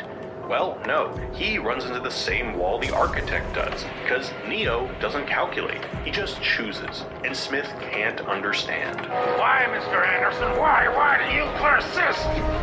Because I choose to. The machine's fundamental hubris is their belief that control is achievable, but it isn't. Not over a system this complex, not over something with human choice threaded through its foundation. The only viable move is to stop trying to manage choice and start incorporating it. What about the others?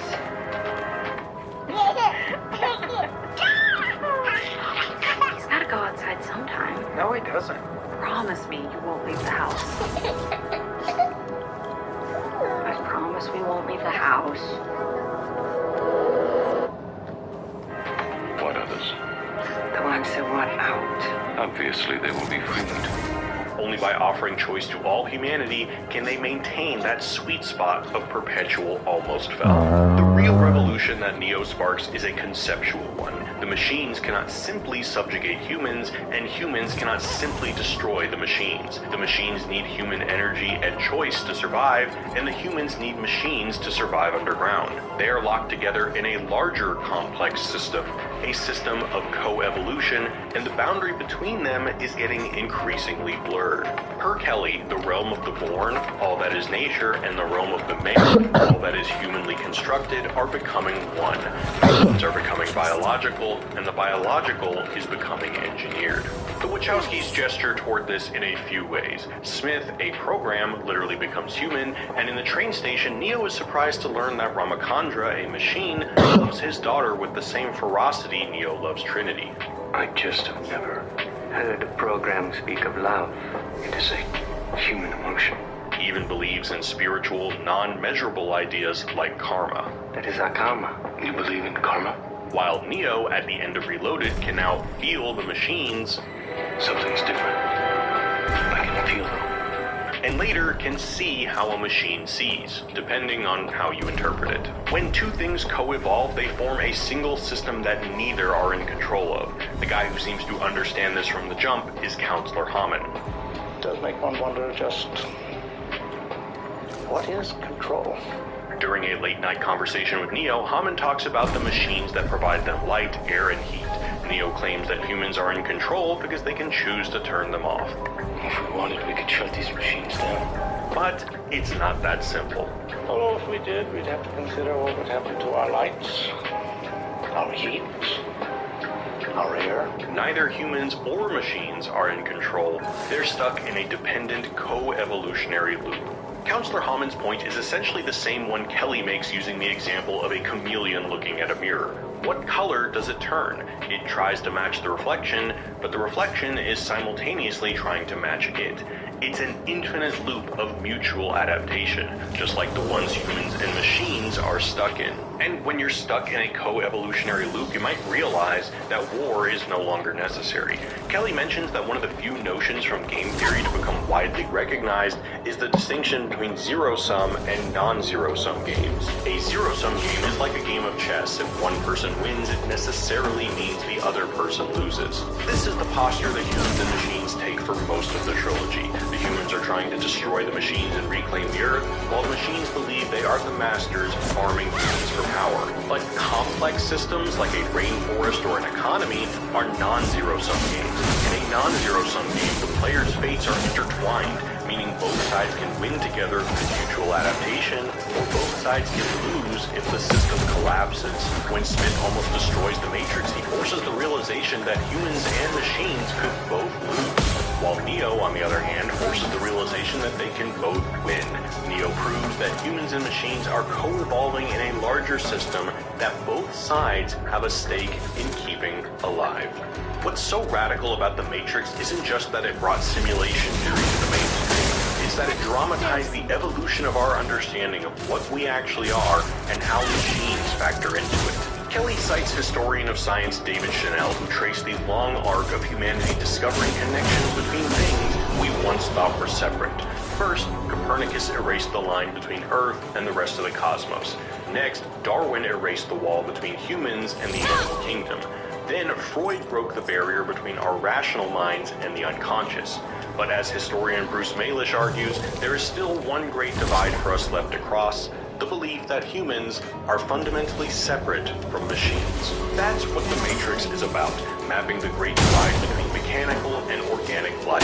By the end of the trilogy, the illusion of separation is gone. The two factions realize they are like the chameleon and the mirror, continuously reshaping one another in an ecosystem that neither of them can control. While Out of Control may have felt like cyberpunk prophecy in the 90s, reading it today is quite a trip.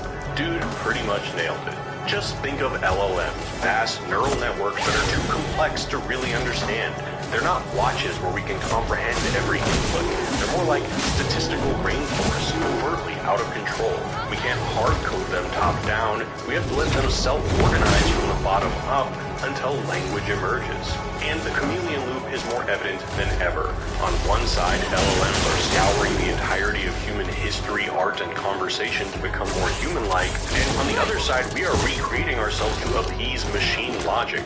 We write, post, and present ourselves to satisfy invisible ranking systems, and I mean, hell, this whole influencer game is basically just performing for an algorithm that disciplines us to behave a certain way. Truth is, we can't be the architect. Thinking we can maintain rigid top-down control over these systems is a no-go. If we try, we'll fail, just like the architect.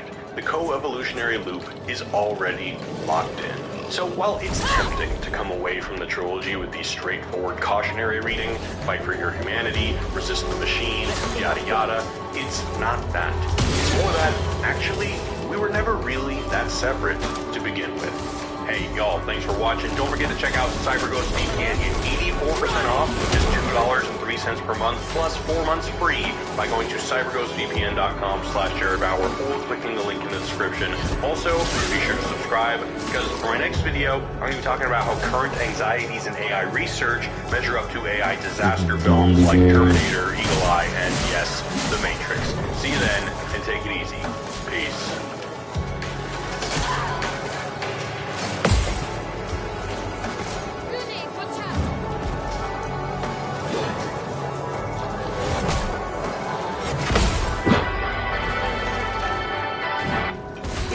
Registration is probably costing you signups, and here's the platform that fixes everything wrong with it. NetCamp gives you professional web pages, smooth payment processing, and automated communication that keeps participants engaged. Set capacity limits with waitlists, track attendance digitally, and run financial reports instantly. Stop losing potential participants to clunky registration processes.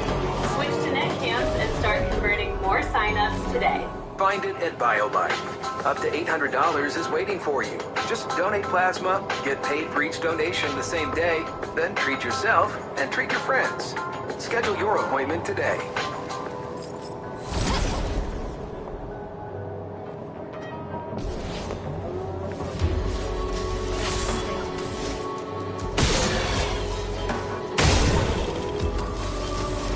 Death Note is one of the most beloved crime thrillers of anime, and while it may not be as complex or thought-provoking as Psycho Pass, its story should be told all the same. I brought you the series making sense of some of the most confusing anime, narrating their story and highlighting the inner motivations of the characters you love. So let me bring the same emotion and storytelling in this recap as summary, narrating Light's fall from godhood with a focus on character motivations. This is the story of Death Note. Yeah, it's not bad. One of the most safe countries in the world, yet one that still sees its handful of male violent crimes. Serial killings, assaults, robbery. No society is entirely devoid from those who act with malice, causing disorder, despair. A student, one with a particular high level of intelligence, laments the cruelty of this world, the rash actions that lead to cruel fates for victims. Thoughts of crime overflood his mind. As long as it exists, for Yagami Light, there may as well never be a bright day, freed of clowns. The world has truly become rotten, and it just so happens he shares this belief. Machine gun. Yeah. From his seat in the classroom, a black book descends past the window. In curiosity, he goes to examine the book. Picking it up, he reads the first rule on its pages. The person whose name is written in this note shall die. It seems crazy, like a sick joke someone created to mess with others. He puts the book back on the ground and begins to head home, but then he pauses. What if, by some small chance, this book is real? It could all be a coincidence he found this prank, or it could be a sign. He's not too believing in the capabilities of the Death Note, but his curiosity pushes him to explore it further, reading more rules. He must have a person's face in mind. If cause of death is chosen within 40 seconds of writing the name, it will happen. If no cause of death is chosen, the person will have a heart attack. The book longs for him to put a name upon his parchment. He's cautious of who he chooses, and the low possibility of...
Where's that damn flag?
Nice.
Those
who come up.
ready.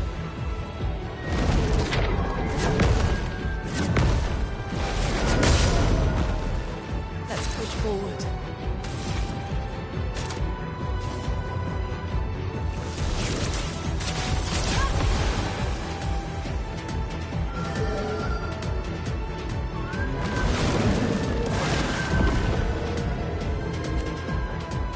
I'll do it.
Bet $10, get $200 in bonus bets.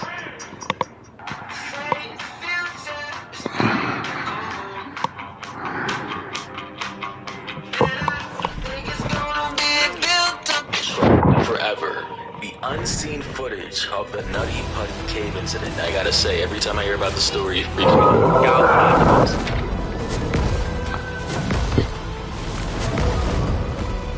Now, Gideon, I'm going to ask you a favor. This is really important. Okay. Hear me out here. Don't react to this. Click off this video. What? As a matter of fact, be the bigger person and believe. Don't even... Whoa! Oh! What the fuck? I'm ready. Chat, I have a fragile... I know, what a big surprise. But now, in all honesty, man, like, I know for a fact a lot of you guys have seen it. You know, when people, like, make videos talking about it. Yeah, everybody in chat already knows. Like, I don't know why, but, like, whenever people talk about me, especially when they're, like, saying things like prank catching or when I did pranks or anything, I just have a very fragile ego, and I want to be open and admit it, right? And the reason why is because this YouTuber made a video, he titled it Zero TV, who said Dion's arrogance is ruining everything. And I haven't even seen the video yet, right? I promise you guys, I have not seen a single second, but I had already dropped a comment saying I gotta get the ego check W video. The reason why I say that, bro, is like I don't have an ego in the sense of like I think I'm better than anybody or anything like that, because I don't. I have a sense of, it's just like if someone says something about me, no matter how big or small they are, it's like I can't help but not say anything. And I think the prime example of my ego getting in the way of my success is quite literally the Pokimane situation. Because after I sent the hate raid, right, and I think she like ended her stream because everybody was saying L+ ratio, her fans came over to my stream after she ended her stream, and you know, they were like mad and stuff at me, right? Like, I'm like, rightfully so. Like, I just made their favorite streamer just in her stream, and then like I reacted and chat. You know, that's why I said what I said. You know, you can run back the clip if you want to see what I said, but that's why I said what I said. It was because of her chat and my chat talking, and it's like, you know, looking back on it, man. You know, just being real honest with myself and everything. Like even my girl, like sometimes like people DM me stuff, right? And it's like if I think you're wrong about something about me or whatever, and sometimes it doesn't even have to be about me. If I just think there's something wrong about some situation, I get so fixated on it, right? And that's why, like, you guys remember the FDH thing. It's like, if I think you're wrong, and especially if I think you're wrong talking about me, like you guys are saying, just drop it, just drop it, just drop it. It's like, bro, I wish I could, but I couldn't. And that's not a good thing. And it's like something I actually gotta get in check. And I want to be honest about it, man. Like, I want to be transparent. And yeah, man, like I have a fragile ego. And it's like this isn't on no big bro stuff or anything like that. But it's like I'm too big of a content creator to be showing you guys any emotion, if that makes sense. And what I mean by emotion is like, I can't be showing people when something gets to me. Especially on the internet. I shouldn't be like that, bro. You know, you never know if Jay-Z, if something got to Jay-Z, you never know if something gets to The Rock, you know? It's like, I shouldn't be showing that to y'all. But that's just me. This is my raw emotion. It's something I gotta fix. But I want to react to this video. I just want to have that, I just wanted to say what I was going to say in the beginning, man. You know, transparency, man. I have a fragile ego. And let me know in the chat if you guys have a fragile ego as well. If you guys are like me, I want to know if I'm alone or any of y'all the same way. But let's watch this video.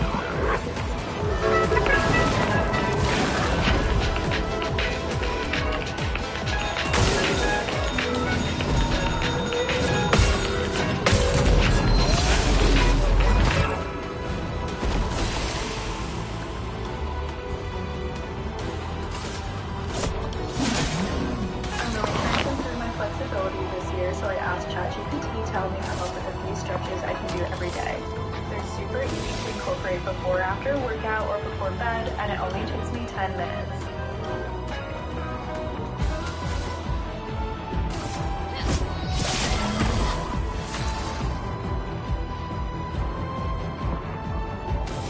Hypothetical for one moment, if we could, as a family. Let's say you had, for the sake of argument, 5 million subscribers. You know, a big presence online, and you're known as basically okay, technically, I have 8 million, 5, so 13 million. Okay. Guy that catches a bunch of predators, and I'm not using any names yet, but let's say that's you.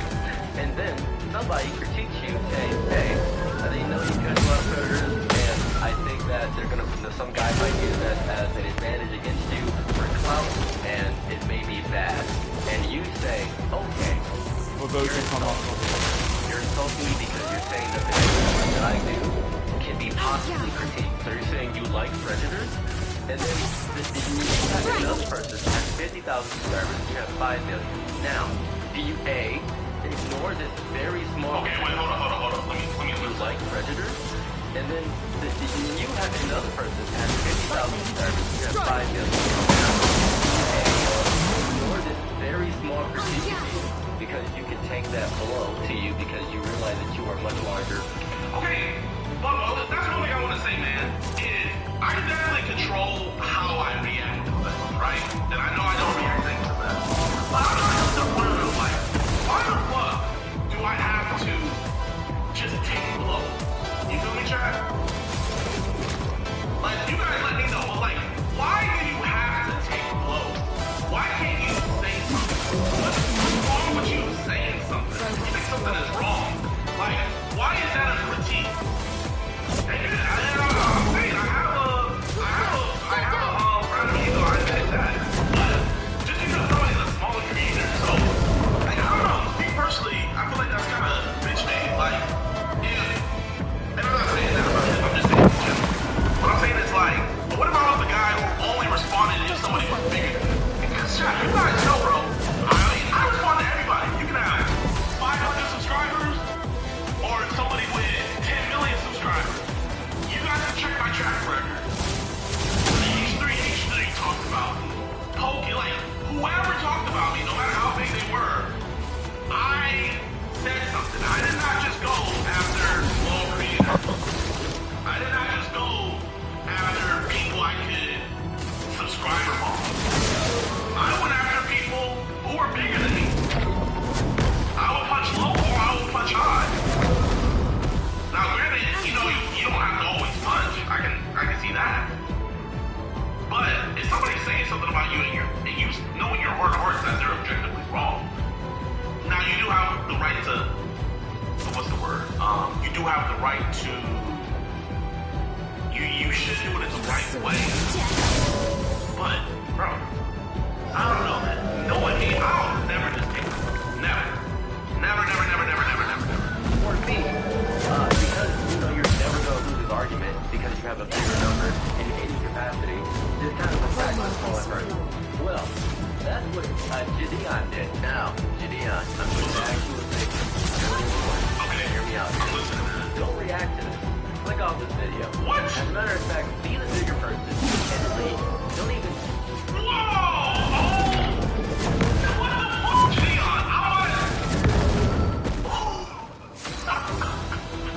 Yo, I'm not gonna lie, this is like the fourth wall right here. But no, man, I don't like that, bro. I don't like that chat, bro. Because I don't want people to think I just see someone with smaller subscribers. Bro, chat, man. And Voice Critical made a video about my Dragon Engine critiquing it, and I really in my heart believe that he was objectively wrong. I don't care how many subscribers he's had. I'm gonna make a video about it. That's just me, man. And my track record shows that. I mean, now, you know, it just so happens that bigger creators just don't talk or say anything really. Or, you know, I'm at a level where, like, people that would talk about me, I'm bigger than them. But, bro, everybody has the right to talk about me. So if everybody has the right to talk about me, then I have no right to respond. So, no, man, you can't say, yo, Gideon, just click off this, man. You can't say that, dog, man. I'm gonna listen. I want to hear you out. I want to hear you out. Don't worry about it. No matter how many people send it to you, I encourage you to never watch this video, because I'm going to hurt your feelings. I know what your feelings are. I don't think you're going to cry. So they don't think you're going to cry, obviously. Or some random black guy that looks at me and has nails in it. I'm not something, man. Like, let's say something about it. Just have something that okay, bro. He's like already misrepresented. So we chat, believe it or not, man, I didn't hear people paint their nail. When you go look at ancient time, ancient warriors used to paint their nail. That's why I didn't respond to this stuff, chat. Like, geez. one time doing that. A lot. Okay, can someone link me something where I made up a new nail? Can someone link me that? I thought I made my name on the ancient, that's why I made my video. It's like, bro, I can take criticism. I genuinely can. But bro, it's like when you're objectively talking about me, how can I not say something? Hurt your feelings. So I don't want you to get your feelings hurt. I'm saving you. Get your feelings hurt. So, please, click off the video, be a bigger person, and don't worry about somebody who doesn't have on the side that you do. But bro, like you're looking at sides and stuff like that, man. Bro, after the sides, it's like, bro, why are you so worried about the sides? Like, I mean, here, nobody goes in this thing. No, size does that. But bro, no one goes in a hate or anything like that. Like, I genuinely want to hear him out. But man, it's like, this is what I hear. Gideon, let me punch you. But since you're a fat ass and you can absorb that punch, don't beat on me because I'm smaller. Or don't raise your, like, just take it, bro. You're a fat ass, Gideon. Just take that punch. Yeah, let's not get too sentimental. That is what I'm hearing in my ears. Anyways, I'm now going to critique you as a person. We reacted to this video titled Stop Giving Predators Attention, and in that video, he was getting on to me, saying that I was giving the dude that was saying, oh, I'm DMing 100 to I mean, Gideon, he was saying that I'm giving him attention and all of that. And I was like, hey man, that's a fine point to have, but I feel like it's a little bit. Someone in the comments told me it's not mute, it's moot.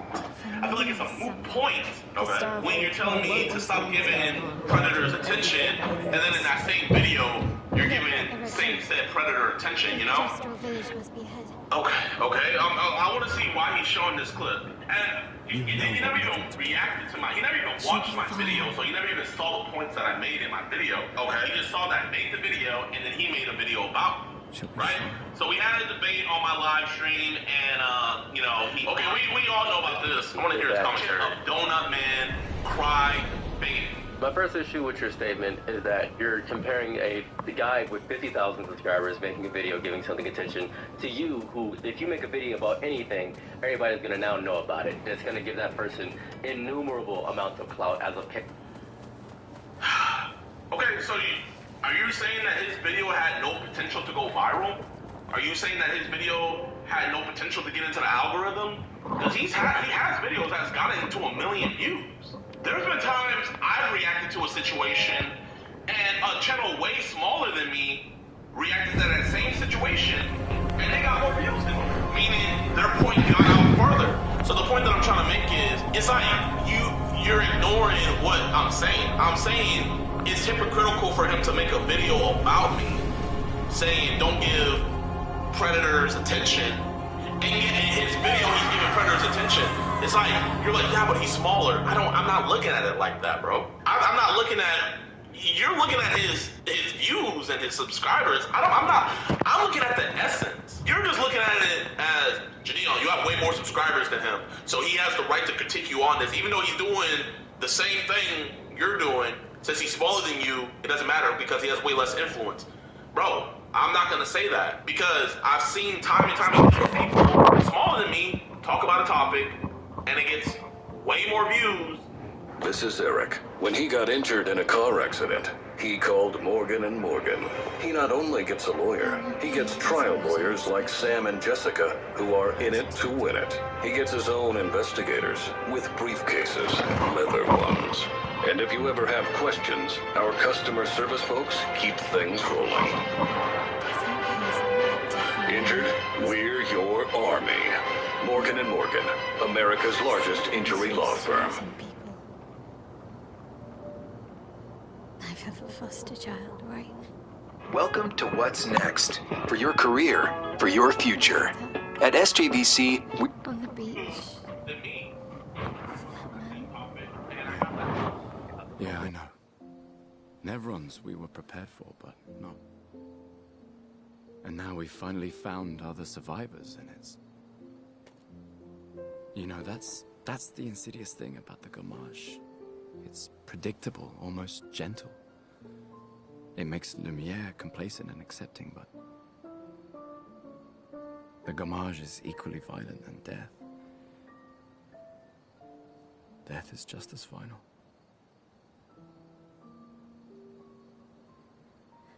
I've been having nightmares. Yeah, me too. Look, if death approaches, I want you to run. No, promise me. Run. Especially if we meet the man from the beach. We can't face him. You see him, you run. Only if you do the same. Oh, I'm running as soon as I see a strand of white hair, trust me. You won't even see me, I'm running so fast. Oh, please, you're an old man. I can outrun you any day. Yeah, right. There was a time when 30 was young, you know? Sure.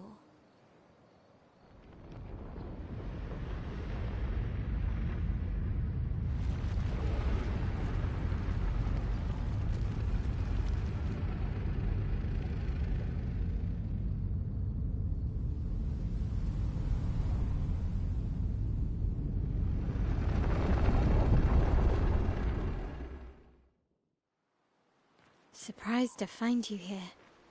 I hope we can trust him. Well, at least we can upgrade our...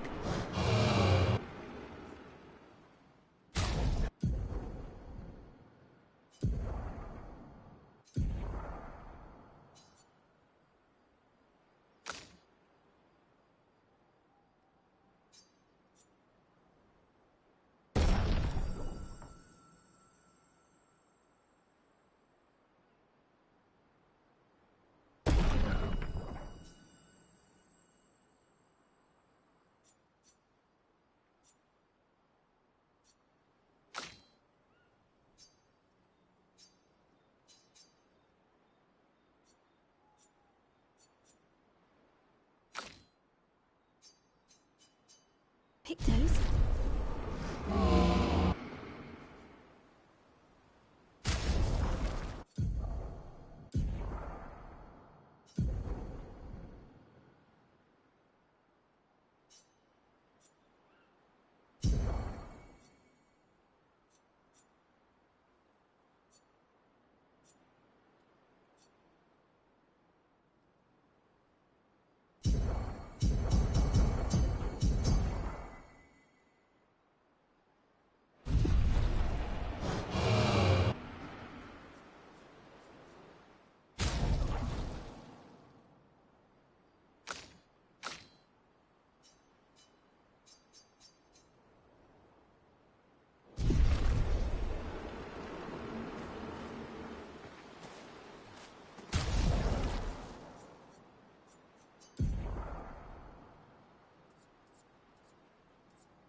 for those who come after.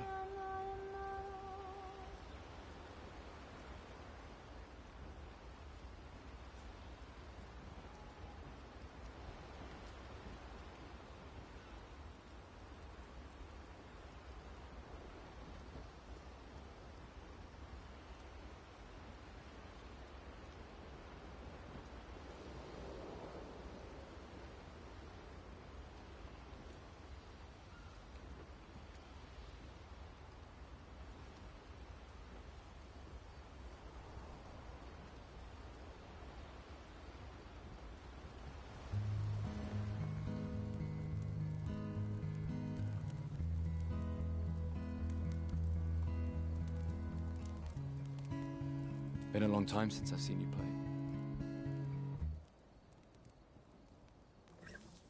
A gestural village. Yeah.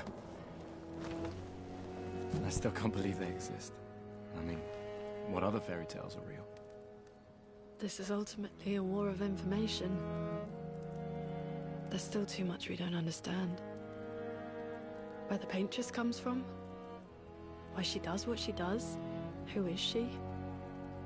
70 years and we still barely know anything. And the man on the beach? Yeah, too many unknowns. But, if we take down the Paintress, at least that gives future generations a chance to unravel the mystery. You seem better than before. Yeah. Holding it together. Shock's worn off. A bit. We can't bring anyone back. But I thought we can keep their spirit alive by pushing forward. And at least there's 3 of us now. The mission hasn't changed. Tomorrow comes. Tomorrow comes.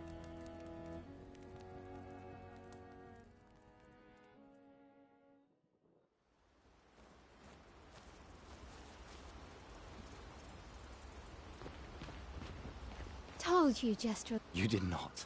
Well,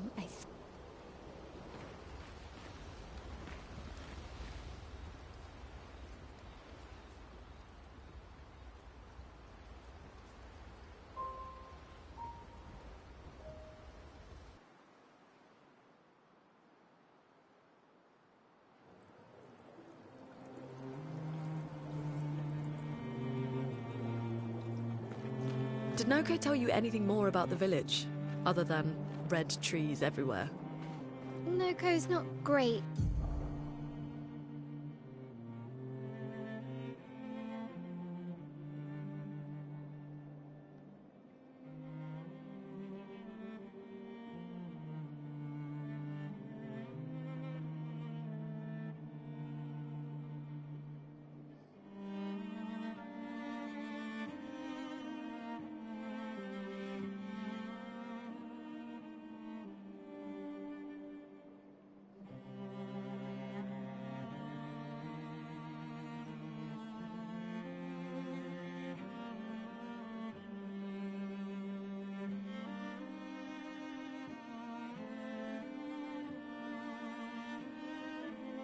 With specifics? We'll just have to think like Gestrels then.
some ink. One.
shit with micrometers.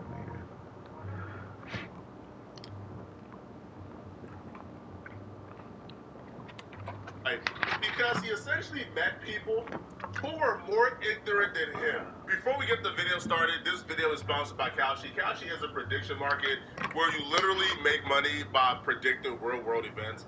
Drake is dropping Iceman May 15th. You can go on Kalshi right now and make money by placing a prediction on Drake first week sales. Look at these odds. You can make money on Kalshi by predicting Drake is going to sell more than 150,000 copies first week. That's like the easiest money you can ever make in your life. You can sign up with Kalshi by clicking the link in my description or using code FLACO to get $10 when you sign up.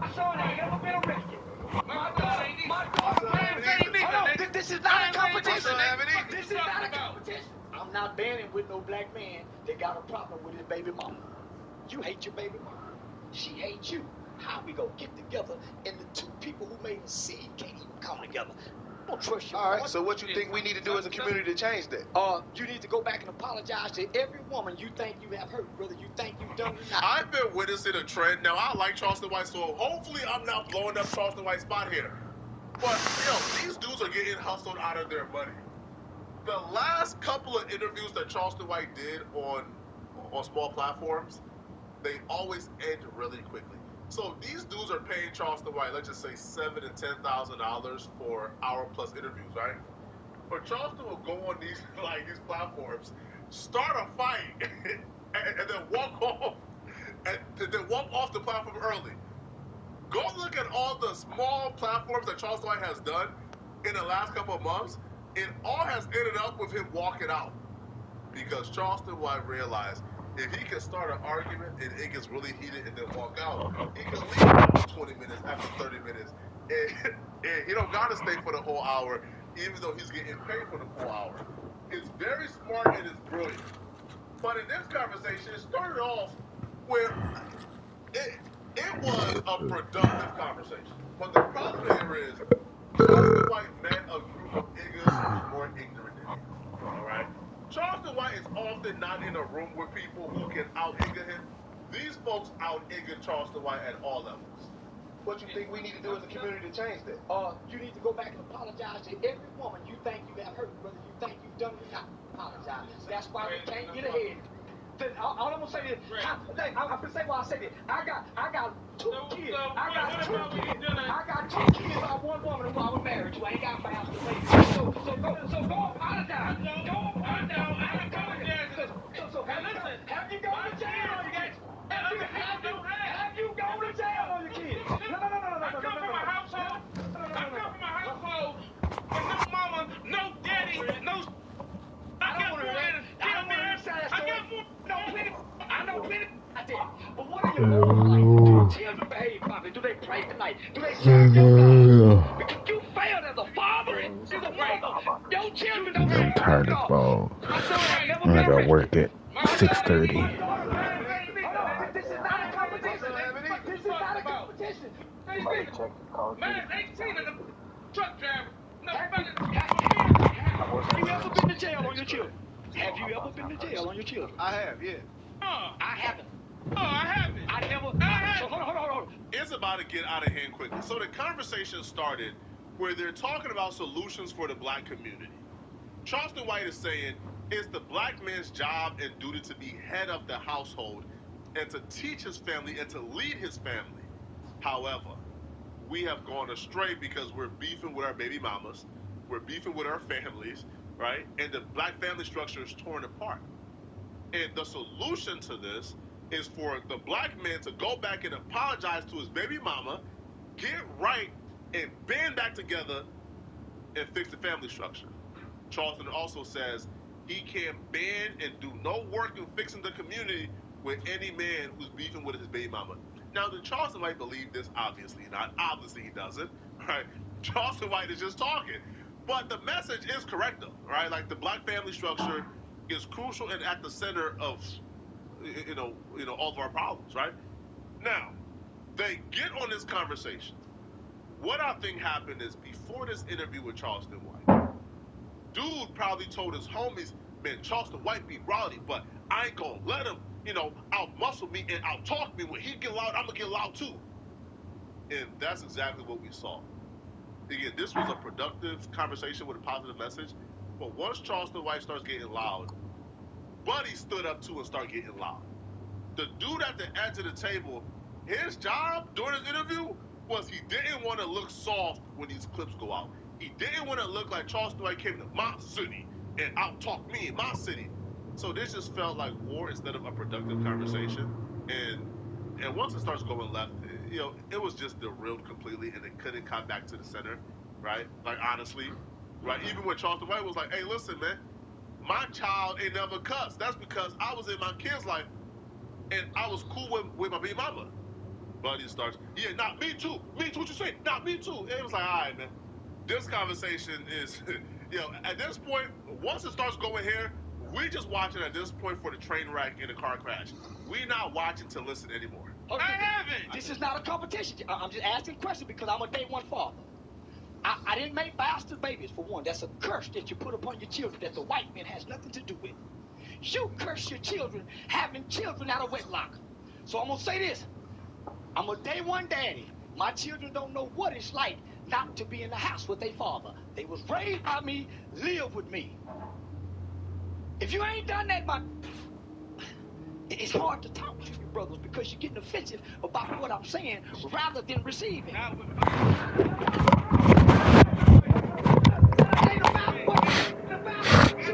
It ain't about what you, because you still looking in the past. You just said, I know. It comes down to some can't be corrected. Period. Bitches can't be corrected. It ain't about the. It's about what you done wrong to the do wrong to you first. How you know? You showed up. You showed up. Based off what you just said. Based off what you just said. You just said you were with no mother. You can't correct the. So quiet. Not like last week. The reason you were shocked is you weren't wearing your seatbelt. I didn't get why it was such a big deal. Oh, now I know why. Prize Picks is now available in most states. Download the app and start playing today. With the talking about us, black man. Take the eyes off the. You said you showed up already with no mama, so how you gonna love her and you ain't get love from mama, which is the first teacher. Mama is the first teacher, so if you don't get love and nurture from mama, you go misuse and abuse her because you sure don't know how to use a woman, black man. That's your opinion. It's not my opinion. That's your opinion. Hey man, I don't want to argue. Next question. Let's change the subject. I can't get hot. I will book the talk. Listen, I will book the talk. I booked you. A lot of podcasts make the mistake of over talking their guests because they want to be seen. Why have the guests here if you want to do all the talking? The content comes from me asking the question. Boom, get out your feeling. It's for them. It's for them. But I watch from the streets. This ain't their lane. Because you have to ask, then listen. See, you lose your advertiser. Bunch of black men that got angry. This video just lost its steam. Charleston White has a decent message that is half correct because you can't tell me that the man is 100% wrong all the time. But I do understand the message, which is, hey, bruh, if it's a petty disagreement, put your pride to the side, man. Even if she's wrong, apologize, man. So in that regards, I understand, you should thrive to be emotionally mature to where you can put the kid before your own feelings. I understand. But to say, like, 100% of the time, like, the woman is the one who's been wrong first, no. We know some good men who's been wrong first, right? Like, who did everything right and the woman is just tripping. So in that regard, yes. But when Charleston White is talking, they kept on interjecting. Now, this is where I do agree with Charleston White halfway. Now, I've seen interviews, like, for example, with Say Cheese, where Say Cheese is just responding back and rebuttaling, and Charleston White gets pissed. Or even with the Loon conversation, where Charleston White is talking to Loon. Now, Loon is giving him room to talk, but he is rebutting things he don't agree with, and Charleston White gets pissed and threatened to walk off. And I think during that interview, he does walk off as well, right? Because he don't want to be challenged. Now, in those interviews, I had a problem with it because it's a conversation, right? You're here to have a conversation. With this podcast, I kind of understand. They asked Charleston White a question. Charleston White now he does go off on a